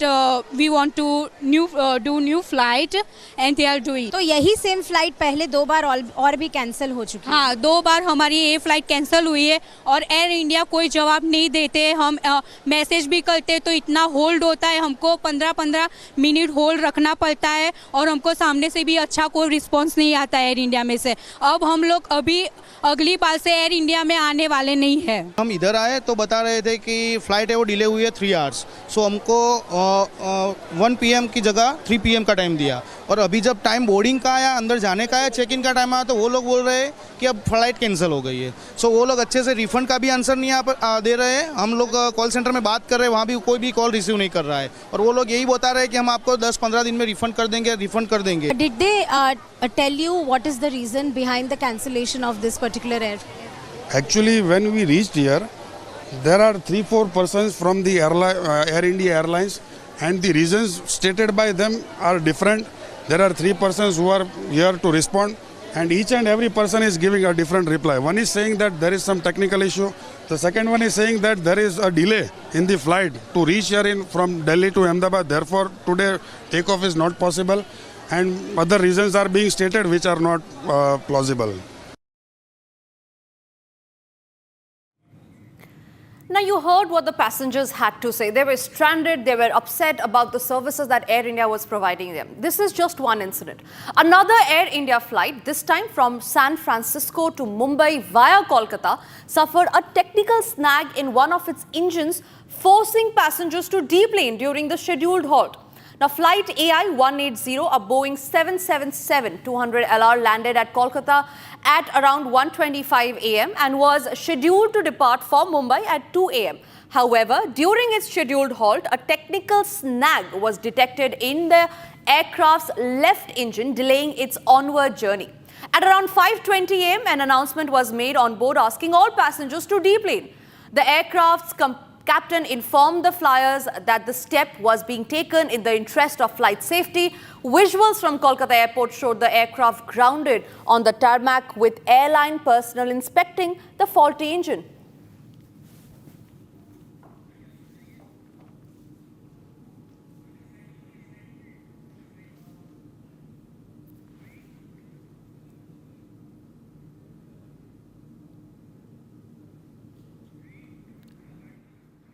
Moving on, ladies and gentlemen, it was just yesterday when Air India Dreamliner AI315 flying from Hong Kong to Delhi returned mid-air due to suspected technical issue. Now, the aircraft was a Boeing 787 Dreamliner, the same model that was involved in the recent Air India flight crash 171 near Ahmedabad that killed over more than 200 people. Now, in a separate incident, British Airways flight BA35 bound for Chennai was forced to return to London after a technical fault.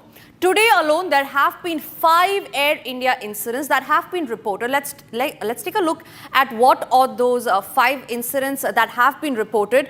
We'll take you through the first set of incidents that has been reported. Remember, there are multiple technical snags that have been reported in the Air India flights. This one is from today. It is AI2493. Now, there was an air scare on Mumbai-Ahmedabad plane, another plane which had an air snag. And this was just one of the incidents. As a result, the passengers were told to deplane. There was inspection, there was checks going on. And all of this was happening after the passengers had already boarded the flight.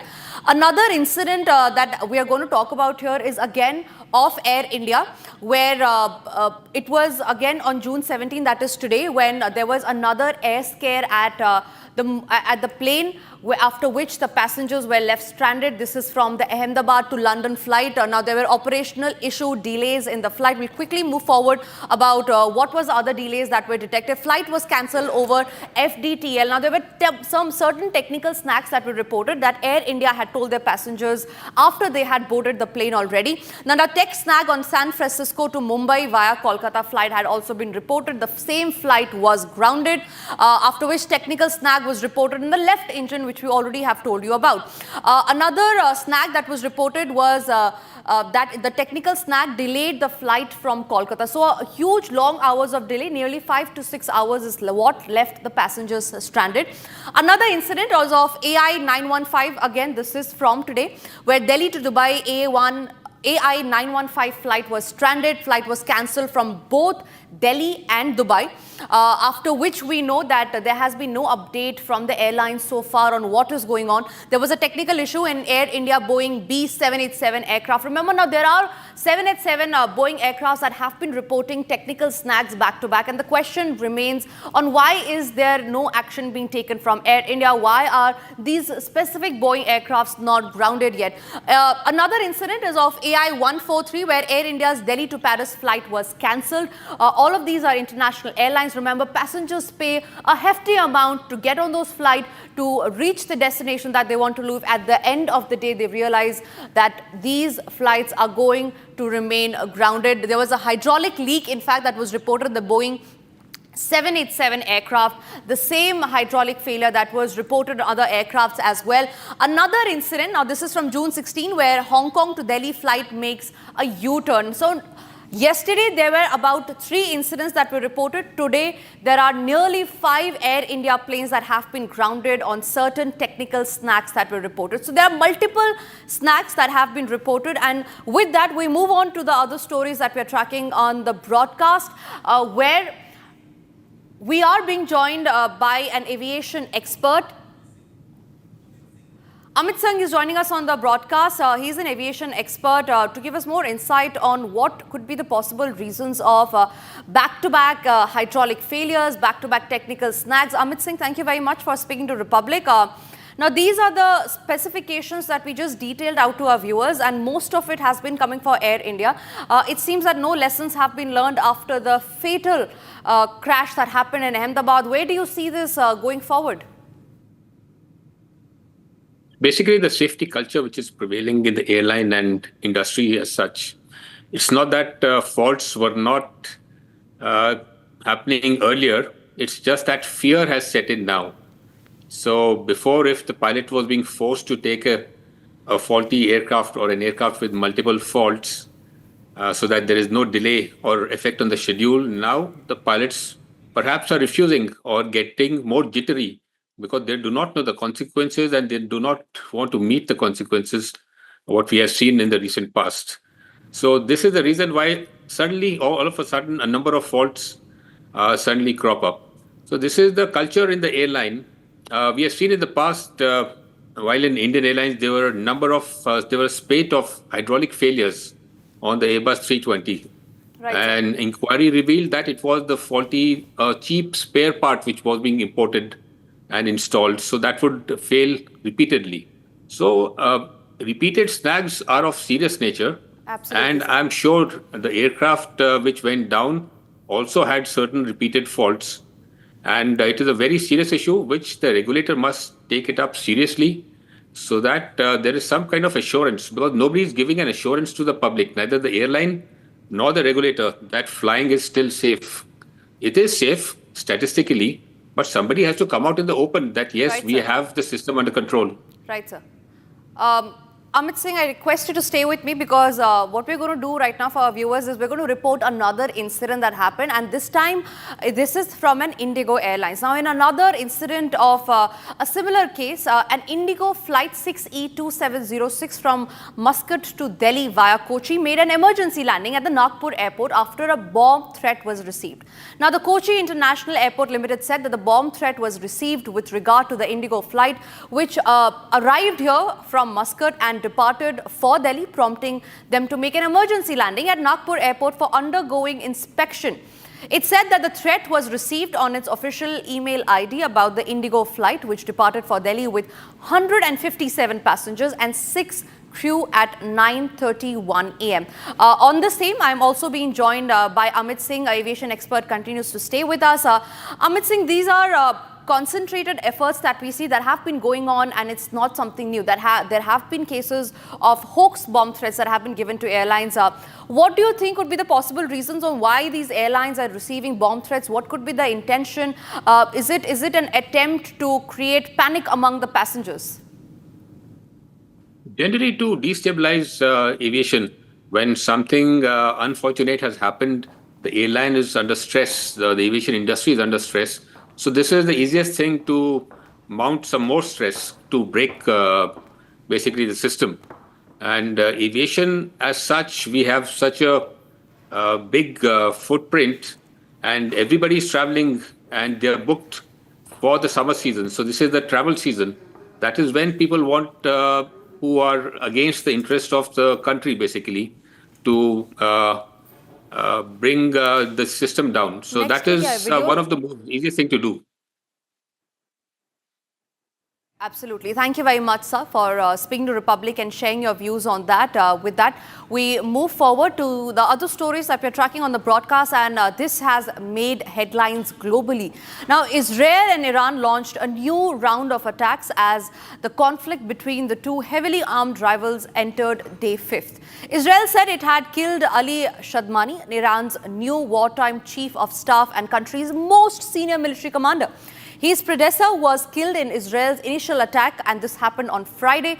At least 224 people have been killed since Israel began bombing Iran on Friday.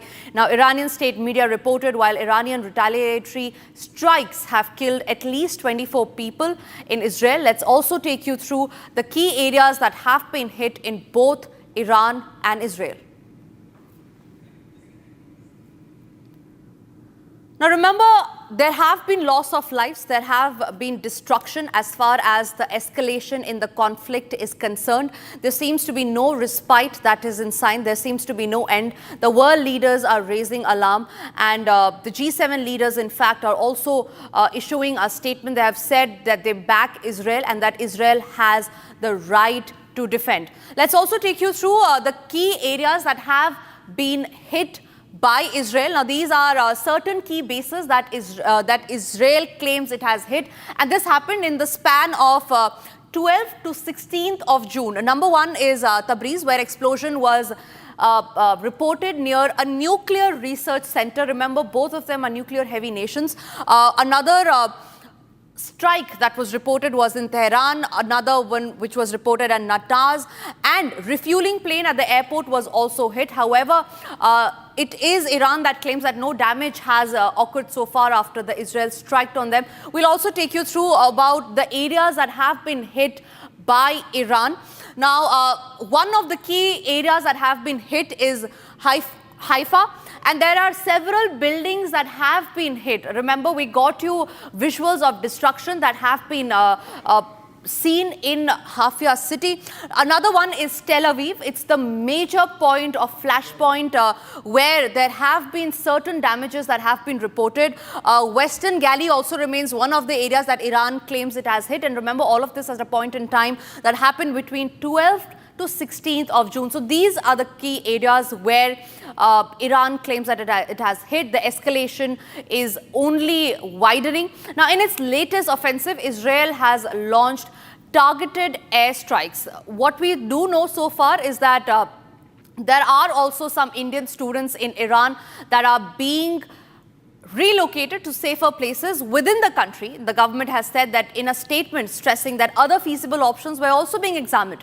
Now, the development comes as Israel and Iran continue to trade missiles, with neither side showing any sign of backing down. The parents have appealed to the Prime Minister and External Affairs Minister S. J. Shankar to intervene and facilitate the safe return of these Indian students. The majority, remember, of these students stranded in Tehran and several other cities of Iran are pursuing professional courses, mainly MBBS. We spoke to the family of these students who have been stranded. Listen in.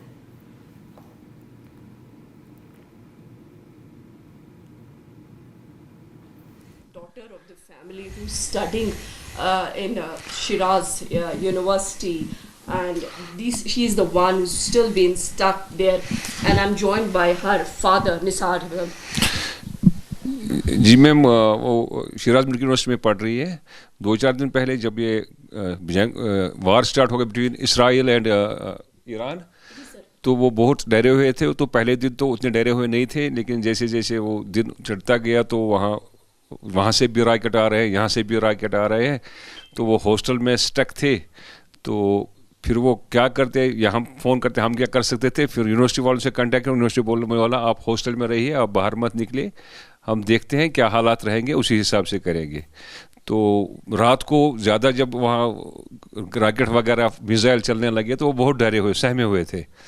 तो फिर उन्होंने हमारे साथ contact किया, हम क्या कर सकते थे. फिर लकीली हम थैंकफुल है इंडियन एम्बेसी के जो वहाँ ईरान में है, उनने उनके साथ कांटेक्ट किया, उनको अपना व्हाट्सअप नंबर दिया, कांटेक्ट नंबर, बोला आप घबराइए मत, हम कोशिश करेंगे कि हालात कैसे रहेंगे उस हिसाब से हम कोशिश करेंगे कि आपको सेफ जगह इवैक्यूएट करेंगे. तो अभी तक इवैक्यूएशन हुआ है क्या? आज मॉर्निंग में मेरी बेटी के साथ बात हुई, इंडियन स्टैंडर्ड टाइम 7 AM, तो वहाँ तेहरान में 5 AM थे, तो उनको उस टाइम इवैक्यूएट कर रहे थे वहाँ से सेफर प्लेस.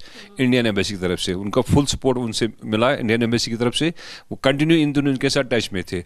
वो 3-4 दिन से सोए नहीं, क्योंकि वहाँ उस होस्ट में लड़कियाँ हैं, 80% कश्मीरी है, लेबनानीज, इराकी और भी कई कंट्री की लड़कियां हैं. वहाँ लड़कियों का ही हॉस्टल है वो. तो लेकिन सपोर्ट बहुत ही मिला उनको, यूनिवर्सिटी वालों ने भी सपोर्ट किया. तो एम्बेसी वालों ने उनके बच्चे जो है वो आपकी बेटी के साथ वहाँ फंसे हुए, कुछ बताया? वहाँ उसने बताया कि हमारी यूनिवर्सिटी के 200 लड़कियाँ थी. जी जी जी.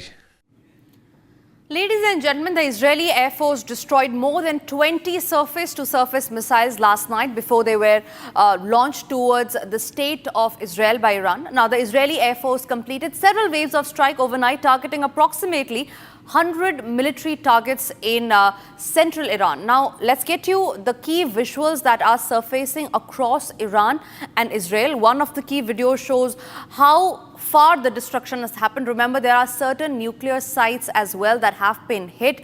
There are certain videos that have circulated, and to access and tell us about the damage and destruction that has happened, we are being joined by our reporter Nick, who is joining live from Tel Aviv. Nick, talk to us about what are the kind of destruction that Tel Aviv specifically has gone through since you're reporting from there, and what is the situation so far as the ground is concerned? Here behind me, you can see one of the targets of the Iranian missiles. Here you can see kids supposed to be. This is one of their bird and kangaroo paintings. And inside of this bus, around 70 children supposed to be, because those buses, 10 of them, are taking each morning the children to the kindergartens and to the schools. But all of them, as you can see, are completely destroyed just from one ballistic missile fired from Iran. And it happened in the morning, exactly at the time when those children supposed to go to schools, to kindergartens. And just because Israel decided to close all the schools, kindergartens, and workplaces, because of the emergency situation, no one was here, but otherwise it could be a huge tragedy. You can see how all of those buses are destroyed.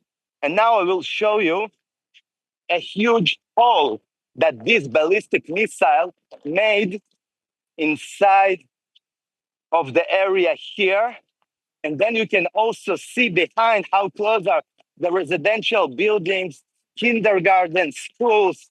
They're all here, close to this hole. You see, this is what happened from one ballistic missile that Iran shot towards Israel. I will now go inside, so you'll see how huge the hole.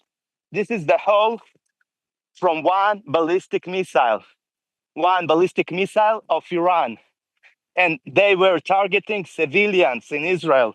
They were targeting buses that are taking children to the school, to kindergartens, and residential areas here. There are no military targets here all around. And this is what Iran doing for 5 days. They are striking civilian residential areas all across Israel. Back to you. Thank you very much for getting us those ground reports. All eyes are now on how the situation is going to pan out, because there seems to be no relief, no respite that have been seen. Moving on, the G7 summit has cracked under the pressure of war. And remember, G7 has also released a statement. They have completely backed Israel. We're keeping a very close watch on that, as Prime Minister Modi will also be attending the G7 summit. And that is all that we could pack in this edition of 6 Stories at 6. We will be back tomorrow with more agenda-setting stories at 6 p.m. Don't go anywhere. Coming up next after the break is Live and Breaking.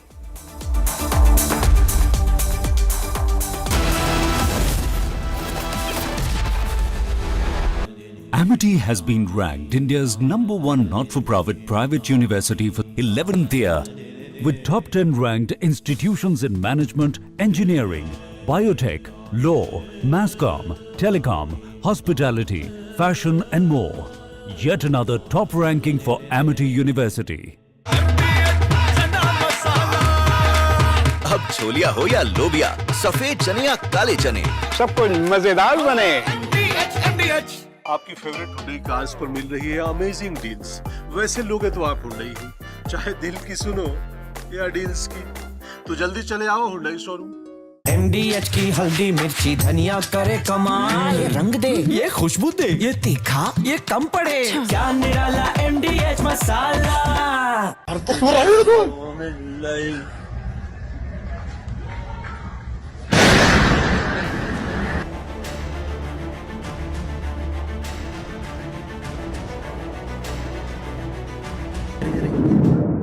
Ini filo.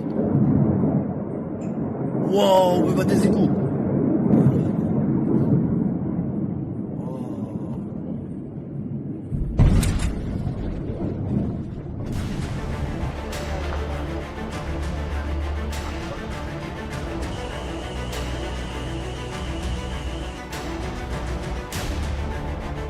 As you can see behind me, this is the result of the latest barrage of rockets fired at our residential communities by Iran.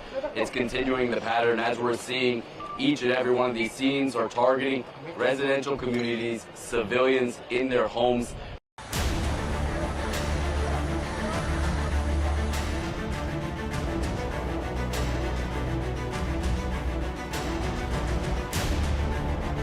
אחרי שקיבלנו את ההתראות בלילה, נכנסנו לממ"ד, המתנו, היה את האזעקה, המתנו.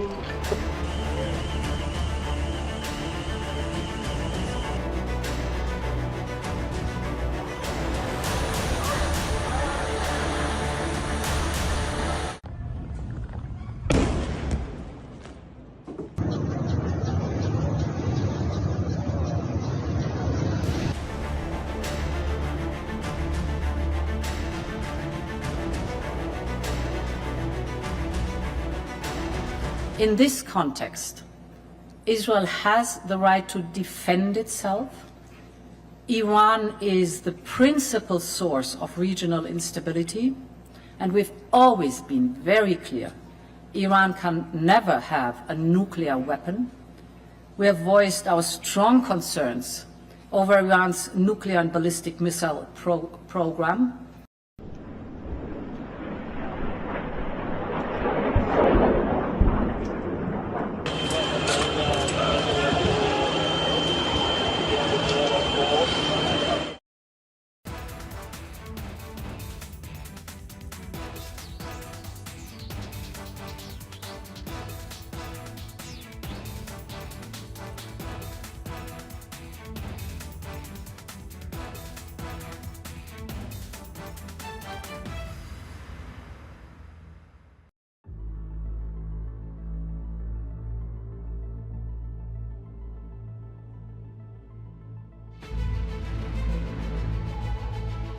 Technical reasons, sir, would like to stay closer to Hong Kong.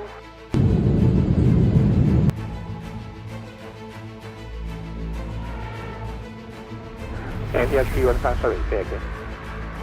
With technical reasons, sir, would like to stay closer to Hong Kong. Maybe we will come back and land back into Hong Kong once we sort out the problem. We don't want to continue further. And yes, you are maintain passenger level advance and able for right turn to Hong Kong. Able right turn right now in the 315.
A very good evening. Hello and welcome. You're watching Republic TV with me, Akanksha Khajuria. West Asia is on the boil again. In the last 5 days, we have seen war, in fact, starting between these two countries. We'll get you more details on this. But first up, the headlines. Massive crisis hits Air India. Multiple flights report technical snags and cancellation. Passengers have been left stranded.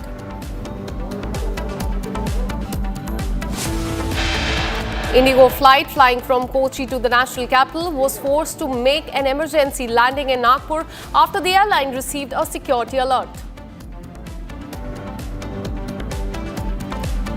Israeli military says that it has killed Iran's wartime chief of staff. Israel-Iran conflict has escalated.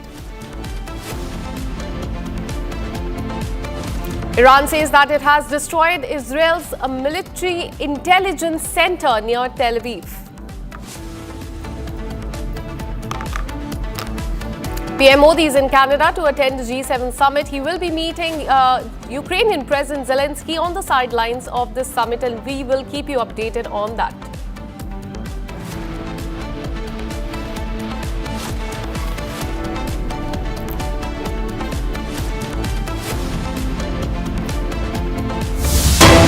We have a breaking news coming in. The IDF and Israel's border police have launched a fresh counter-attack operation on the northern Samaria. This comes as a part of the efforts to expand gains made during Operation Iron Wall. So you can see these are the visuals of the fresh anti-terror operation that Israel has launched, even as the conflict between the two nations have escalated in the last few days. What we're learning is that Israeli Defense Forces and Israel Border Police have launched a fresh counter-terror operation in the northern Samaria.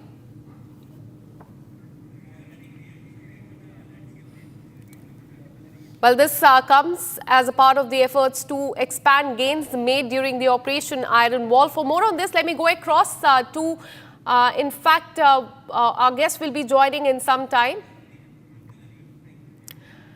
Let me go across to our reporter who joins us from Tel Aviv. Nick, tell us about the situation on the ground, and in fact on this breaking update that we are also getting, that IDF and Israeli Border Police have launched a fresh counter-terror operation in northern Samaria. Tell us about this and then the escalation of the war as far as Israel and Iran is concerned. I can tell you about the escalation of the war with Iran. I'm now standing at the place where one of the ballistic missiles from Iran hit the ground, and you see the massive damage to all of those buses that's supposed to take children to the school. And absolutely, okay, Nick. You can see here all the damage, and the Israeli Minister of Defense came here shortly ago, and he said that Israel will continue the war against Iran until Iran will stop attack Israel, and maybe Khomeini, the head of Iran, will be the next one, and his fate will be like Saddam Hussein. That's what said the Minister of Defense of Israel. And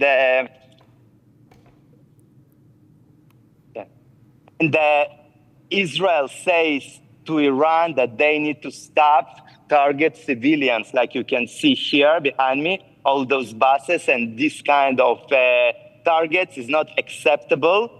And Israel will continue to try to destroy all the nuclear capabilities of Iran, because Israel understands this is an existential threat. Israel cannot afford that Iran will have a nuclear weapons, and they will continue to strike Iran until they will surrender their plans to develop nuclear weapons. Back to you. Absolutely, Nick. You continue to get us those details. The ground reports from Tel Aviv as the destruction continues. Thank you for all the details. Now, moving on, as Israel and Iran war continues to escalate, what we are learning is that Indian students continue to leave Iran.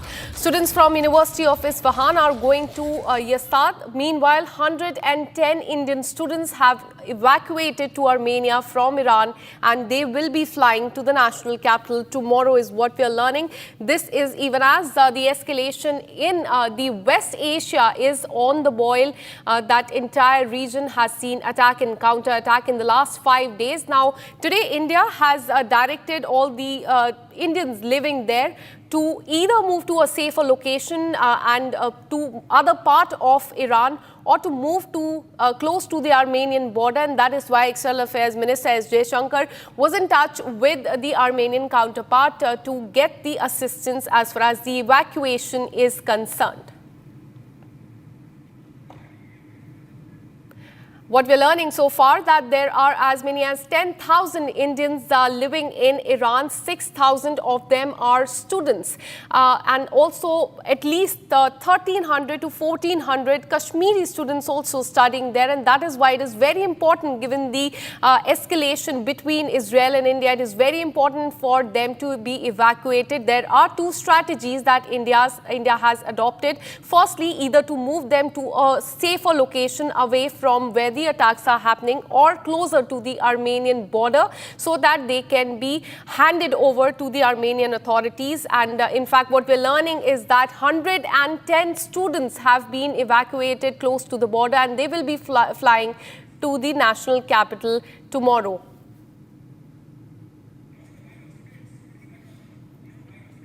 In fact, we are getting you the ordeal of the students who have been evacuated or who are still stuck there. We have, in fact, a reaction coming in from one student. Listen in.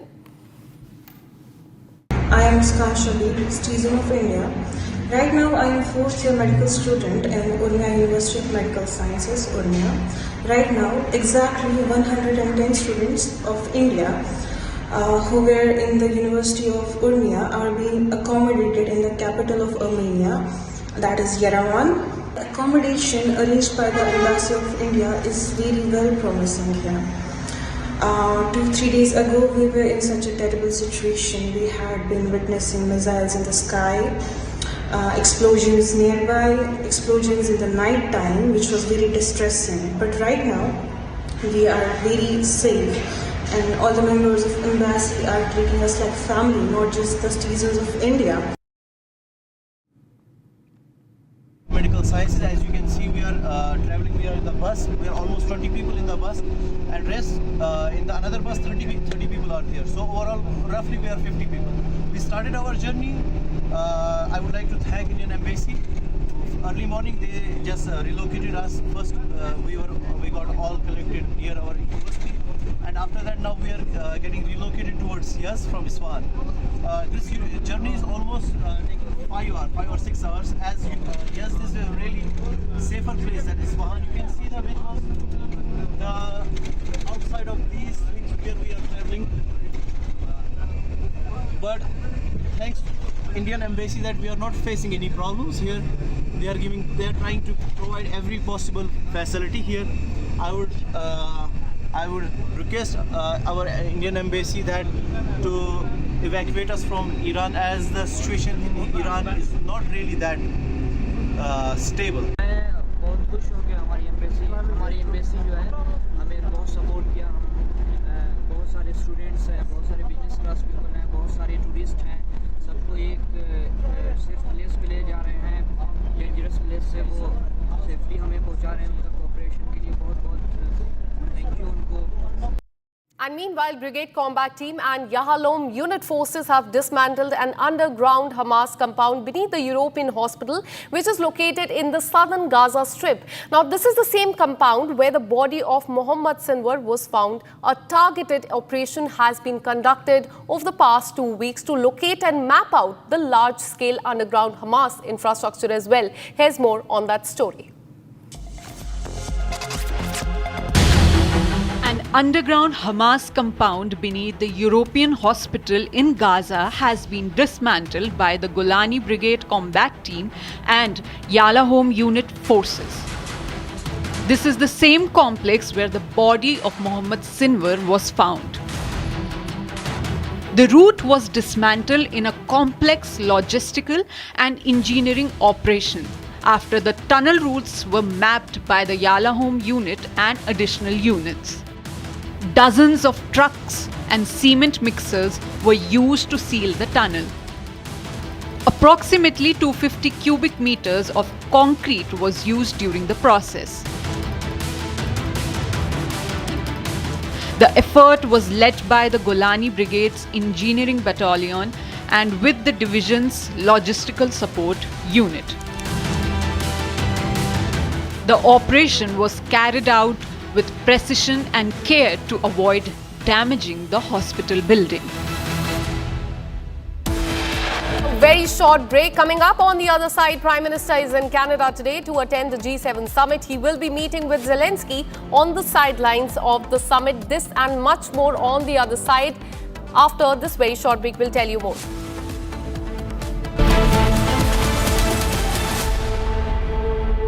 दादी के हाथों का जादू और खुशबू से महकता घर, माँ की मुस्कुराहट और खाने की सुगंध। MDH गरम मसाला, क्योंकि हर रिश्ता है स्वाद से जुड़ा।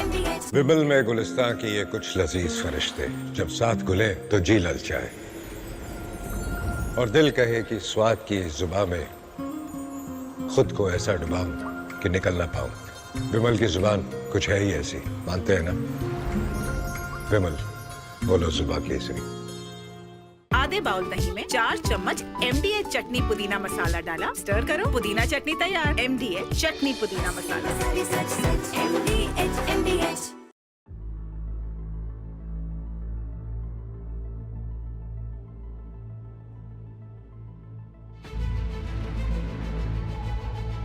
With technical reasons, sir, would like to stay closer to Hong Kong.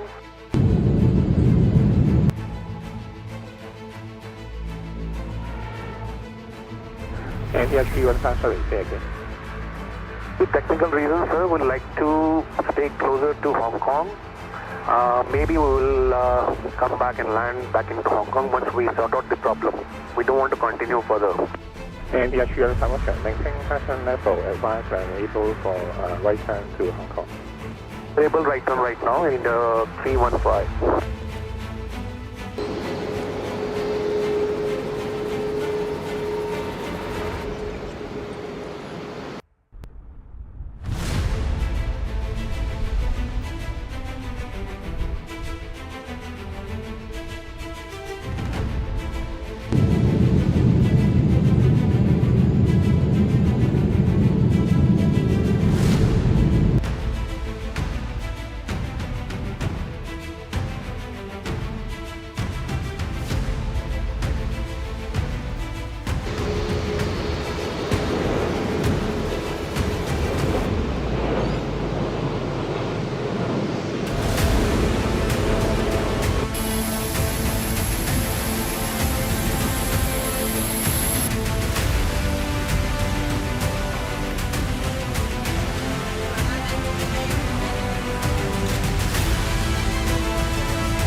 تصور عيونكم ومن الليل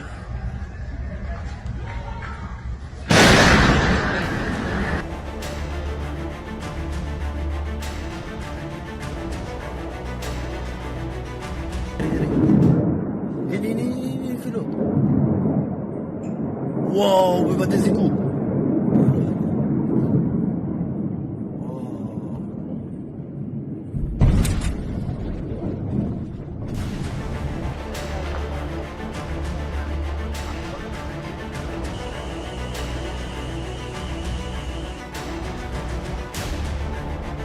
As you can see behind me, this is the result of the latest barrage of rockets fired at our residential communities by Iran. It's continuing the pattern as we're seeing. Each and every one of these scenes are targeting residential communities, civilians in their homes.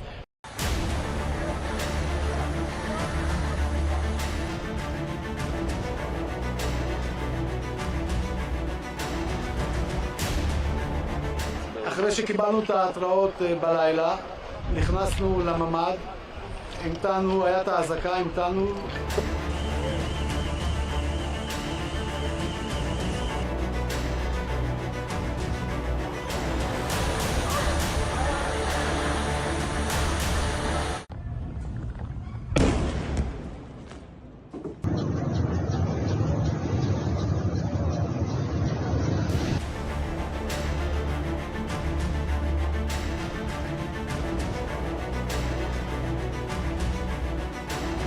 In this context, Israel has the right to defend itself. Iran is the principal source of regional instability, and we've always been very clear. Iran can never have a nuclear weapon. We have voiced our strong concerns over Iran's nuclear and ballistic missile program.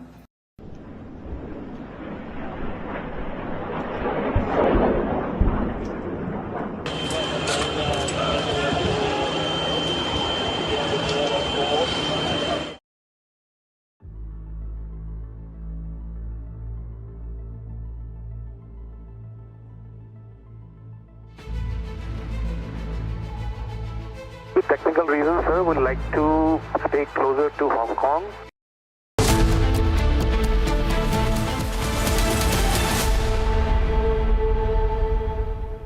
Welcome back. Now let's focus on G7 summit, which has cracked under the pressure of war. President Donald Trump walked out mid-summit, flying back to Washington, D.C. as tensions with Iran exploded. French President Macron claimed Tehran was ready for talks, but Trump dismissed it, hinting at something far more serious. As fighter jets take to the skies and the allies send mixed signals, the world is watching a summit unravel in real time. Here's more. The G7 summit, meant to be a gathering of global resolve, was interrupted by a war spiraling out of control in West Asia. In a dramatic turn, US President Donald Trump walked out, abruptly abandoning the summit to focus on the escalating Iran-Israel conflict. Soon after, America wasn't talking, it was moving. Fighter jets, surveillance drones, airlift tankers all scrambled in southern Europe. The message was loud. Washington is preparing for something bigger. While American warplanes took to the skies, the G7 scrambled to salvage diplomacy.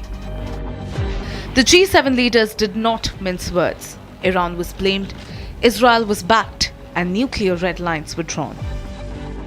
But here's the bigger picture.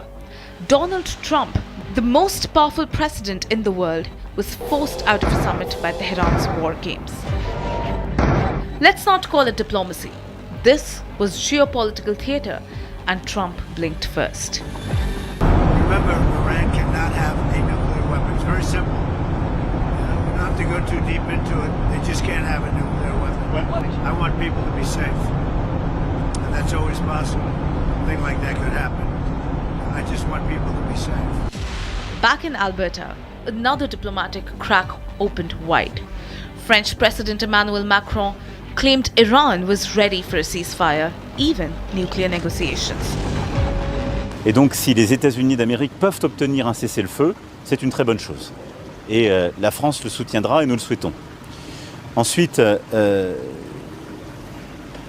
dis, il est absolument essentiel que toutes les frappes de part et d'autre qui se font contre des infrastructures énergétiques, administratives, culturelles et encore plus contre la population civile cessent. Rien ne les justifie, rien. Et elles sont, elles, absolument intolérables. Et ensuite, dès que le cessez-le-feu sera obtenu, et je pense que les annonces qui ont été faites par le président Trump sont tout à fait positives et le rôle que les États-Unis d'Amérique auront à jouer est clé, les Français, à leur côté, les Britanniques et les Allemands sont disponibles pour reprendre une discussion sérieuse. Discussion que nous n'avons jamais cessée. But Trump wasn't buying it. Within hours, he publicly humiliated Macron, saying he had no idea what the French leader was talking about, hinting that his G7 exit was far more than just diplomacy. Tonight, the G7 regroups under global tension. Ceasefire chaos, nuclear threats, war rhetoric, all on the table.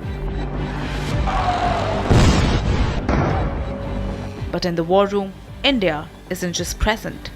India is prepared.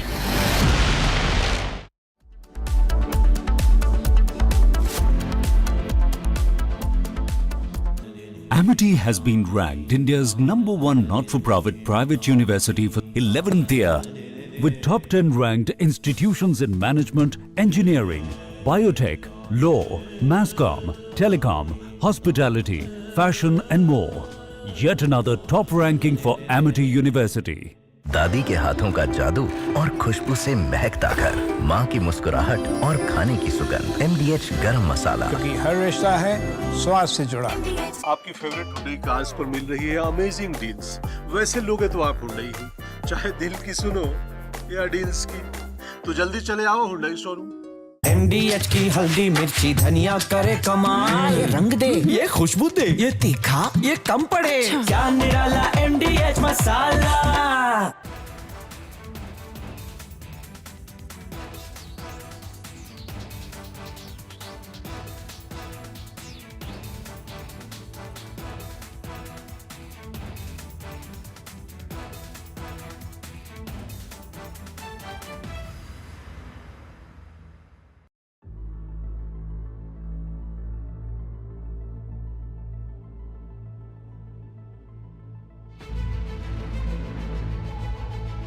With technical reasons, sir, we'd like to stay closer to Hong Kong.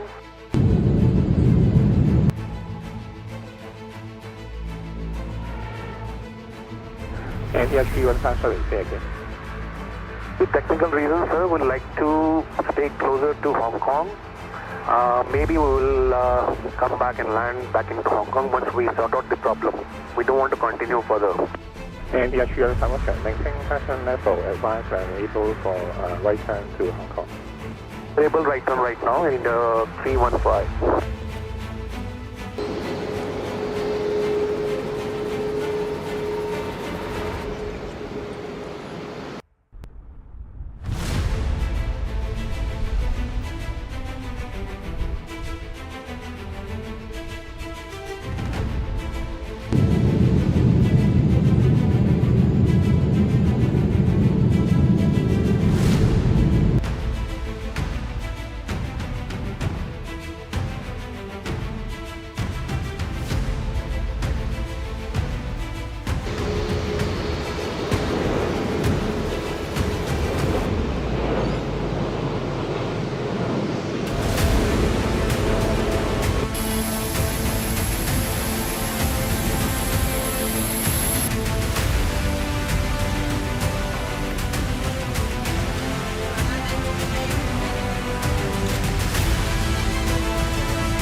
Ini filo.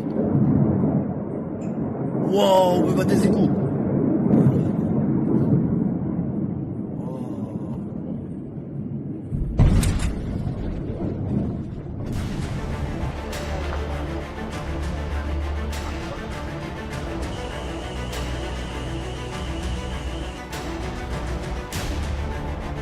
As you can see behind me, this is the result of the latest barrage of rockets fired at our residential communities by Iran.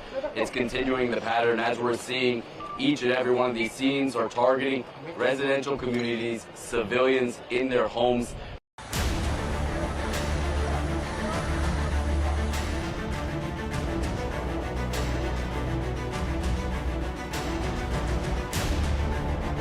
אחרי שקיבלנו את ההתראות בלילה, נכנסנו לממ"ד, המתנו, היה את האזעקה, המתנו.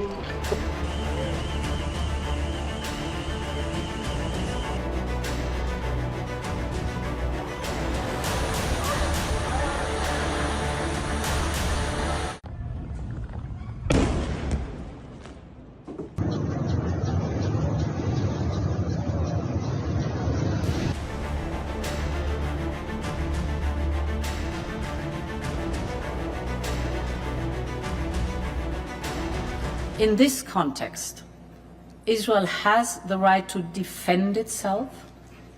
Iran is the principal source of regional instability, and we've always been very clear. Iran can never have a nuclear weapon. We have voiced our strong concerns over Iran's nuclear and ballistic missile program.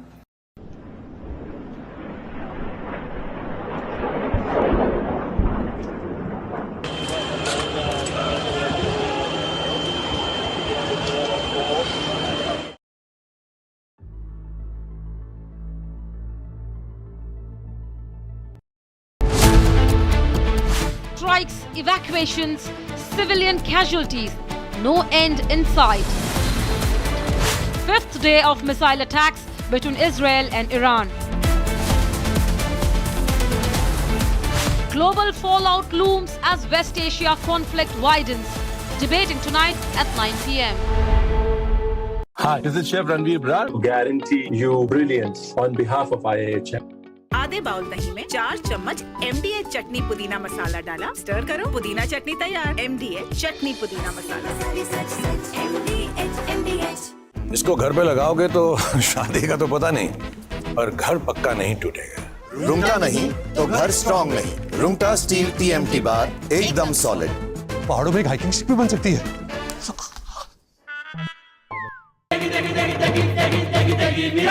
MDH की देगी मिर्च, देगी मिर्च का तड़का, अंग अंग फड़का। MDH की देगी मिर्च।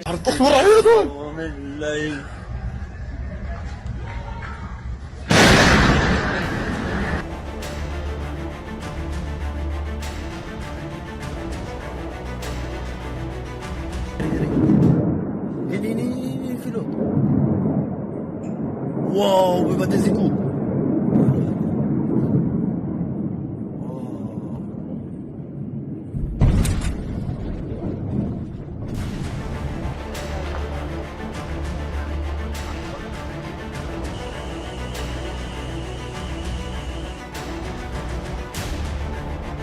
As you can see behind me, this is the result of the latest barrage of rockets fired at our residential communities by Iran. It's continuing the pattern as we're seeing. Each and every one of these scenes are targeting residential communities, civilians in their homes.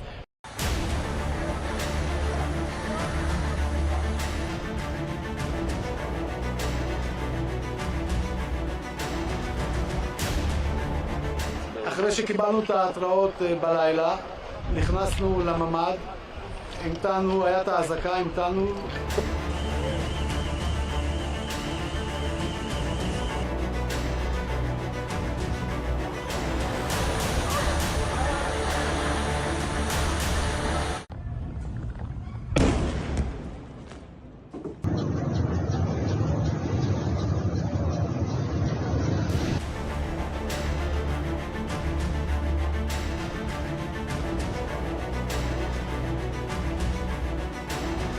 In this context, Israel has the right to defend itself. Iran is the principal source of regional instability, and we've always been very clear. Iran can never have a nuclear weapon. We have voiced our strong concerns over Iran's nuclear and ballistic missile program.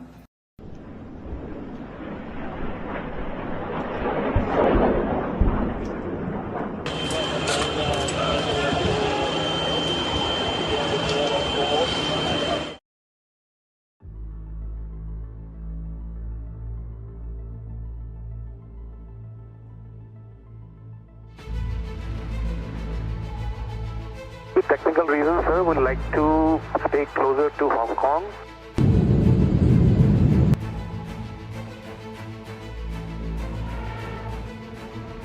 And yes, you are sorry, say again. With technical reasons, sir, we'd like to stay closer to Hong Kong. Maybe we will come back and land back into Hong Kong once we sort out the problem. We don't want to continue further. And yes, you are maintain fashion level, advance and able for right turn to Hong Kong.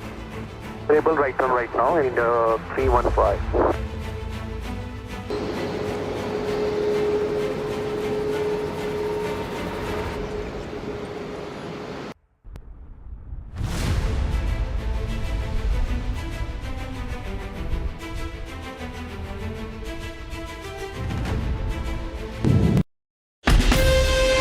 Asia's largest news headquarters, setting the agenda for Bharat.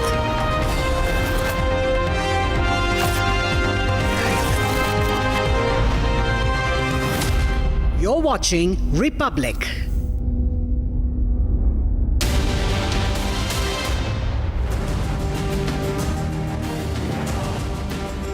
Hello and welcome. You're watching the Tuesday edition of This is Exclusive with me, Shavan Sen. It's no longer a shadow conflict. It's an all-out war between Israel and Iran. But how long can this continue? Will Iran be able to perhaps carry on with the endurance battle?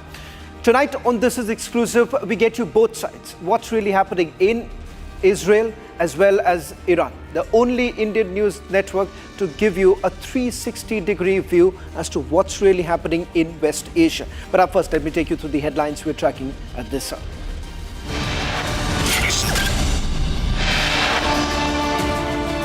No sign of a ceasefire soon. Israeli Defense Minister Katz announces that the IDF will strike very significant targets in Tehran later today.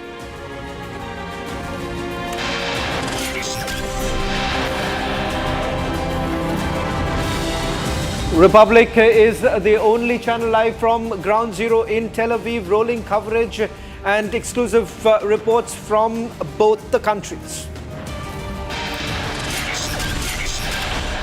और air India कोई जवाब नहीं देते। अब हम लोग अभी अगली बार से एयर इंडिया में आने वाले नहीं हैं। Massive crisis hits Air India. Multiple flights reports technical snags and cancellation. Passengers left stranded. Prime Minister Modi in Canada to attend G7 summit to meet President Zelensky on the sidelines of the summit.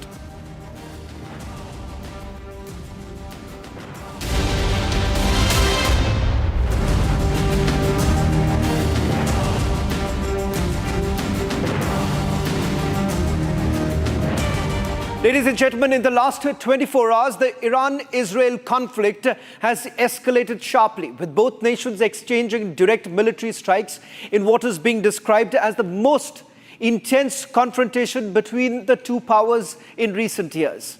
Iran has launched a barrage of missiles and drones targeting major Israeli cities, including Tel Aviv, as well as the port city of Haifa, causing civilian casualties and extensive damage to military intelligence infrastructure. Now, in a swift and forceful retaliation, Israel conducted targeted airstrikes on Iranian military sites, including a hit on Iran's state broadcaster. What you see on your screens right now, these are the images coming in of the Israeli Defense Forces, which has once again gone on to send its most stern warning now. International responses have been swift and divided. Now, what you see on your screens are how resources in Iran have also been targeted. The United Nations has called for an immediate ceasefire, and the US has also urged for a de-escalation. Former President have also now stepped in.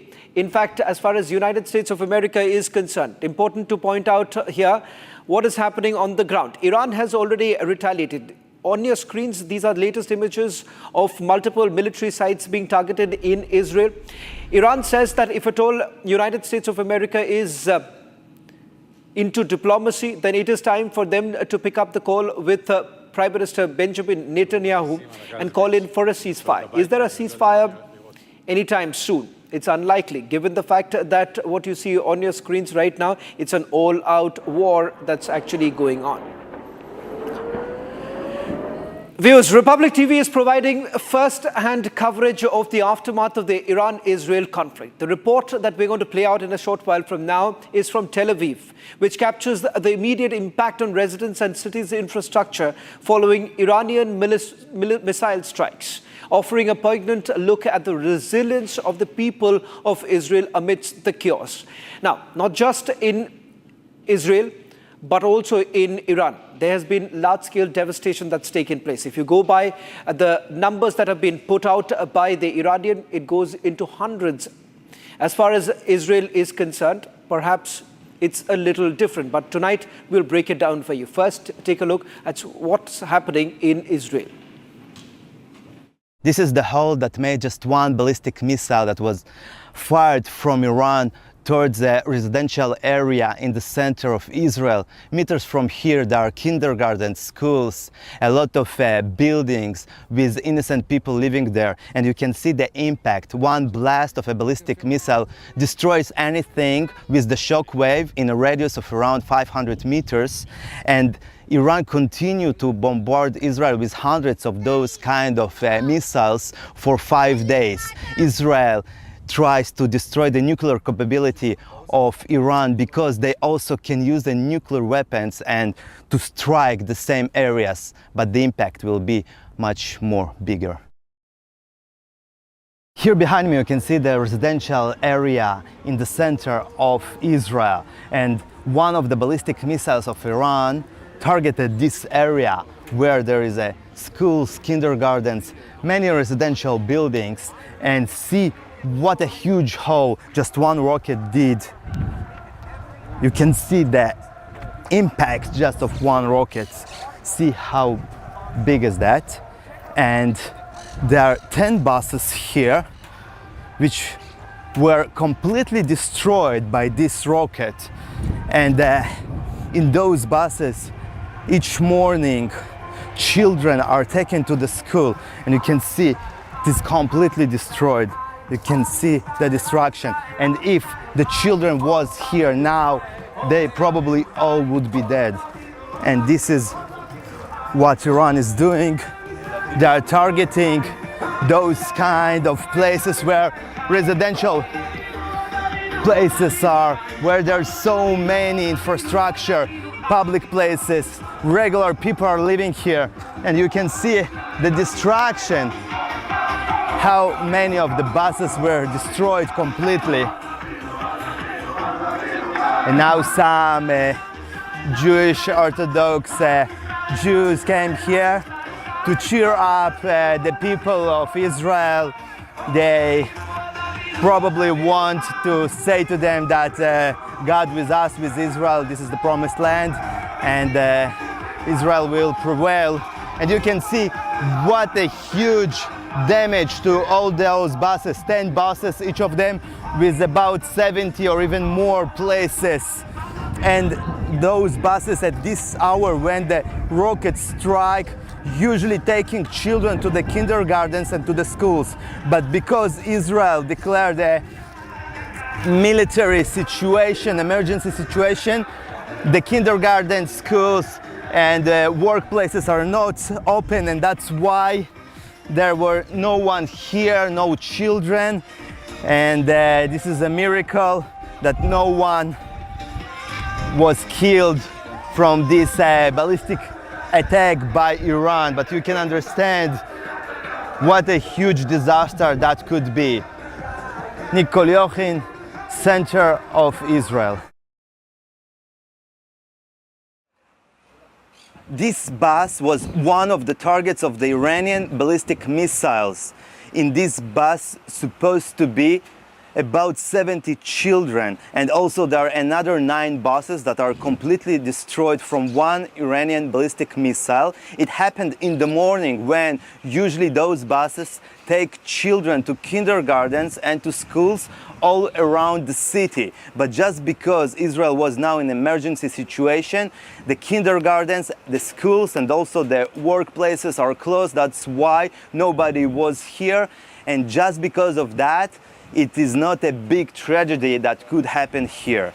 Nikol Yochin, the center of Israel. И все, последний раз я бы...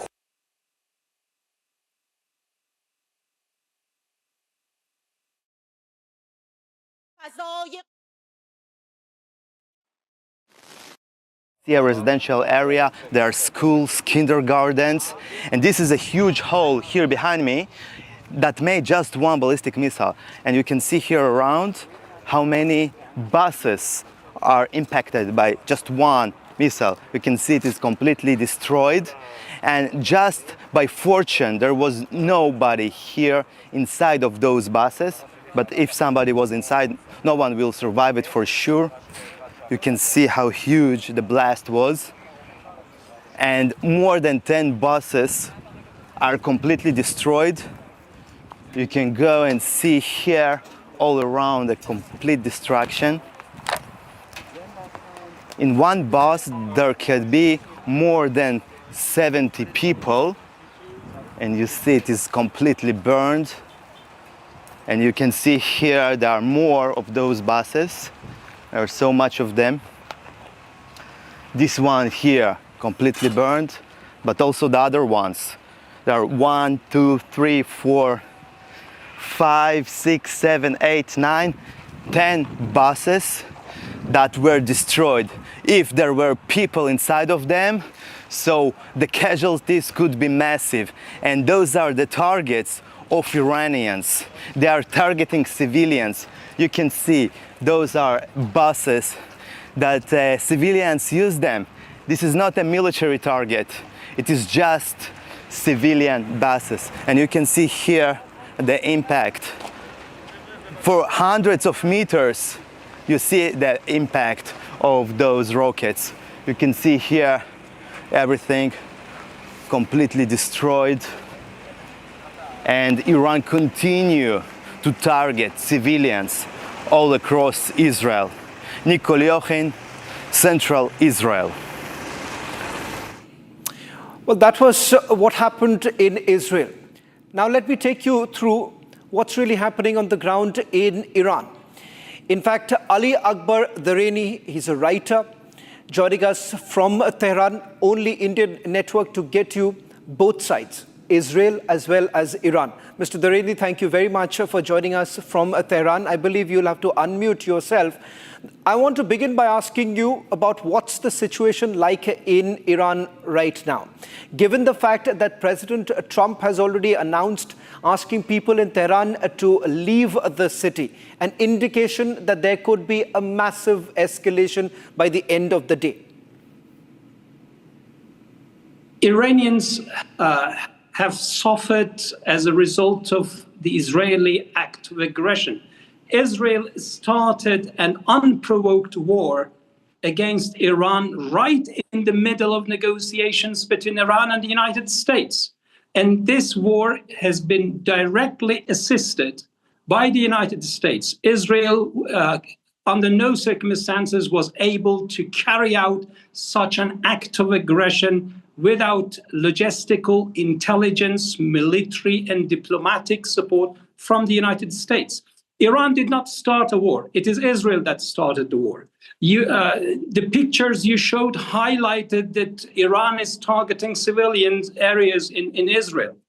Iran is retaliating to Israel, targeting civilian areas and residential buildings in Tehran and other Iranian cities. Look at what Israel has done from the first moment it attacked Iran. They claim that it has everything to do with Iran's nuclear program. That's sheer lies. It has nothing to do with Iran's nuclear program. Israel possesses nuclear weapons. Iran doesn't. Israel is targeting civilian areas. Can you build nuclear weapons with hospitals? Yesterday, can I then ask you, Mr. Dareni, it targeted Iran's broadcaster organization. Can you build a nuclear weapon with a media organization? Can you build a nuclear weapon with civilian areas? They say, I'm not getting into the specifics of that because the Israelis are claiming that it is used by the Iranian military, but that's not the point that I want to, focus on. But what I want to ask you is that, what's the end game? Because there were reports that were coming in that Iran essentially wants some sort of a mediation to take place. You've been urging United States of America to make that call to Prime Minister Netanyahu, hoping for a ceasefire. Is that what Iran is looking forward to? Is there a possibility of some sort of a ceasefire in the coming few days? Iran did not start a war. It didn't want a war. Is it willing to come? Is it willing? Expand. Is Iran willing for a ceasefire agreement? Who are pushing the United States to enter the war. So Iran has not asked for a ceasefire, although it doesn't want the war to expand. Israel has killed civilians in Iran, started an unprovoked war. If Iran does not impose a heavy cost on Israel, Israel is not going to stop. So Iran's priority is to punish Israel and inflict unbearable pain on Israel so that Israel stops its acts of aggression. At the same time, if that stops, Iran will be open to diplomacy. Iran was in the process of diplomacy. Iran was about to enter a 6th round of negotiations with the United States. It was Israel that derailed the talks, and it was the United States and the Trump administration that allowed Israel to derail the talks and allow Israel to carry out such an act of aggression. And now it is killing diplomacy. I hope the Trump administration is wise enough not to fall in the trap by war-hungry Netanyahu. This is a key issue, but Iran is prepared for all eventualities. Well, thank you very much, Mr. Durini, for getting us the view from Tehran, the only Indian news network to put across both sides, what's happening in Israel as well as in Iran. In fact, earlier today, I spoke to an Israeli parliamentarian to get you a sense of what's really happening in Israel. In fact, the parliamentarian, when she spoke to me, was at an attack site. This is what she had to tell me. Israeli Member of Parliament Nina Shatter is joining us on this broadcast. Ms. Shatter, let me first begin by asking you, what's the situation like on the ground? I'm given to understand that you visited certain sites that were attacked by the Iranians. What's the current situation like? Because the Iranians are claiming that several of your defense facilities have now been targeted. Is that true? Thank you, Mr. Sharon Shan, to you, and hello to the audience. I can say that I am now in the site that attacked aggressively by Iran, but Iran regime. Unfortunately, last night it was the 5th day that we are dealing with a very aggressive regime that send missiles through the innocent people and innocent civilians. This is what they are done. In this site, you can see that there is a lot of damage, if you can see. And unfortunately, 4 innocent people died in this site. Some of them elderly, and we are dealing with a big threat from Iran. And I want to tell that the job that Israel done now with Iran and the war that we open against this unfortunately evil regime that tried to threaten by terror, by nuclear bombs, it is not a job and it is not a mission only for Israel. It is to bring a peace for the Middle East, but not the Middle East, also to all the countries that believe in peace and believe in democracy and believe that people need a safetiness. Ms. Shatter, has Israel been able to achieve its goal? You have to now depend on the United States of America, because if at all you want to cripple Iran's nuclear program, you cannot do so because you do not have the resources at this point in time. You would want US intervention. As you know, since the war outbreak, we have a lot of achievement from our army. The Air Force Army of Israel is a strong army, and we do our best to damage the plane of Iran to get a nuclear bomb. And we know that it is threatened of the safety of the world, not only the safety of Israel. Because of that, we will continue until we achieve our mission. One of them, it is to stop and remove the threat of a nuclear bomb. The second one, as you see the damage of the missiles that Iran sent, you understand that their goal is to hurt and to destroy Israel, and it won't happen. And because of that, we will continue until we achieve our mission. Now, let me tell you what's the cost of this war. The escalating conflict between Israel and Iran has exacted a significant economic toll on both the nations and the global economy. Israel's military expenditures have surged, with costs associated with missile defense systems, airstrikes escalating into billions. Bank of Israel estimates that the war could cost the country up to $67 billion by 2025, including military outlays and civilian expenses. Now, the financial strain has led to an increased budget deficit and rise in government borrowing costs. Iran, already grappling with economic challenges, faces further strain due to international sanctions and the depreciation of its currency. Now, as the situation continues to develop, the economic ramifications are becoming increasingly evident, affecting markets and economies worldwide. Columnist Terry Newman explains.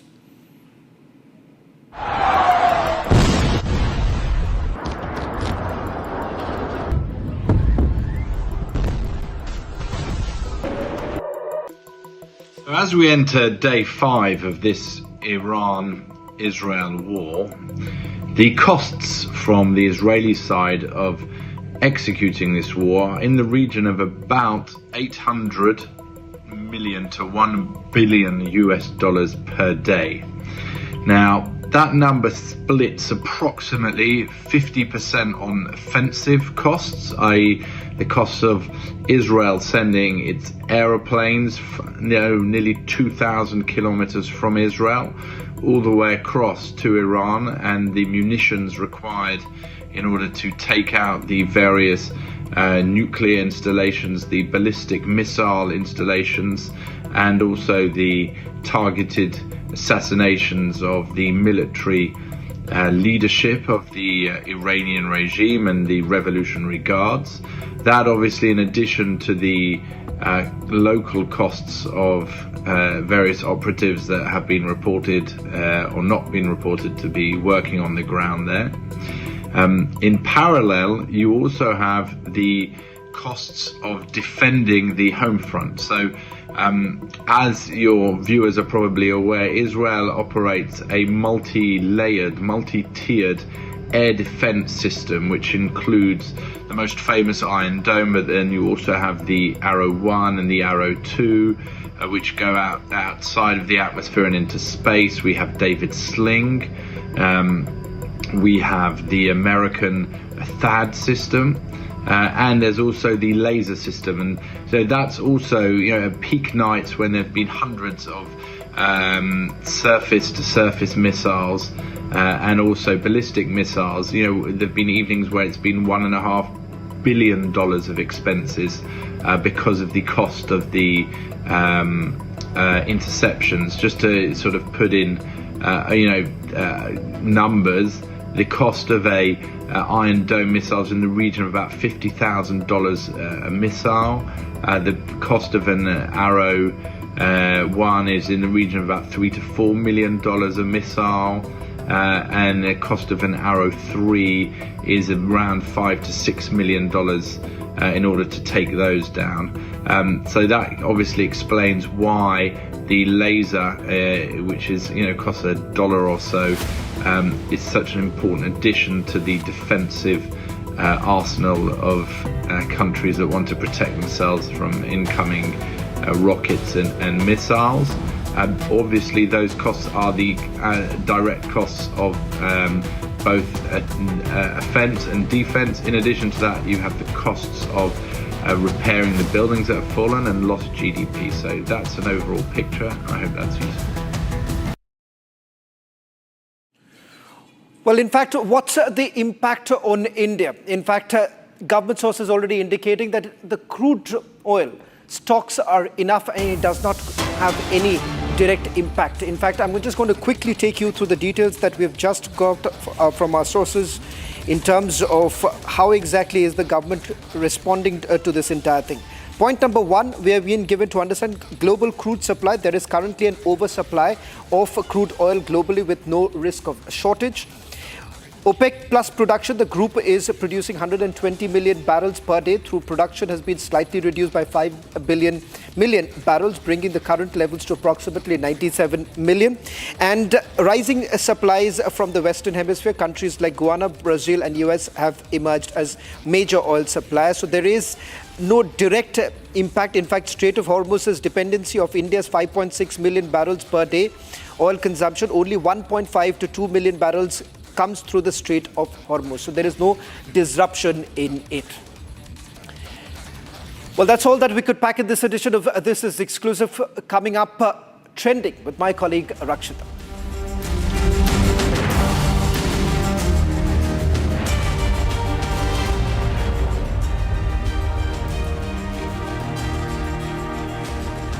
Co-powered by Century Ply Club Prime. Raho Befikar. Amity has been ranked India's #1 not-for-profit private university for 11th year, with top 10 ranked institutions in management, engineering, biotech, law, masscom, telecom, hospitality, fashion and more. Yet another top ranking for Amity University. पैसा लगाना है तो century ply club prime पे लगाओ। डूबेगा नहीं, जलेगा भी नहीं, कोई खा नहीं जाएगा, धोखा नहीं देगा, ऊपर नीचे भी नहीं होगा, सेफ रहेगा, सिक्योर्ड में मिनिमम 30 साल का रिटर्न देगा।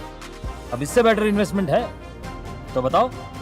सेंचुरी प्लाई क्लब प्राइम, रहो बेफिक्र। ये है सीक्रेट रेसिपी MDH का जीरा सिप जल जीरा मसाला। सिप सिप जीरा सिप जीरा सिप MDH का जल जीरा सिप जीरा सिप MDH का जल जीरा सिप। विमल में गुलिस्तां के ये कुछ लजीज फरिश्ते जब साथ घुले तो जी लग जाए और दिल कहे कि स्वाद की जुबान में खुद को ऐसे डुबाऊं कि निकल ना पाऊं। विमल की जुबान कुछ है ही ऐसी, मानते हैं? विमल, बोलो जुबान कैसी?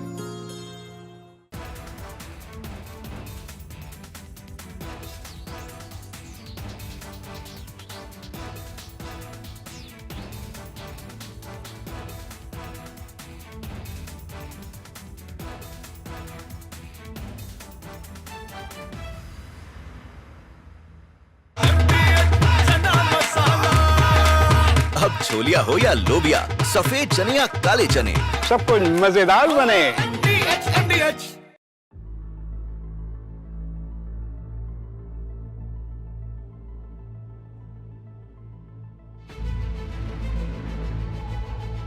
With technical reasons, sir, we'd like to stay closer to Hong Kong.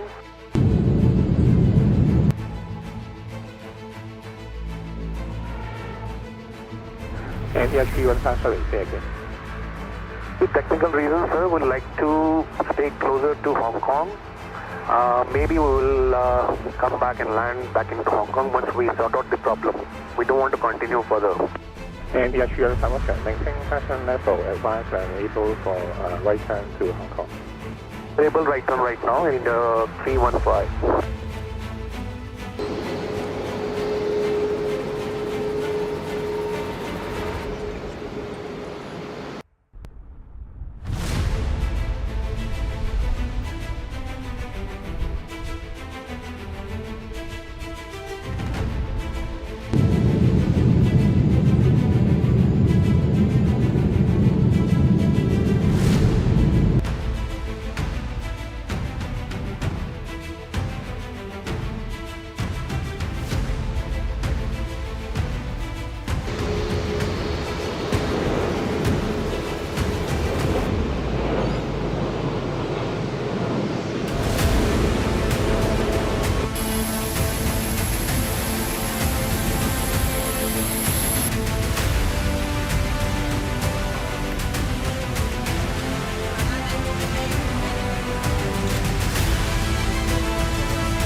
As you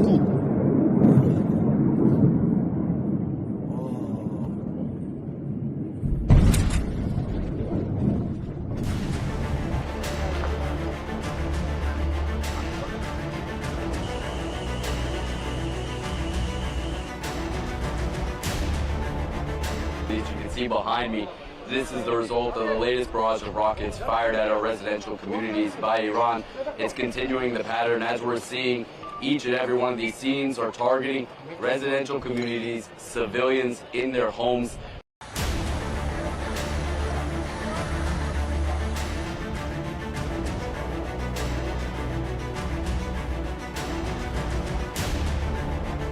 אחרי שקיבלנו את ההתראות בלילה, נכנסנו לממ"ד, המתנו, היה את האזעקה, המתנו.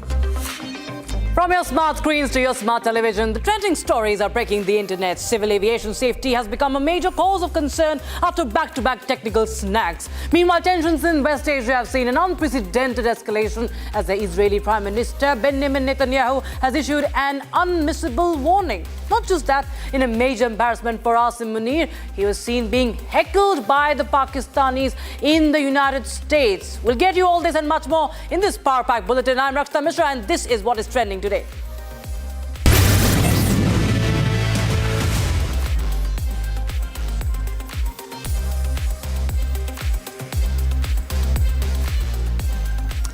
It has been another day and another series of aviation incidents. Earlier today, flight AI-180, a long-haul Boeing 777 from San Francisco to Mumbai, made a scheduled stop in Kolkata.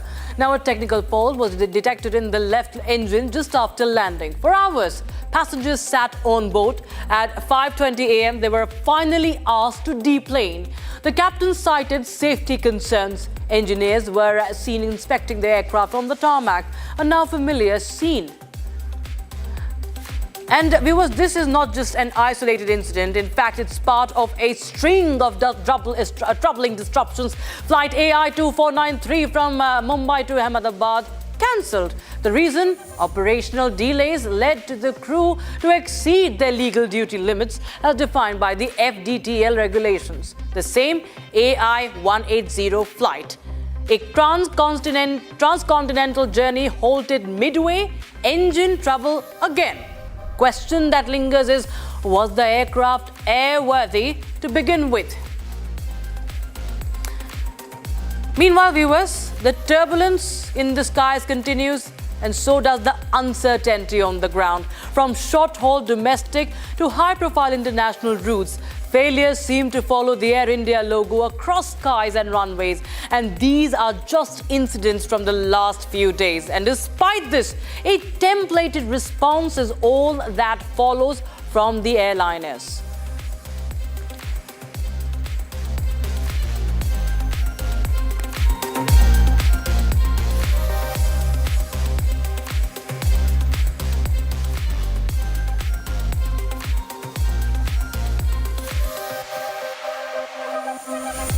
And meanwhile, in another incident, this time surrounding SpiceJet, the angry passengers at the Pune airport confronted the SpiceJet staff over allegedly being given stale food after their flight was delayed. Watch this video that's going viral.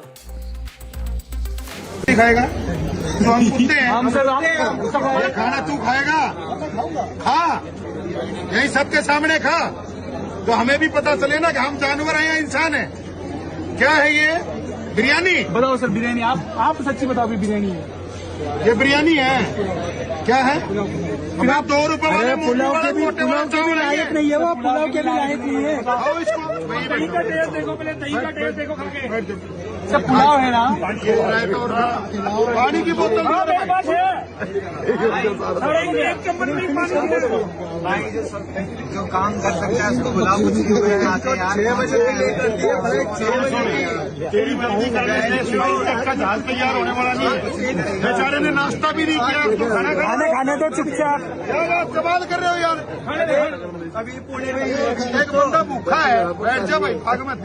देख दिमाग खराब मत कर, बैठ जा आराम से। भैया जाना नहीं खाएगा तो हम कुत्ते हैं, खाना तू खाएगा, खा यही सबके सामने खा, तो हमें भी पता चले ना कि हम जानवर हैं या इंसान हैं।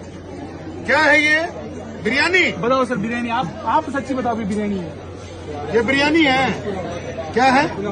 हमें 2 रुपए वाले पुलाव के भी लायक नहीं है, वो पुलाव के भी लायक नहीं है। खाओ इसको, दही का टेस्ट देखो, पहले दही का टेस्ट देखो खा के। सब पुलाव है ना, पानी की बोतल मेरे पास है, एक चम्मच में पानी दे दो। जो काम कर सकता है उसको बुलाओ, कुछ नहीं हुए आते यार। 6 बजे लेकर दिए भाई, 6 बजे तेरी मर्जी करने का जहाज तैयार होने वाला नहीं। बेचारे ने नाश्ता भी नहीं किया, खाना तो चुपचाप। यार आप सवाल कर रहे हो यार। अभी पुणे में एक बंदा भूखा है, बैठ जा भाई, भाग मत। All right, I'm being joined by Captain Surjit Panesar, former Director, Flight Safety and Training, Indian Airlines. And thanks so much, Captain Panesar, for joining us. Sir, it's become a trend now. All of a sudden, we see that one after the other, there are technical snags. And of course, issues like not there being no ACs in flights, stale food, seat belt issues have been recurring. They have been persistent. Captain Panesar, can you hear me?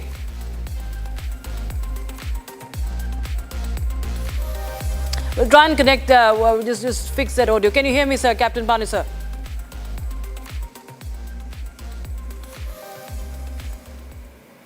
All right, I will just try and fix that audio issue, viewers, because we see that one after the other, these are complaints that are coming in, and the flyers are furious. The flyers are angry. The flyers have had enough. And they are on the edge whenever they take a flight. We've seen that how many people have been protesting against stale food. Even during one of the flights recently, that was that had to, the passengers had to be deboarded because of some technical issue. Their whole schedule goes for a toss. Their money also, they suffer. It's at the end of the day, it's the flyers who are suffering, and this is becoming a persistent problem. And of course, after the Air India tragedy, this becomes even more important to address each and every issue. And the passengers are just left stranded. And these woes, these problems for them are unending. Their safety, more than anything, this safety is something that everyone would say that should be ensured by these airlines. But what is really happening? We was in the latest, what we have is that the DGC has also sought a report from Air India, also the engineering head of Air India as well. So the DGC has sought response on the pilots training as well. So you can understand how the airlines is under lens now after the tragedy that happened in Gujarat, and also these multiple snags, the emergency landings, the U-turns that are being reported.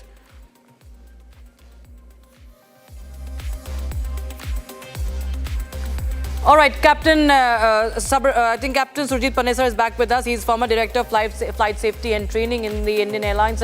Thank you so much, Captain Panesar. Well, it's becoming a recurring and persistent issue. And after the tragedy, we see that, every snag is now looked at with more suspicion. The fact that DGC is now seeking report on the pilots training as well, speaks volumes of what has been happening. You feel that there needs to be in-depth investigation and a sort of a overhaul, because these are recurring issues, and it's high time that these issues end once and for all.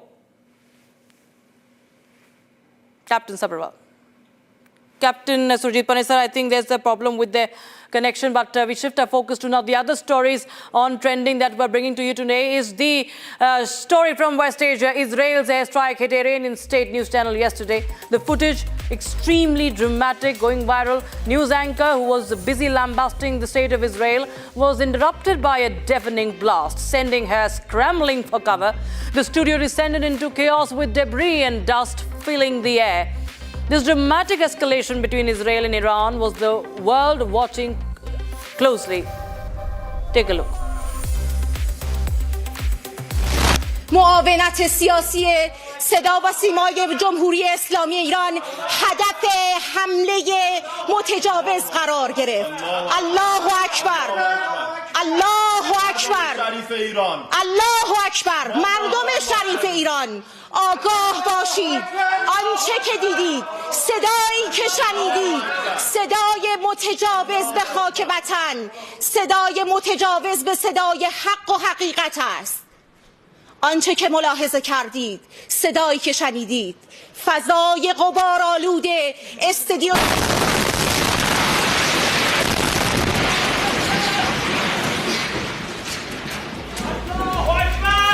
There you have the dramatic visual. Now, global evacuation efforts are underway as tensions between Israel and Iran continue to escalate. The US and India have advised their citizens to leave Tehran immediately due to the safety concerns.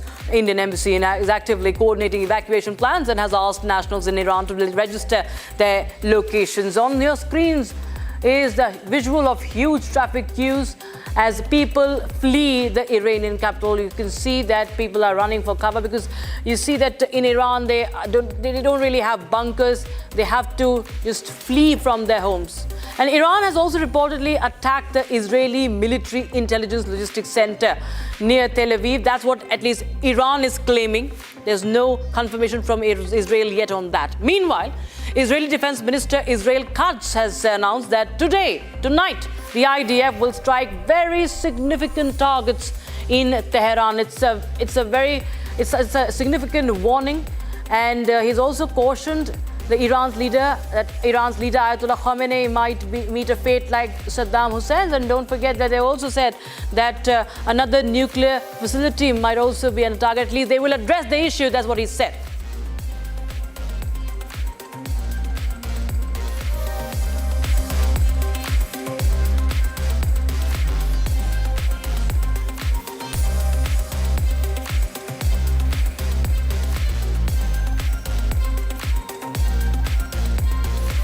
And Israeli Prime Minister Benjamin Netanyahu did not rule out plans to assassinate Iran's supreme leader Ayatollah Ali Khamenei, saying it would end the conflict between the two arch foes.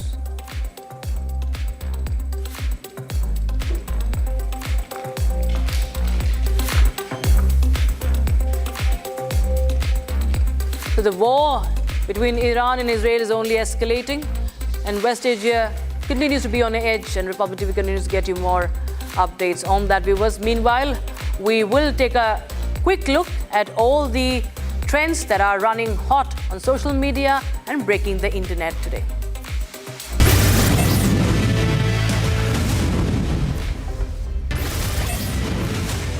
Finance Minister Nirmala Sitharaman laid wreath and paid tribute to the martyrs who laid down their lives in service of the nation at the Rezangla War Memorial in Ladakh.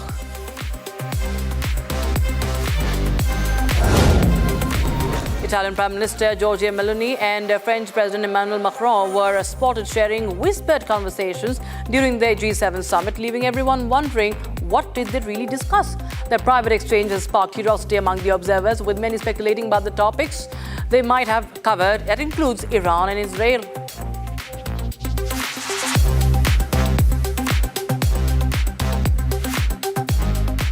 Looks like some A-listers are in hot water. The ED has questioned, reportedly, Harbhajan Singh, Yuvraj Singh, Suresh Raina.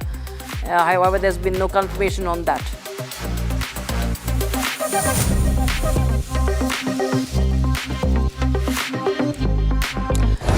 Meet Shravan Kumar, a 19-year-old factory worker from Rajasthan now, who has cleared the NEET exam despite facing financial hardships. His parents wash dishes at village ceremonies, and he works in a factory to support his family. Shravan's determination and hard work have paid off, securing a rank of 4,071 in the OBC category. He now aims to become a doctor in service community where healthcare is a luxury.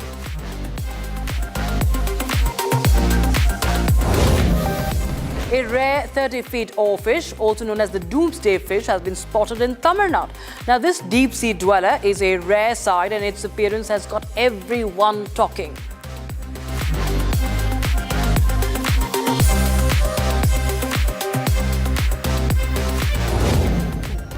Dr. Salvador Plasencia, accused of supplying Matthew Perry with ketamine, has agreed to plead guilty to 4 counts of distribution.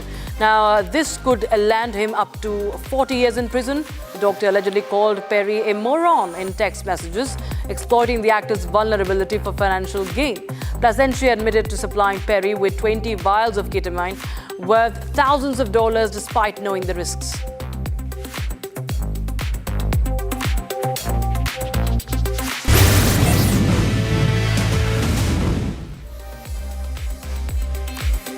Now, a video of Pakistan's Chief of Army Staff, Asim Munir, has gone completely viral on social media.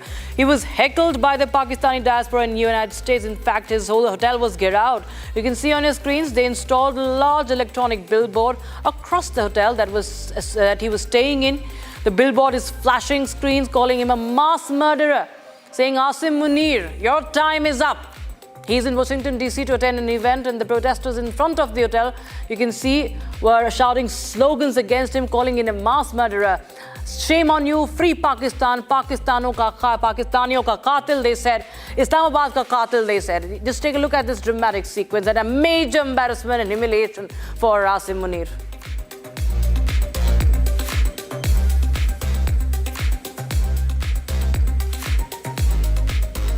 This is Washington Four Seasons Hotel,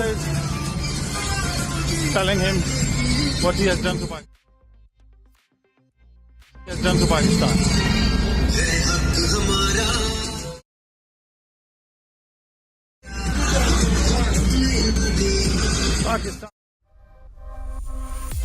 Pakistan will rise, inshallah.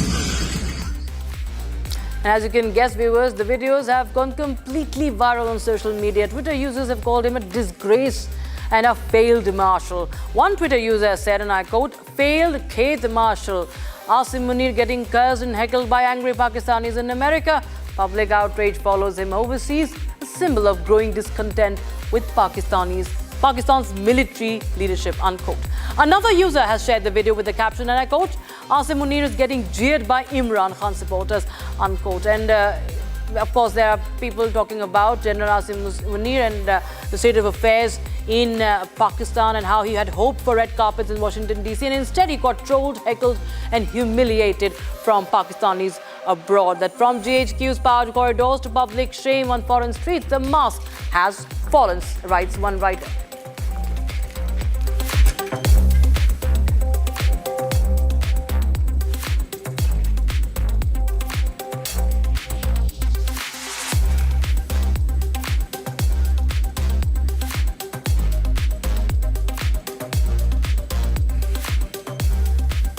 As a prelude to International Yoga Day, the Indian Army organized special yoga sessions across various UN peacekeeping missions with participation from local communities and international peacekeepers celebrating unity, health and harmony. Watch these visuals as I say goodbye.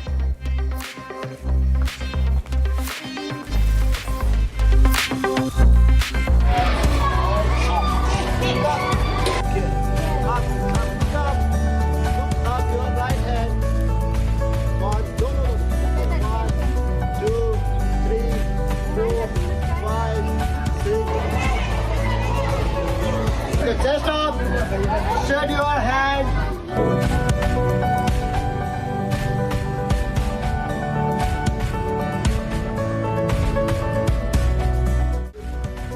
Please lie on your back, fold your legs at the knees, and place flat.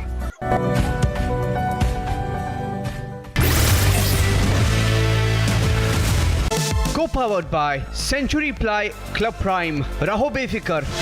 पैसा लगाना है तो century ply club prime पे लगाओ.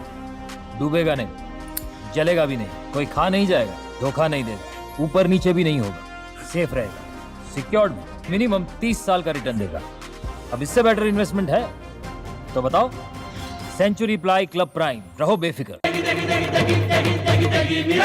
MDH की देगी मिर्च, देगी मिर्च का तड़का, अंग अंग फड़का. MDH की देगी मिर्च. Hi, this is Chef Ranveer Brar. Guarantee you brilliance on behalf of IIHM. MDH की हल्दी मिर्ची धनिया करे कमाल, ये रंग दे, ये खुशबू दे, ये तीखा, ये कम पड़े, क्या निराला MDH masala.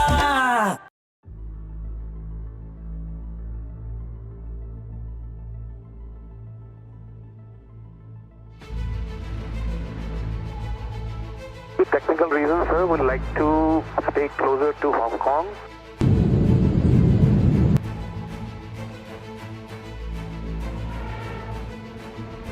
Aviation 131 say again. With technical reasons, sir, would like to stay closer to Hong Kong. Maybe we will come back and land back into Hong Kong once we sort out the problem. We don't want to continue further. Aviation 131 maintain passenger level advance and able for right turn to Hong Kong. Able right turn right now in 315.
Wow, we bateu esse cu.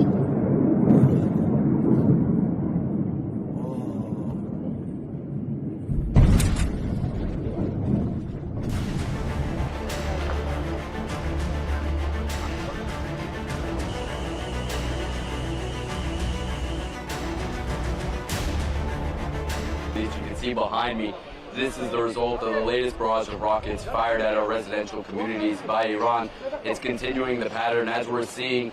Each and every one of these scenes are targeting residential communities, civilians in their homes.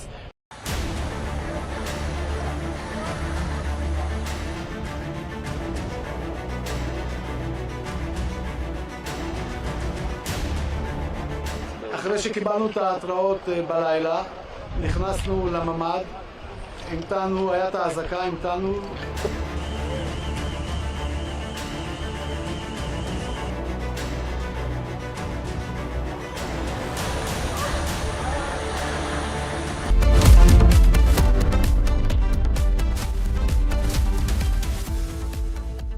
Co-powered by Century Ply Club Prime. Raho befikar.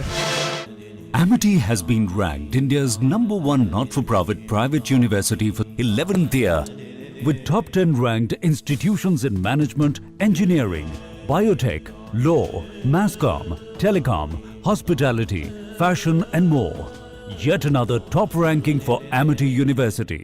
पैसा लगाना है तो century ply club prime पे लगाओ, डूबेगा नहीं, जलेगा भी नहीं, कोई खा नहीं जाएगा, धोखा नहीं देगा, ऊपर नीचे भी नहीं होगा, सेफ रहेगा, सिक्योर्ड में मिनिमम 30 साल का रिटर्न देगा। अब इससे बेटर इन्वेस्टमेंट है तो बताओ। सेंचुरी प्लाई क्लब प्राइम, रहो बेफिक्र। MDH की देगी मिर्च, देगी मिर्च का तड़का, अंग अंग फड़का। MDH की देगी मिर्च।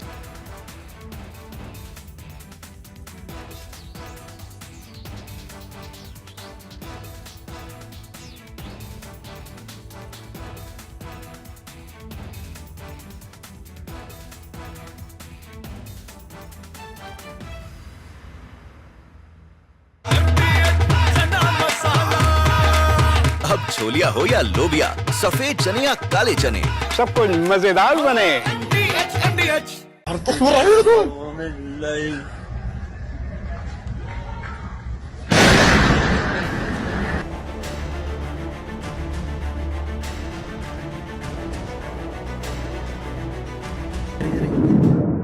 Ini Filo. Wow, bebatnya siku.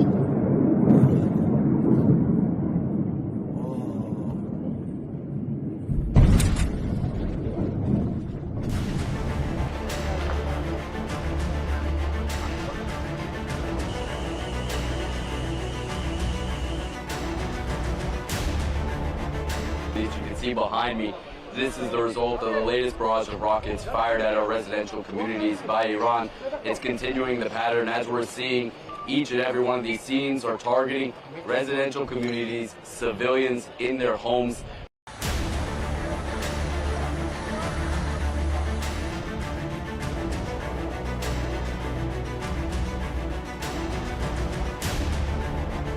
אחרי שקיבלנו את ההתראות בלילה, נכנסנו לממ"ד, המתנו, היה את האזעקה, המתנו.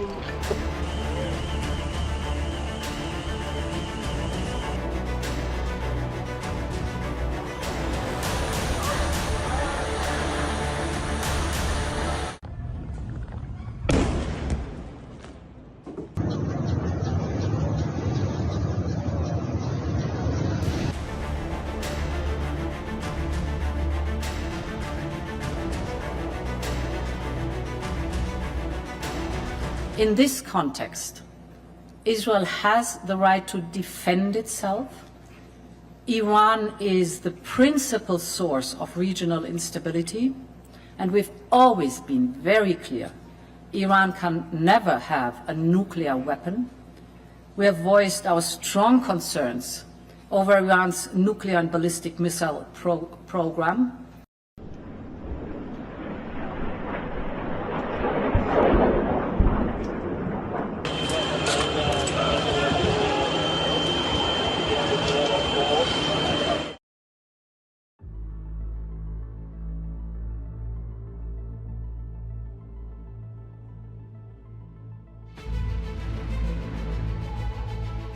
Technical reasons, sir, would like to stay closer to Hong Kong.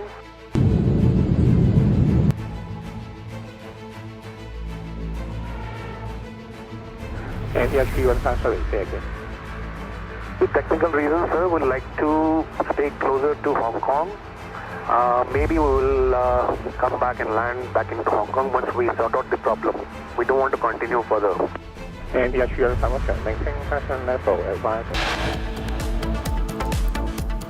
Massive crisis hits Air India. Multiple flights report technical snags and cancellation. Passengers have been left stranded.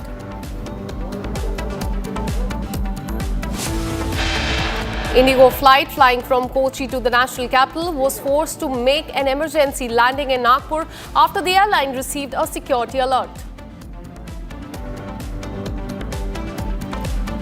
Israeli military says that it has killed Iran's wartime chief of staff. Israel-Iran conflict has escalated. Iran says that it has destroyed Israel's military intelligence center near Tel Aviv. PM Modi is in Canada to attend the G7 summit. He will be meeting Ukrainian President Zelensky on the sidelines of this summit, and we will keep you updated on that.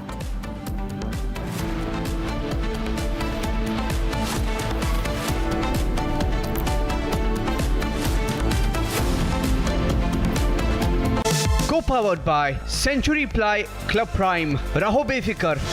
पैसा लगाना है तो century ply club prime पे लगाओ. डूबेगा नहीं, जलेगा भी नहीं, कोई खा नहीं जाएगा, धोखा नहीं देगा, ऊपर नीचे भी नहीं होगा, सेफ रहेगा, सिक्योर्ड, मिनिमम 30 साल का रिटर्न देगा. अब इससे बेटर इन्वेस्टमेंट है तो बताओ. Century ply club prime. रहो बेफिक्र. ये है सीक्रेट रेसिपी MDH का जीरा sip jaljeera masala. Sip sip जीरा सिप जीरा सिप MDH का जलजीरा जीरा सिप MDH का जलजीरा जीरा सिप. इसको घर पे लगाओगे तो शादी का तो पता नहीं, पर घर पक्का नहीं टूटेगा. रुंगटा नहीं तो घर स्ट्रॉन्ग नहीं। रुंगटा स्टील TMT बार एकदम सॉलिड। पहाड़ों में एक हाइकिंग शिप भी बन सकती है। Hi, this is Chef Ranveer Brar. Guarantee you brilliance on behalf of IIHM.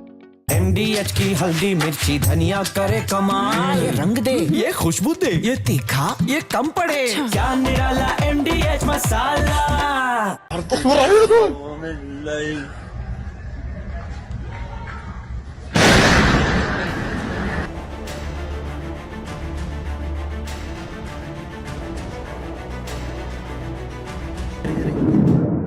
Ini Philo. Wow, we got this coup.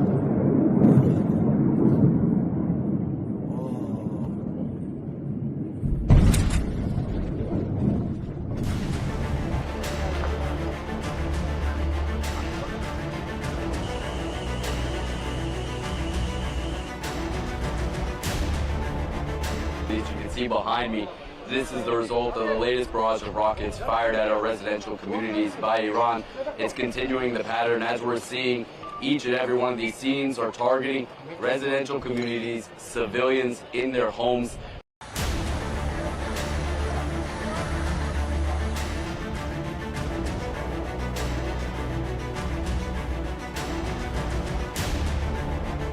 אחרי שקיבלנו את ההתראות בלילה, נכנסנו לממ"ד, המתנו, היה את האזעקה, המתנו.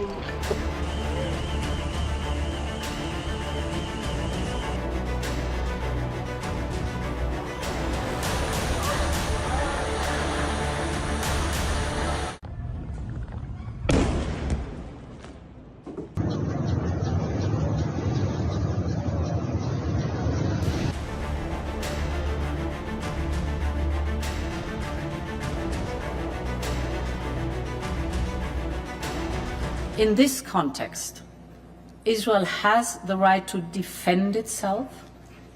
Iran is the principal source of regional instability, and we've always been very clear. Iran can never have a nuclear weapon. We have voiced our strong concerns over Iran's nuclear and ballistic missile program.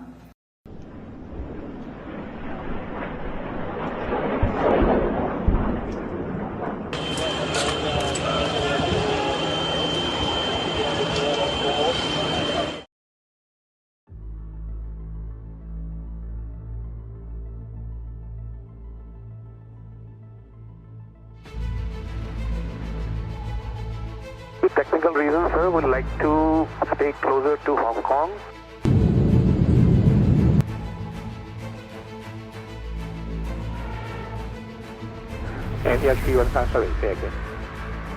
With technical reasons, sir, would like to stay closer to Hong Kong. Maybe we will come back and land back in Hong Kong once we sort out the problem. We don't want to continue further. And the Accuses maintain passion level advance and able for right turn to Hong Kong. Able right turn right now in the 315.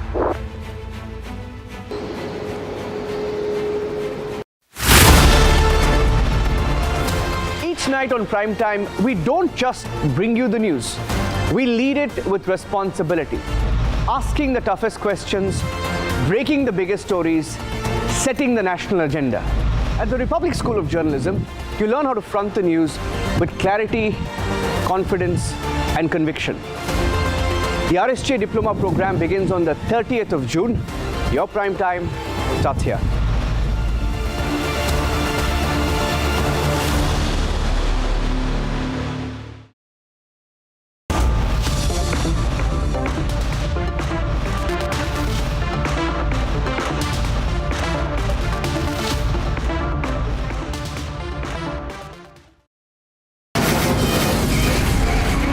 From the Republic Media Network headquarters, it's time for Arnab Goswami on the debate.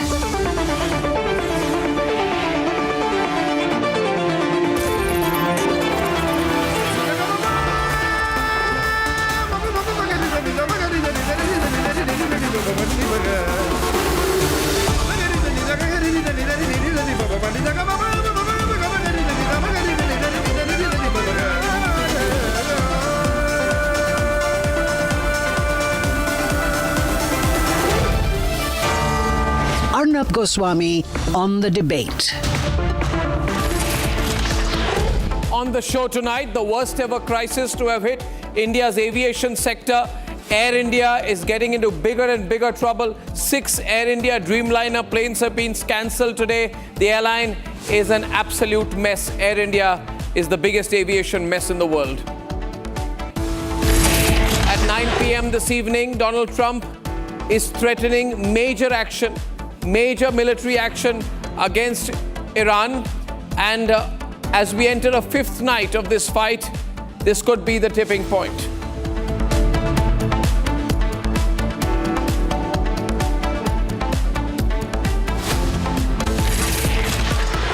First, ladies and gentlemen, the Tata Group should stop trying and give lectures about how sincere it is, because as far as we are concerned, the Tata Group should have sacked its CEO, Mr. Campbell Wilson. By now, they should have already done that. But for some reason, the Tata Group MD, Chandrasekaran, is not doing that. Not even after reports have come that Campbell Wilson has allegedly plagiarized his apology speech, and there were reports that he has plagiarized his apology speech from a speech of an American Airlines CEO, Robert Isom, in the US, following a fatal crash in the US of an American Airlines plane.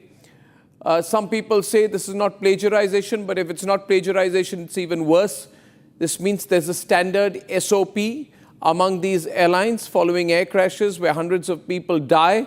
They come out with a standard SOP, what seems to be an SOP playbook, standard aviation industry language, in which they say sorry without meaning it. Air India is the biggest aviation mess in the world right now. There is no point for Tata to go and say we're going to make it a safe airline, safest airline, and try and look very earnest. Because if the Tata Group and if Air India was earnest, they would not be taking chances with the lives of people. Today, six Air India Dreamliners have been cancelled. Now, this is extremely serious. 6 Dreamliners alone have been cancelled. I'm not counting 777s or Airbuses. And yet, the Air India is not grounding the 787-8 Dreamliner fleet, which means they don't know what the hell is going on, but they continue to fly the Dreamliner. 6 Dreamliners have been either cancelled or pulled back. 1, San Francisco to Mumbai via Kolkata Dreamliner lands in Kolkata airport and has a major snag in its left engine. Now, this is not a joke. Case 2, please. Case 2, we have a Boeing 787 Dreamliner, cancelled both the outbound flights, inbound return flights between Delhi and Dubai. We don't know the reason for the complete suspension of an international round trip, but obviously significant operational or technical deficiencies. Air India flight 143 Delhi to Paris Dreamliner grounded after a hydraulic leak detected shortly before departure. Hydraulic leak, big problem. This is critical for controlling landing gear, brakes, and other essential flight functions. Another case, Dreamliner, Air India once again, 159 from Ahmedabad to London. Operations are halted before takeoff without a publicly disclosed technical reasons. Now, you should constantly think when there are so many incidents, is there a problem with all the Dreamliners in Air India? But Air India will not learn, will not listen, continues to be arrogant under the rule of the biggest disaster in the aviation industry, Campbell Wilson, supported till now by the Tata Group for God knows what reason. Air India flight AI 315 Hong Kong to Delhi forced to return to Hong Kong mid-air due to an engine to fuel filter bypass. We reported this. This is terrible. Air India flight AI 2820 Delhi to Bangalore made to vacate. The aircraft shifted to a different place many hours later. All of this last 24 hours. Point is, we've had an air crash in this country. What on earth is Air India doing? Why are they flying these planes? Has the DGCA relaxed airworthiness requirements for Air India? Or is it that these planes were running like this regardless of what the expectation is? It's only now that these airlines and Air India has realized that pilots are aware, passengers are aware, and news channels, especially Republic, is very activist on this issue, which is why they are not taking chances.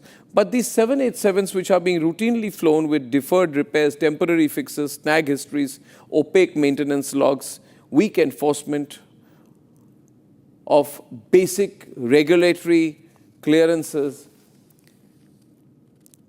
systemic failures, ladies and gentlemen. Our aviation industry has a systemic failure, and I'm not talking about weather-related things. I'm talking about things which are to do with the way the planes run.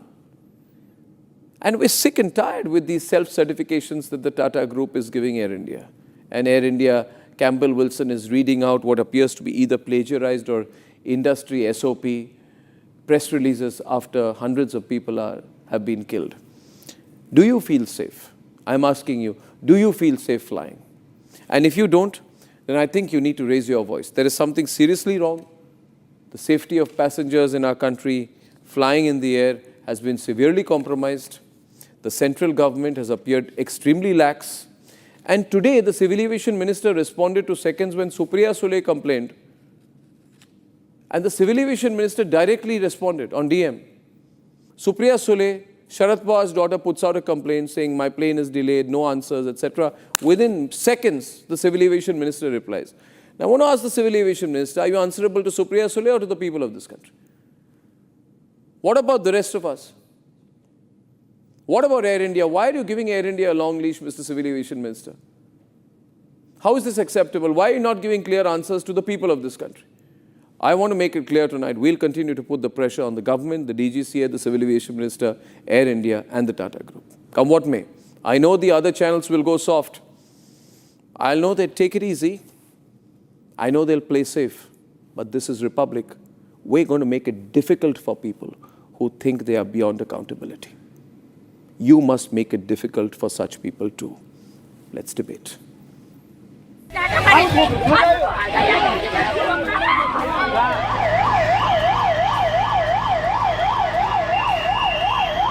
The shock and grief of Air India AI-171 is still fresh. Not a week has passed since 241 passengers were charred to death in Ahmedabad plane crash.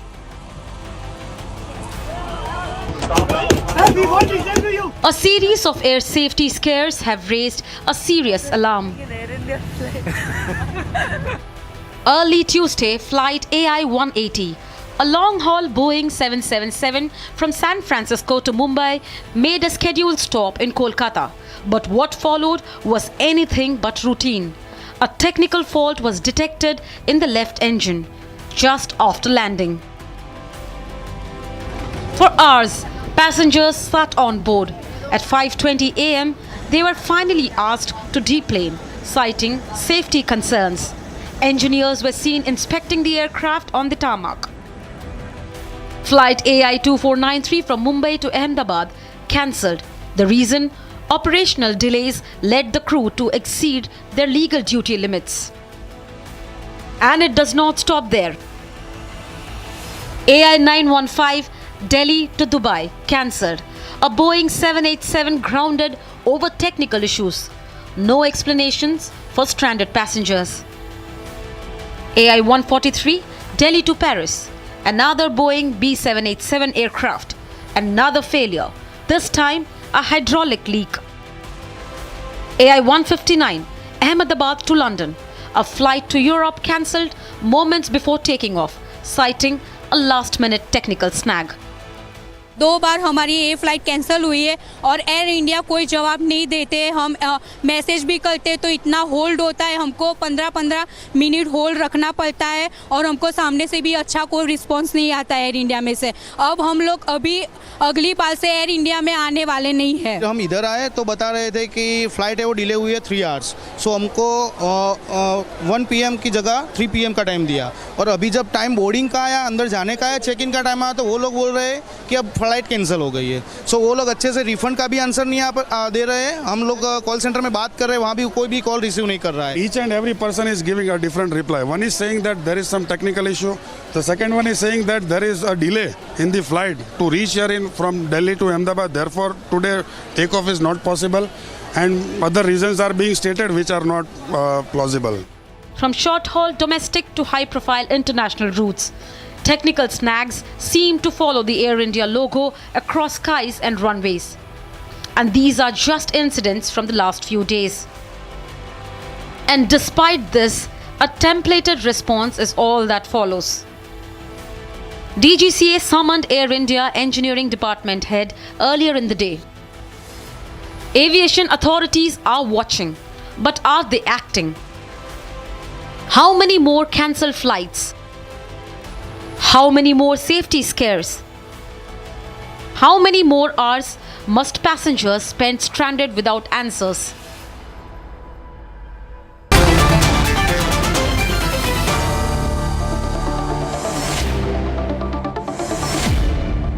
I mean, this is completely crazy today. It's crazy. It's madness. It's madness. 6 Dreamliner planes have been cancelled. 6. Sandeep, this is madness. This is crazy. This is extraordinary. And look at the arrogance of Air India. They put out a plagiarized statement, I think.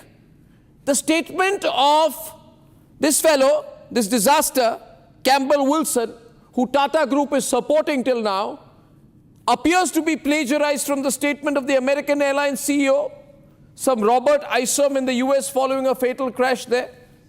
And if it is not plagiarized, that means it's standard industry language, an SOP playbook, we're very sorry, blah, blah, blah, blah, blah, insincere nonsense.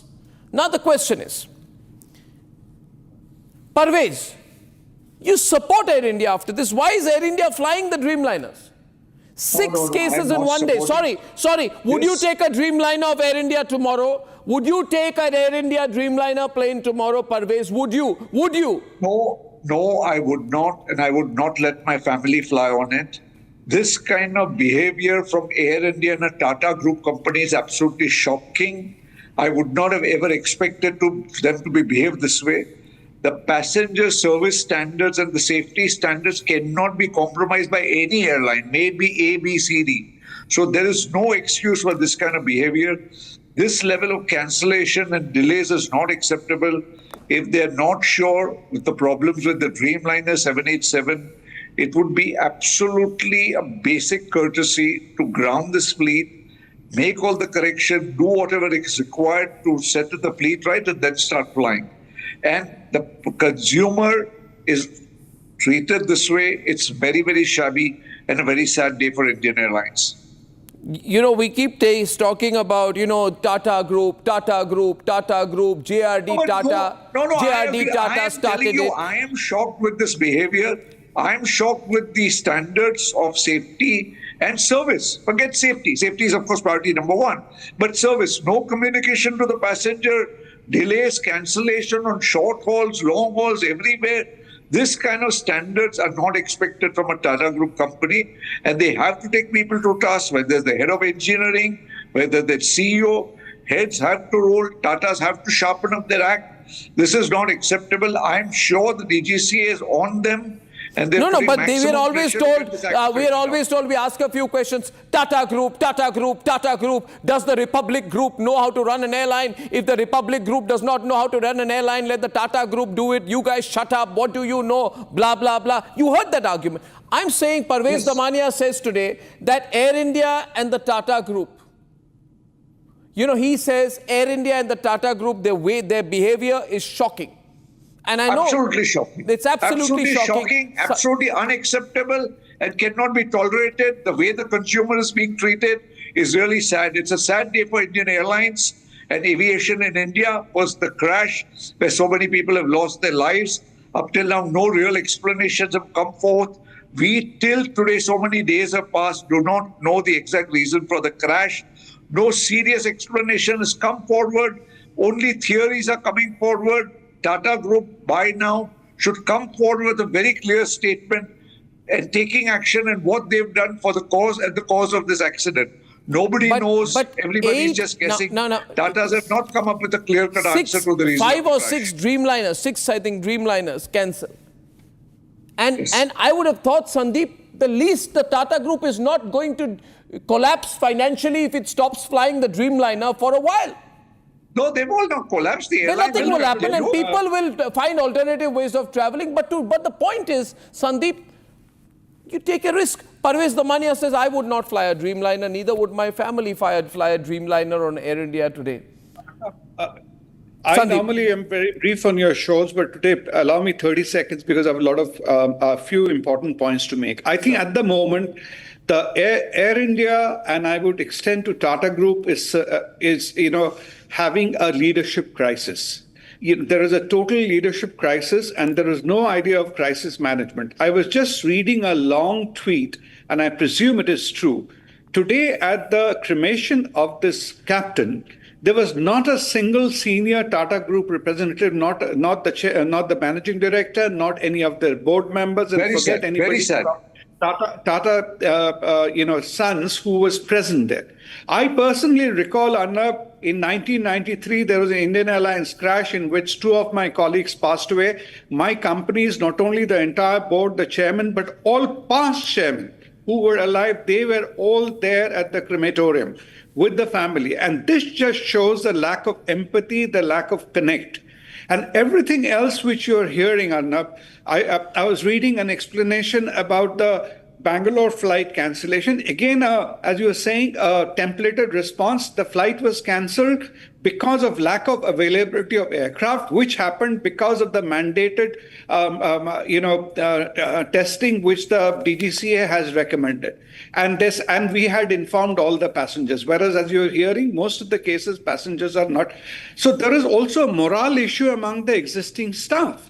And that is a big issue. I'm not getting into the other points which you've already covered, and I'm sure others will talk. But what is the leadership doing? An organization like Tata Sons should step in there, because if your morale is destroyed down the line, so whatever you have will collapse. It's not just a question of the brand. And where will if people are losing, therefore, whether it's a Dreamliner or anything, people will not have the confidence to fly Air India if they think that, down the line, there is total demoralization. And this is a very, very serious issue. You cited Supriya Sule's case, and where the Minister of Civil Aviation is replying, but where is even Air India or anybody responding to that? With due credit, we all criticize Indigo. If you did a tweet, next moment, at least the social media cell response. Here, total silence. I think that shows a callousness. But more importantly, what is worrying is, which one didn't expect from a private sector organization like Tata Sons, I could understand it from the old PSU, that there is this level of insensitivity and lack of leadership. No, I think that's shocking. I felt so bad that at a time when all the people are so angry. I mean, I really think, what is the Civil Aviation Minister doing? Civil Aviation Minister, Supriya Sule says, I am very angry, my plane is 3 hours late, very bad, very bad. Oh, Miss Sule, immediate reply.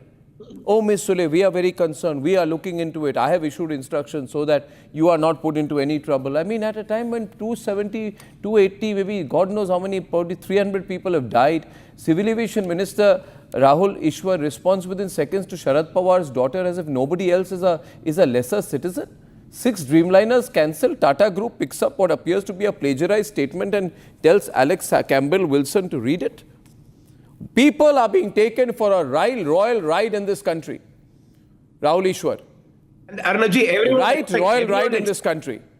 Everyone expected, the Air India standards to go up when Tata came in. And it's unfortunate that people are not feeling the trust. And it's very important to feel safe. As many of the people said, let's be very honest. If my family or I have to go in Air India, we will definitely have a rethink before going. And Air India at one point of time, was one of the iconic brands. This is the reason why, as I totally agree with all the panelists, there's a leadership crisis. They need to come in. They need to give reassurance. And Arnabji may remember 2020, Air India under the other leadership, in Kozhikode, my own home state, nearly 21 people died because of the overshooting of the runway. See, these kind of things really scare people. And I hope Air India, should definitely answer. I know I had an opportunity. Right now I'm in Pune, Maharashtra. Starting from Kerala, I felt it is more safer than other airlines. So this is the space where the leadership should proactively work. They should communicate their empathy to the people. And there has been many such scares. I've been checking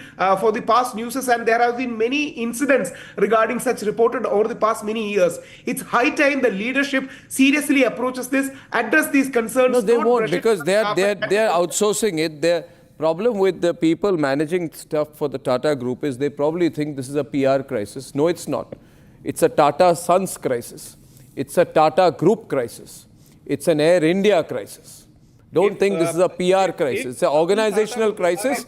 And my question is, would JRD Tata have allowed this mess in Air India if he were alive today, if he were in charge today, Mr. Damania?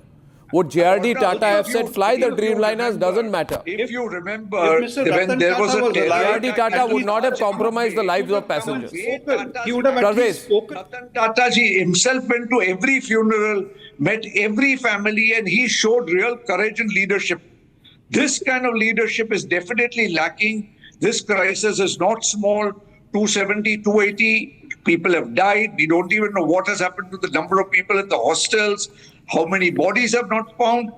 The team of Tata's leadership, including the Tata Sons, should be meeting the family, attending funerals. No, I think the government should also ask the civil aviation minister of the country, the government, the central government.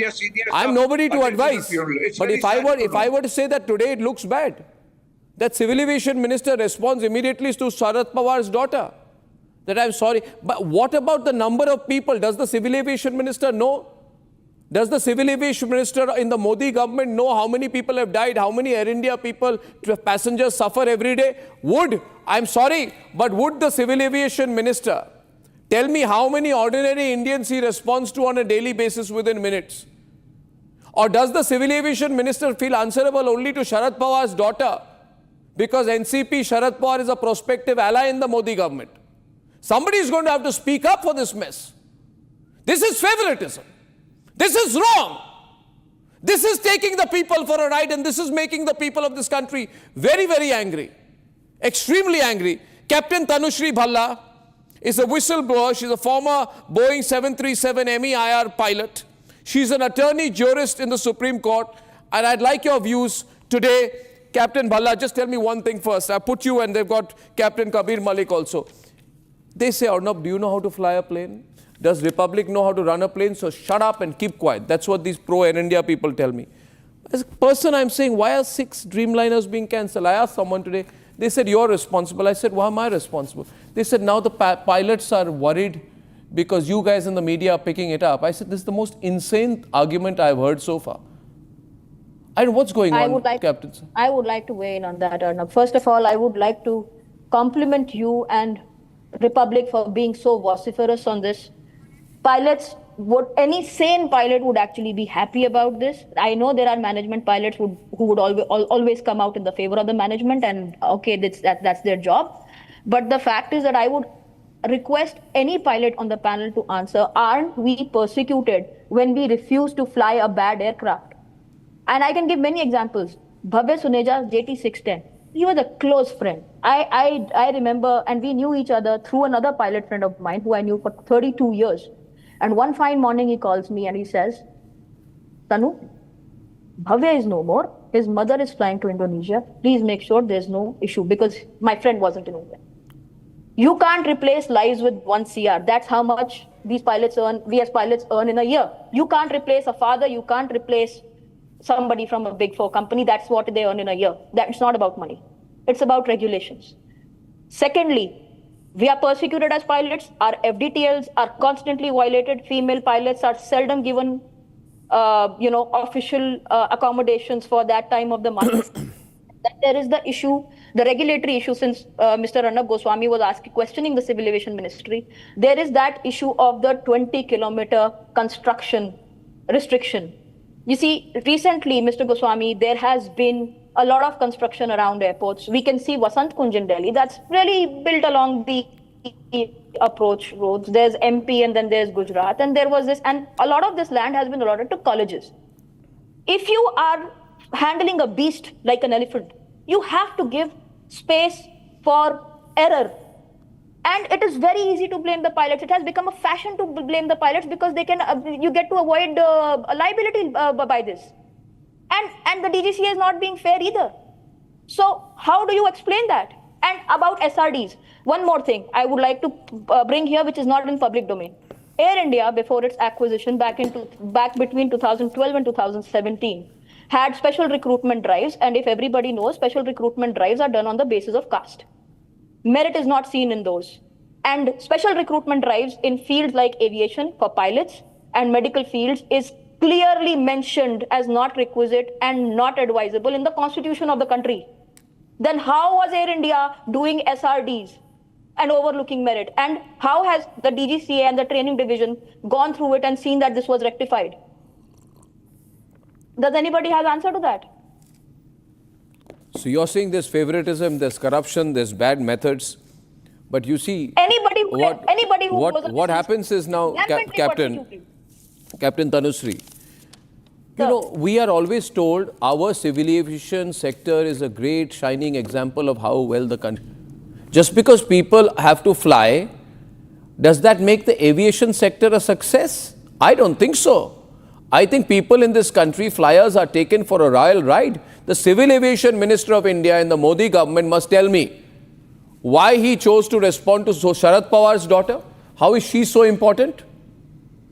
This is the problem. Nothing has changed in this country as far as passenger flying is concerned.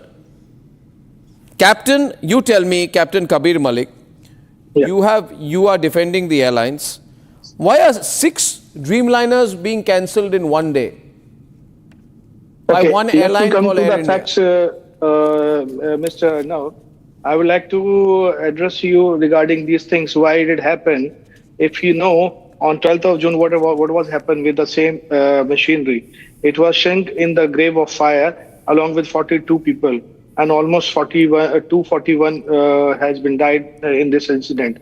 After that, there is one guideline had been issued by the DGCA that all the Dreamliner which is come in the same category like 787 and rest of other also soon will be grounded. And I'm just why have they not been grounded so far? Yeah. Why have they not been grounded so far? Today, why have the Dreamliners not been grounded so far? Don't tell me. Air India is doing it in national interest. Right. National interest or commercial interest? Yeah, it's a commercial interest. I do agree. But there is a point, if you just let me come to the point. After that, those machines were on the sortie on the final, final round. So these are all on the air that time. The moment they came back, and there is after that some checks had been done by the technicians on the ground, like in Calcutta, and rest of 2, 3 or more flights, they found that some hydraulical this leakage, and there is some problem with. Sir, I want to know today. I am a 1 minute. So I am an enlightened citizen today.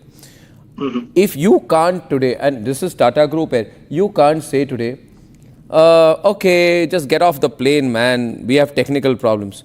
A plane, San Francisco to Mumbai, okay, not Dreamliner, it's a Boeing 777-200 LR, arrives in time. Technical snag in left plane, left engine, takeoff gets delayed. I want to know what is the technical snag in the left engine. I am told, why should you know? You are a flyer. What do you know? What knowledge do you want? You get into the plane, put on your seatbelt, take off your seatbelt and get out. This is no way of treating me. There's been a crash 2 days before. Today, 6 Dreamliners have been cancelled. And Civil Aviation Minister responds to Supriya Sule. Will he respond to Rahul Ishwar? Will Civil Aviation Minister respond to J. Venkateshwar Rao? Or do you have to be a politician's child to get a response? I mean, I don't know. J. Venkateshwar Rao, this is crazy. When you raise questions, you say you're accused of defamation, they take you to court, they threaten you, etc. Right? I appreciate your this question that there is a VIP culture in India, you know very well. Why no, but Tata Group has the VIP culture gone. Not in this Tata Group. Not in this Tata Group. Is in every airline, or you can see in every sector. There is the most welcome of the VIP. Sir, I do agree. Six planes cancelled. 6 planes cancelled. Yes, it was in the routine and the guideline issued by the DGCA. 6 planes cancelled.